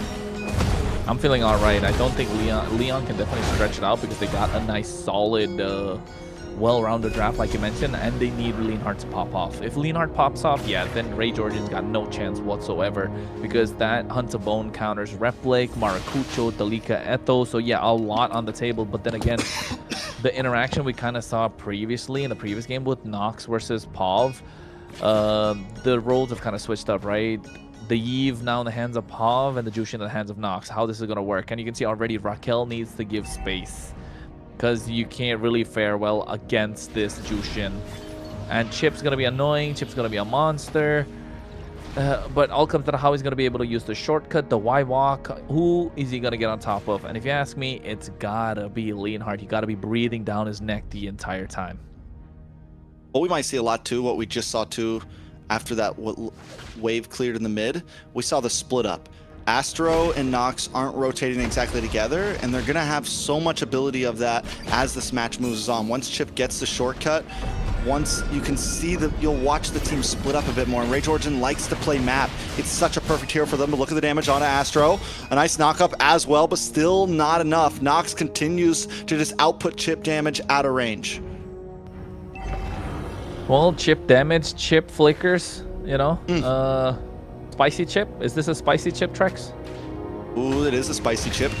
Looking like a, what's the spiciest chip out there? The crazy something. Ooh, the Carolina Reaper one. That's what Astro's looking like right now. Black Dragon does come out from Hayase, but it's a little bit early, way before the Turtle's even ready to get moved on. Ooh. Into the bottom side, though, the beacon, an aggressive beacon at that, pulls him in, and in comes the Lancelot puncturing through, able to get the kill onto Bernoulli. A nice RWM, does catch Astro. Pav finds one, but it's a double, a triple over to Dalika.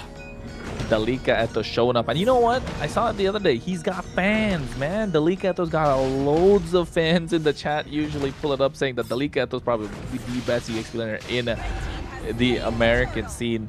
And showing us why he's got fans, the way that he plays. And you can see on the top side as well, shortcut drop down, Leonhardt forced to flicker out.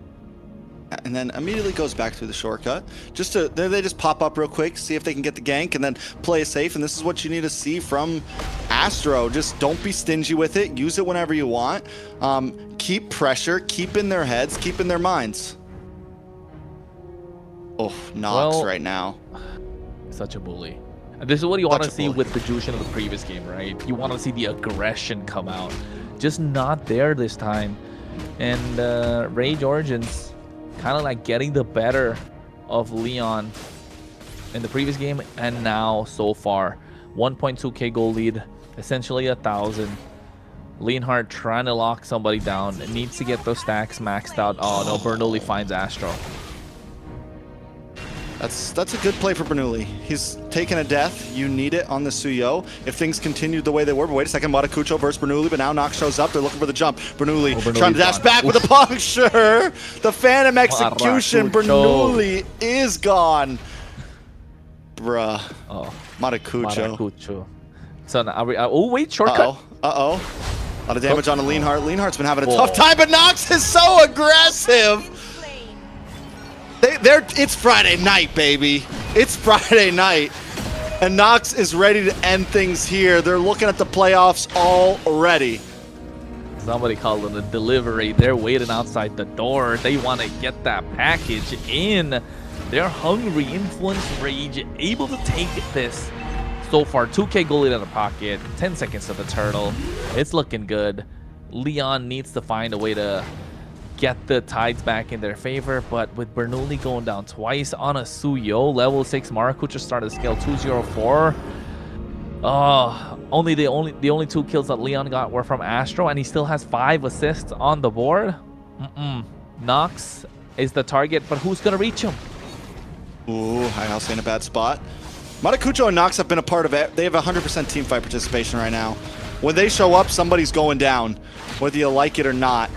Maracucho going to start working on this as Astro drops the shortcut and everyone pulls up on a Hayase. But wait, a nice knock-up, a nice response from Raquel there. Paired up with an RWM. Black Dragon comes out. But the Thorn Rose, Maracucho's just too fast, too smooth, too clean. They're going to move back onto this Lord, but Astro is low. The smooth criminal had to drop it. I don't know. Would Leo be proud? Maybe. Leo would be proud. Effects. Yeah, I know, right? The sound effects are starting to show. 7,000 HP on the turtle, but it's going to be locked down. No one to contest. But look at Replic. He's taking a fight to Bernoulli. He's taking a fight to 3 right now. Dropped his Zaman's Force. Little tap, dash back. Not looking good, man. Not looking good if you're Leon. How do you make a comeback? You need to find Nox, and that's what they're doing in the mid lane. Ooh, good pick by POV, Pav. That's exactly the one you need to find. That's the one that we were talking about as well. 100% KPA, and then all of a sudden you take him down. Shortcut from Astro. But who do they need to find? They got to find Bernoulli, and they do it every single time, but then his Zaman's Force does drop. Raquel, Pav, and Leonhardt forced to back off. Replic, Astro, and the rest of the team just creating space once again. It is suffocating the way that Rage Origins plays. Yes, it is. And Leonhardt, he got the Hunter Bone lockdown onto Maracucho, right? He did, but then not having kind of like the damage to go in at that point. Doesn't have a full shard stack, but at the same time, it's a single target skill. So they need to go in one after another, which is not looking good. Because the way Influence Rage are kind of bringing the fight to them, it's through the shortcut, and everyone's just going to let loose. It's going to be chaos. So look at Maracucho flexing again. Yeah, just with a couple of punctures, just testing the water right now. Nothing too major, but still showing that at any point, I can kill. You know what? Maracucho's going to do that TikTok play where you go, oh never mind. We're not analyzing. We're fighting right now because the shortcut pops up once again. Double kill onto Maracucho. Under the tower, Replic looking for another one, finds Hayase as Raquel runs away, but you're going the wrong way right now. A double kill into the hands of Replic. You could see the Grok even running at that point, sticking to the wall, trying to get there as fast as possible, gets taken down immediately. Tier 1 of the top side drops. Tier 1 of the mid lane, no minions. 5 seconds to the turtle. Bernoulli's next on the chop and block, and they can sniff it. Ooh. Phantom What's execution. the cooldown on the shortcut? Short. I feel like he's been. What's his build? What's his build? Or what's his? Yeah, did he go for like fleeting time first item? Fleeting time and I don't know, maybe a fleeting time and then what's his emblems too? Talisman. Oh yeah, emblems too. He did. He got the focusing mark too, so a lot of damage is gonna be dished out from the opponents. Or from his teammates. Replic, under 2 towers, drops Zaman's Force. He's fearless, Maracucho. I'm tired of saying his name. I'm tired of saying it. I'm getting tired from rolling my tongue so much. It's tough. Maracucho is just on fire back to back to back. He's Fuego. It's caliente. Caliente. He's hot right now. The guy's in the land of Dawn right now, killing it, man. Muy caliente. Muy caliente, Maracucho. No mames, wey. No mames. The way that he's been playing, absolutely insane. Oh, Leon are probably saying that right now. Influence Rage Origins. Just making it difficult. 7-0-4 on a Lancelot in this meta, in this economy. With a chip. The shortcut drops again. Bernoulli able to escape this time. Only very lucky. All right, is there a way out of this for Leon? That's the question. You're the big brain in this match, unluckily. So break it down for me. I mean, they can. They need to find a split. The problem is Bernoulli needs to find a split, but they're not able to do so just because the chip exists, right? And maybe if Raquel is present when the shortcut drops, you get that big, massive tech charge. You get a 4-man knockup, 4-5-3 if they pop the Purifies on the other 2.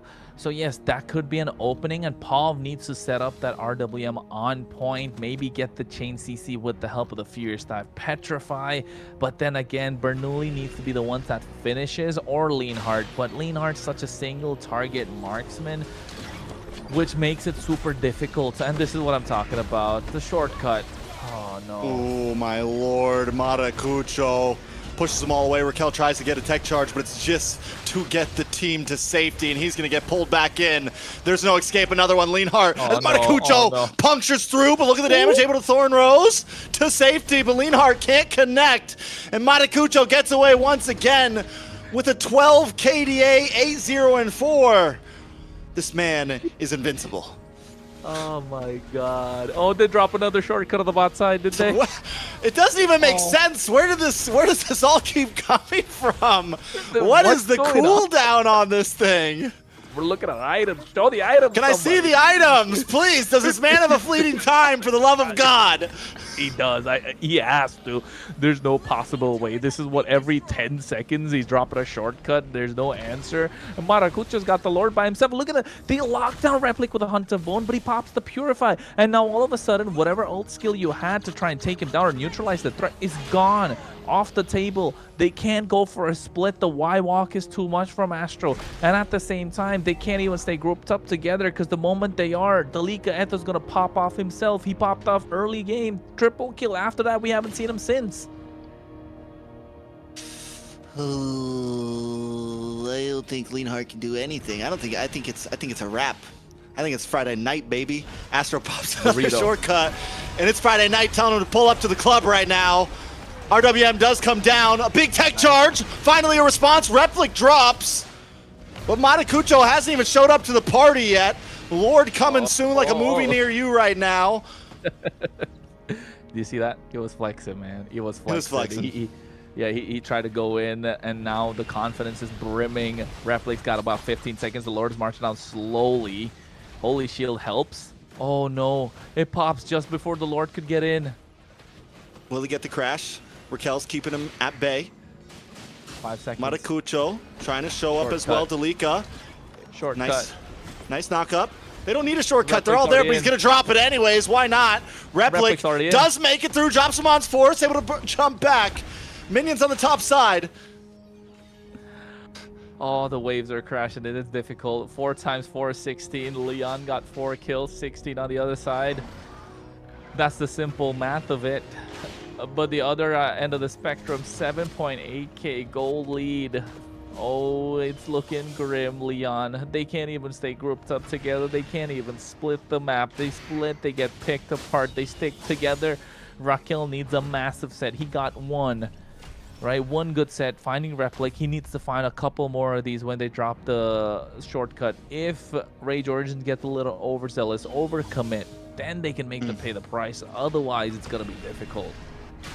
But I don't see them doing that. I mean, yes, Matacucho's been flexing a little bit. Maybe Replic's been flexing a little bit. But with a 7.7k gold lead, you can do that. And as long as they don't bite too much more than they can chew, they're good. But they have been playing it safe. They get First Lord. They know that the bottleneck of these towers is a dangerous spot as long as Raquel's on the field. As long as there's an RWM, they can get caught off guard. So Rage Origins, though, they're not a dumb team. You know, they're known to slow play. And right now they're showing us that they can really push in quickly and get a lead. They're still taking their time. And look at Matacucho just sending Bernoulli back to base. Muy caliente. Muy bien. Caliente. Very good. Muy caliente. Muy. Come on. There you go. There you go. Bring out that Floridian in you right now. You know, sending that message across to the other streams as well if they're able to get that on time. But I'm hanging with the boys right now.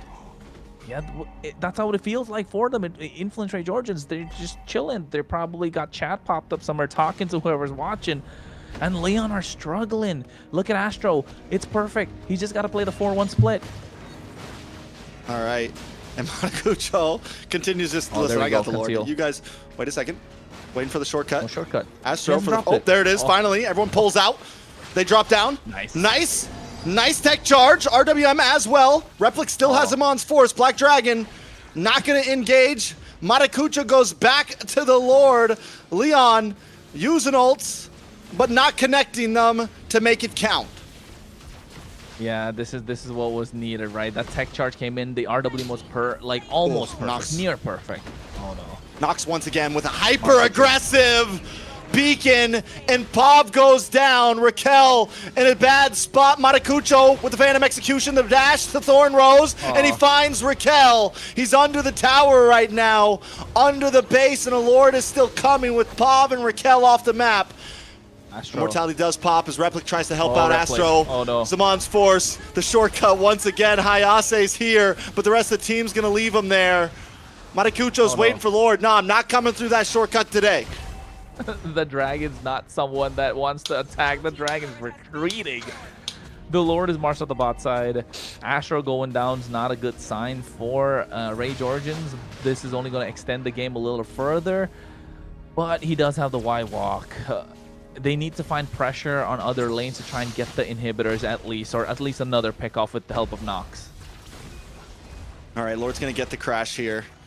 Inhibitor should drop, but the waves are a little out of sync. Rage Origins looking for an angle. No Astro, but they still have the damage on their side.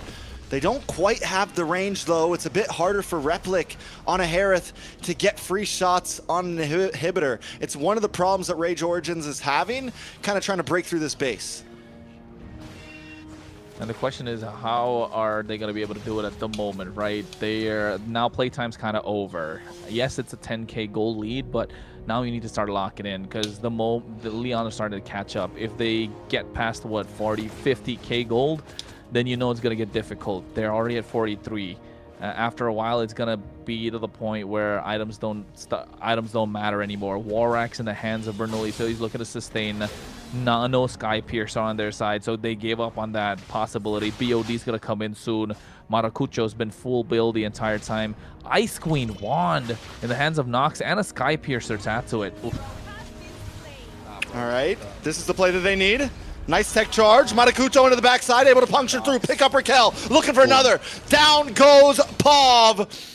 They're going to be able to crack through, and this is what they needed. They didn't quite need a Lord. They just needed a big fight to take out a few members, and it's Bernoulli and Hayase up against 5. The recalls are out, the flexing is on, and Matakucho is muy caliente as they break down into the base. Rage Origins will advance to a secure spot in playoffs with a 3-1.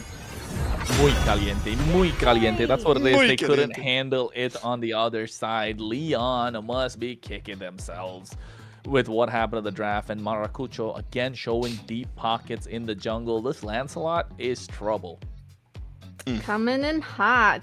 Coming in hot. I guess that's the word of the day. Muy caliente. Amazing. And that's it. The last match of the day, and we have all the seedings filled, right? So, I don't know how Leon is gonna go into the playoffs, but that was very defeating, and but I mean, it's the same storage from Leon, right? We've seen them play very well. We've seen them play not too well. I think if they can get it together, they have a chance in playoffs for sure. But Influence Rage is the topic of the night right now. 3-1, and they continue to just show up for us. They continue to kind of break down any non-belief and show that they are a team to be reckoned with. Not just tonight though. They did the same thing yesterday. They had the ball against Vendetta. Yes, Tarzan wasn't playing, so maybe that's a kind of like a talking point. But even Akiro played well, and Influence Rage just did not let up. And not the fact that they did not let up, the draft has been so good at the same time every single game. I don't think there's been a draft where we've seen Influence Rage be like, it's not so great, right? It's always like, okay, the other team could look slightly better. I mean, the stats speak for themselves. We saw a massacre happen in the Land of Dawn at the moment, and the one leading the charge has got to be Maracucho, and we're tired of saying his name at this point. If he comes in for an interview, like, we gotta let him know, like, you gotta cool off, baby. Like, we've been saying your name a little too much. Like, calm down. Whatever you ate, it's okay. Like, have some pop, have some soda. Like, drink some water. Take a shower, get some cold water underneath those heads, because you're on fire at the moment. And Influence Rage as a team have been together. They have been on fire. They took a little bit of time to find their footing, but once they did, oh, it's difficult to stop them.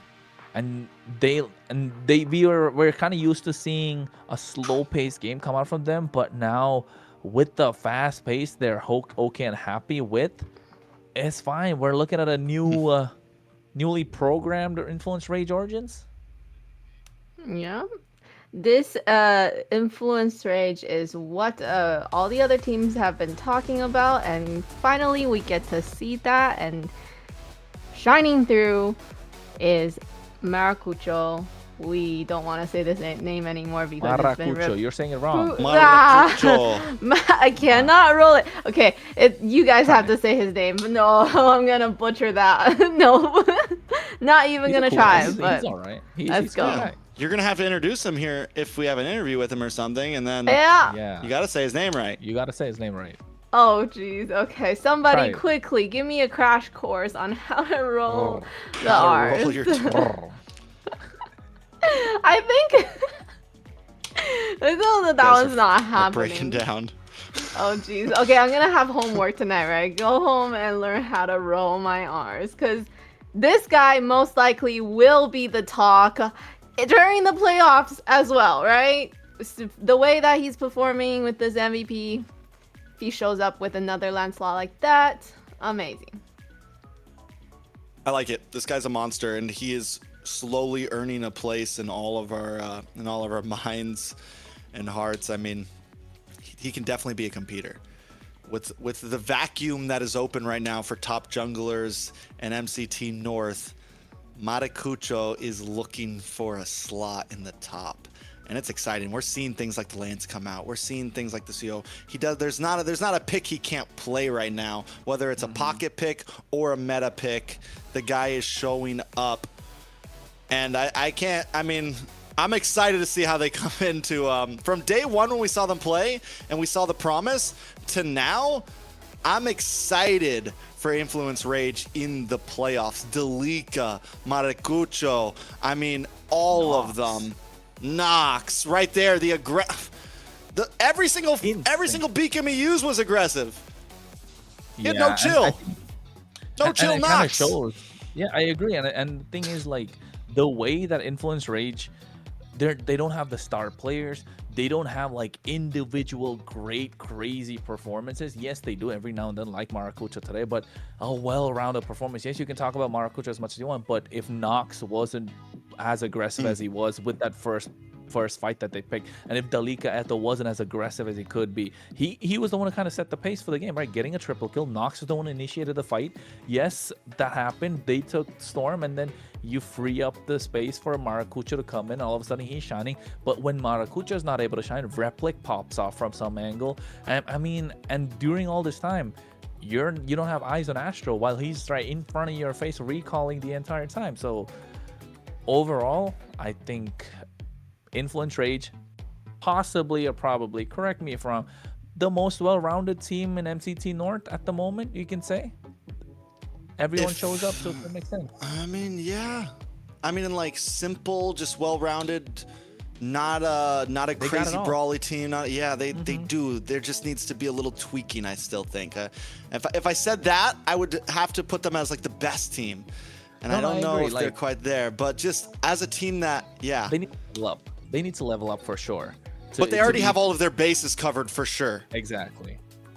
So what you're saying is not really any weak points in that team. It's more balanced. I would say they're one of the few teams that, has complete balance and knows all of the basics.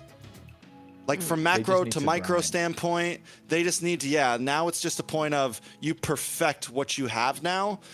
And then, you may not have any weak points. Yeah, and I think that team just needs more exposure in terms of competition, right? That's what they're lacking, I would say. Imagine if Influence Rage Origins takes the whole thing, goes to the MSC, the exposure that they get to go against some of the giants, some like the Liquids, the Onyx all of a sudden, and then now they come back with that kind of experience while some of the NA giants are already planning on leaving. This could be the next big thing, but to get to that point, they need to get that stand. So yeah. And the man of the hour. We've been talking about him so much. I do not want to butcher the name. Please, Trex, help me out and bring this amazing guy to the interview that we're having. I don't think he's Maracucho though. No? Yeah, this is Astro. We're gonna be joining. Astro? You had the easy one, but it's okay, Layla. I'll still bring us in. We got He's a quick Arvoinen. interview. He's who?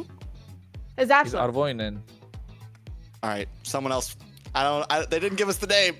All right. So we are having an interview from Maracucho. Yes? It's not Maracucho. It's not No? Maracucho, it's Arvoinen. No.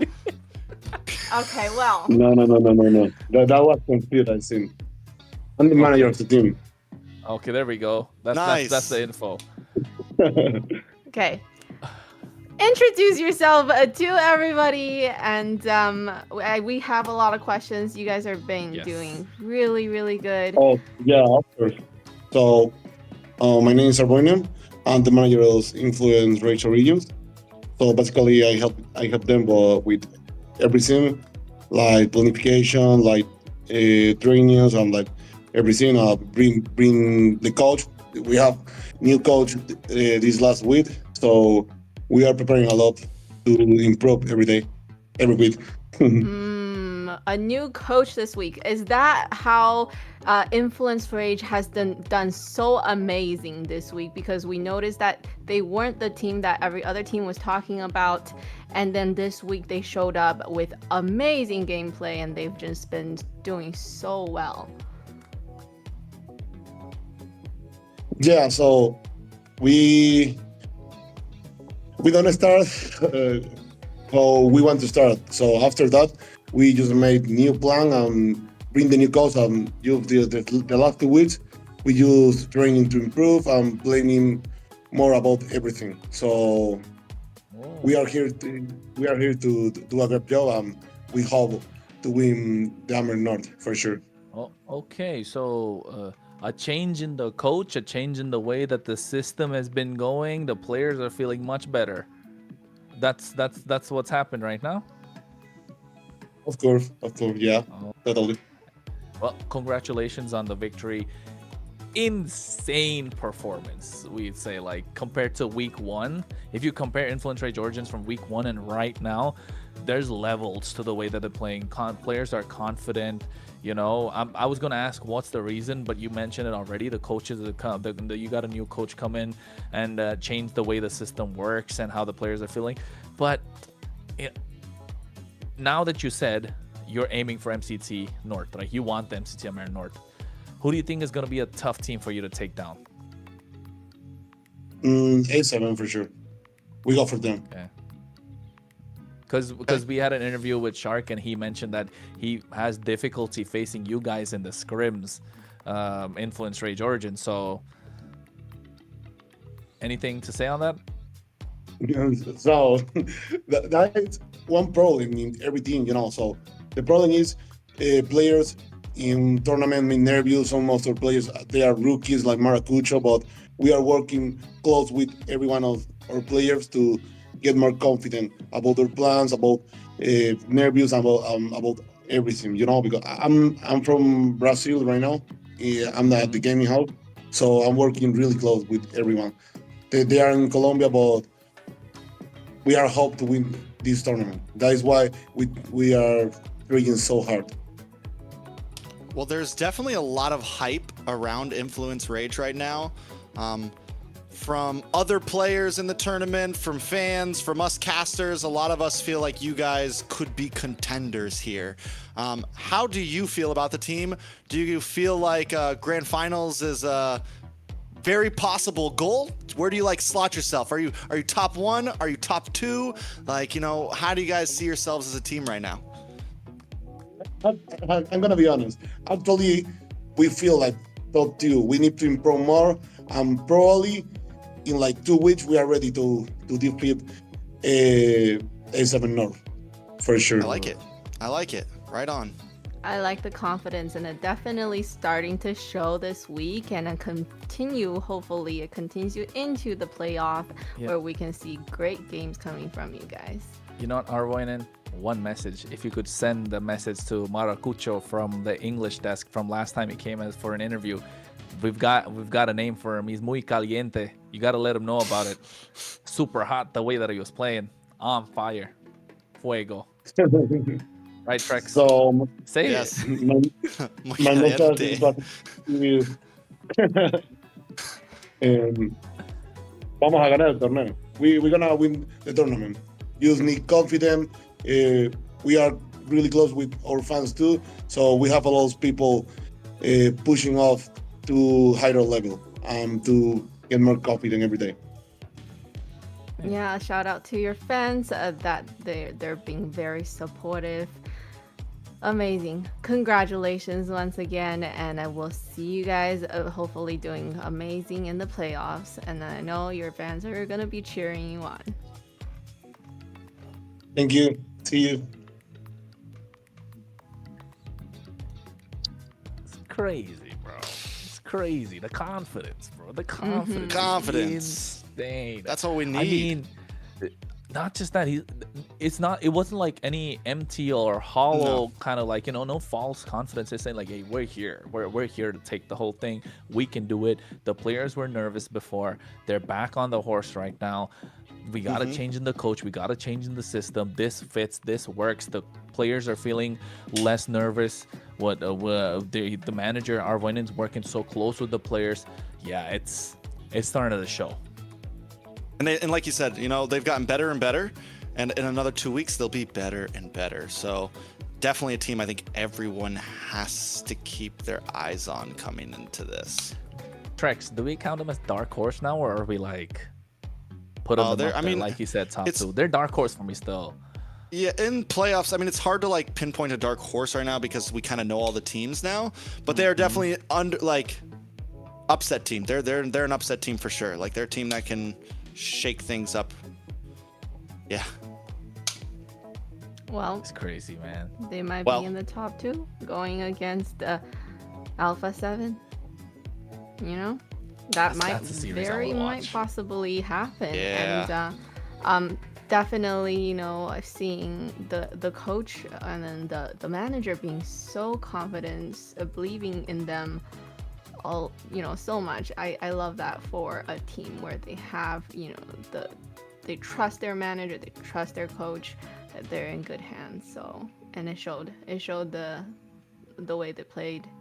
Amazing. At first I thought maybe, they were just not showing their full potential, saving it for playoffs maybe, but no, it just we know what's going on now, and it looks like they're in full momentum to go into the playoffs. And going into the playoffs, lots of information coming your way, so make sure you follow our social media.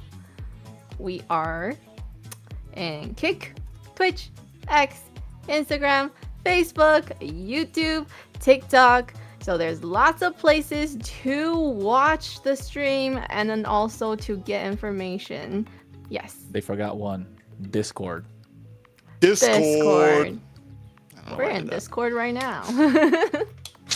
So definitely join our Discord as well. Okay, make sure that you're there so you don't miss out any of the highlights and all the big moments that happen like today.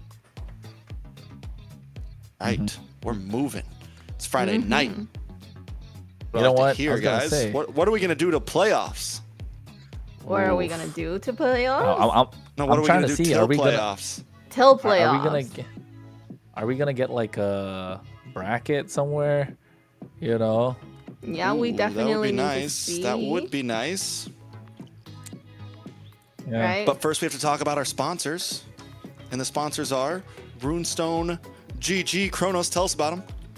Hey, Runestone, they light it up. They light up esports. So if you want to make sure you get all the data that's possible to make this live, to make this broadcast an interactive experience, make sure you get to runestone.gg. I know you're trying to catch me off guard there, sir, but hey, I got it. Runestone gonna help us out as much as possible. You're gonna climb smarter, not harder. So yes, the official sponsor for MCT Americas 2026. So hey, you want to go check it out, runestone.gg is the place. See, I'm always scared to do that sponsorship. That's why I always steal it and then pass it to somebody. You guys haven't made me do that sponsorship. No, you won't. Grand finals, all of a sudden, like, hey, Trex, what about Runestone? Tell us about Runestone. Oh, what? What's Runestone?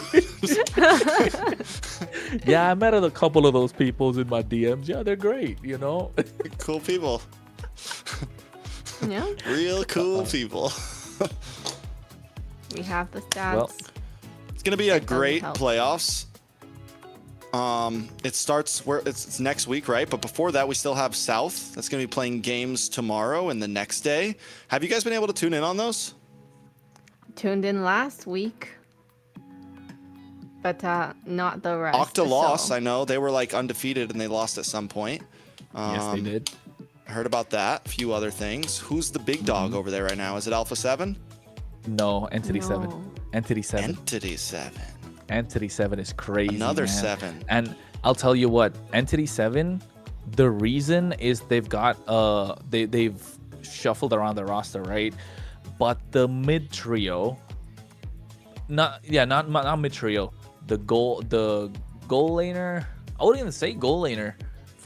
Gold, mid, and jungle have stuck together for such a long time. It's Shin, Hiron, Bush, and Doom. These guys are a trio that have been together since years. They've been playing, and they are last season's champions. They're the last season's representatives for through Black Sentence Esports in M7. So yes, they didn't have a crazy performance, but in the global bands in Latam, they've in the South side right now for Americas, they are super solid. And usually when you go into, I was texting private about this as well last week, like every single season, nobody really sees them as the contender. Nobody really sees them as the big dog. Nobody really sees them like, you know, like, hey, they're tough to beat. But when you're playing against them, they pull up, and there should be respect on their name at this moment. Shin and Hiron Bush especially. Hiron Bush is nasty on a Yisun Shin. So Entity 7, and they're the team that's come back from relegation too after swapping their roster. So yeah, Entity 7 is a solid choice. Apart from that, I think, of course, Alpha 7 are still up there. Alpha 7, more of a playoff team rather than a regular Swiss stage team. They've never really got first place in Swiss stage. They always end up being like 4th, sometimes 5th, sometimes 6th, and they still get the whole thing done. Because in playoffs, they find their momentum. Octa Gaming, yes, they got a loss against Entity 7, but apart from that, hey, they look solid. Black Sentence, last season's champions on the bottom. So it doesn't really look too good for them. But still, you know, it's the South. Anything is possible. Anything can happen. And we're going to go into... Do we get to see the tomorrow's schedule? Tomorrow's schedule. Oh, tomorrow's schedule. Okay, yes. Tomorrow we still have the last stage for the Swiss format for our South group. So tomorrow you have match 1, best of 5 between Octa and DreamHack. That's a nice lineup. That's a nice match, to be honest. If you ask me. Alpha versus 9. Alpha 7 versus 9Z. 9Z Global 9Z? So that's a good team as well. That's a good match, I would say. But the ones that probably have my eyes on is Infinity Wars. Okay, I think they made an announcement. It's not Influence Rage anymore. It's gonna be called Titan Esports Club. Yeah, Tech. They took over the lineup, of course, but I think Octa versus DreamHack, that's the one that we need to be looking out for, because they've got solid lineups across the board. DreamHack has been a Brazilian powerhouse organization for a very, very, very, very, very, very long time. And with King, Jumpstyle, Che, as well as Blink coming into the picture, it's going to change the way that they're looking at this game. Octa, solid lineup once again. Thanatos, Sagan, as well as Lucci. That's one to watch out for. Alpha 7 versus 9Z, I'm expecting that to be a quick game. The first one to get a little bit of momentum, and it will get the favor. But, you know, gold lane bout to look out for. Gusto Lagusta versus Upatizi. That's one matchup to look out for in that lineup. And the third BO, or the last match of the night, Infinity versus Influence Rage, or rather Tech right now, Titan Esports Club. That, I think I would slightly favor Tech, right? They've got, you know what I hope? Got Hotun, Fury, Stefe, my boys. They got it. For our amazing English counterpart desk, I just hope that, it goes all 13 games. I just think they should have some great games. And all 13 private Zena, Rico, you guys deserve the best games to cast, and I hope those games are bangers. 25-minute plus every game. That's what I'm talking about. I'm telling you, man. Yair's listening to this and like, wait a minute, Trex, I gotta be here tomorrow too. So. Sorry. We'll be in the chat to help you to be with you guys as well. So yeah, so they have a early night most likely. I think that's it for us. Is that it? That's a wrap. All right. And with that, that's it. The Swiss stage comes to a close here at MCT AMER North. The standings are locked and the seeding is set. So now the road to playoffs begin for our North group. Next week, everything changes. From here on out, it's do or die. One loss and the teams they're gonna go home, right? So big appreciation to Kronos and Trex for guiding us through all of the actions today. And of course, to everyone watching, wherever you're tuning in from, thank you for being part of the show. And make sure you're following us across all of our social media platforms so you don't miss a single moment. We'll see you in the playoffs. Bye-bye. Bye-bye.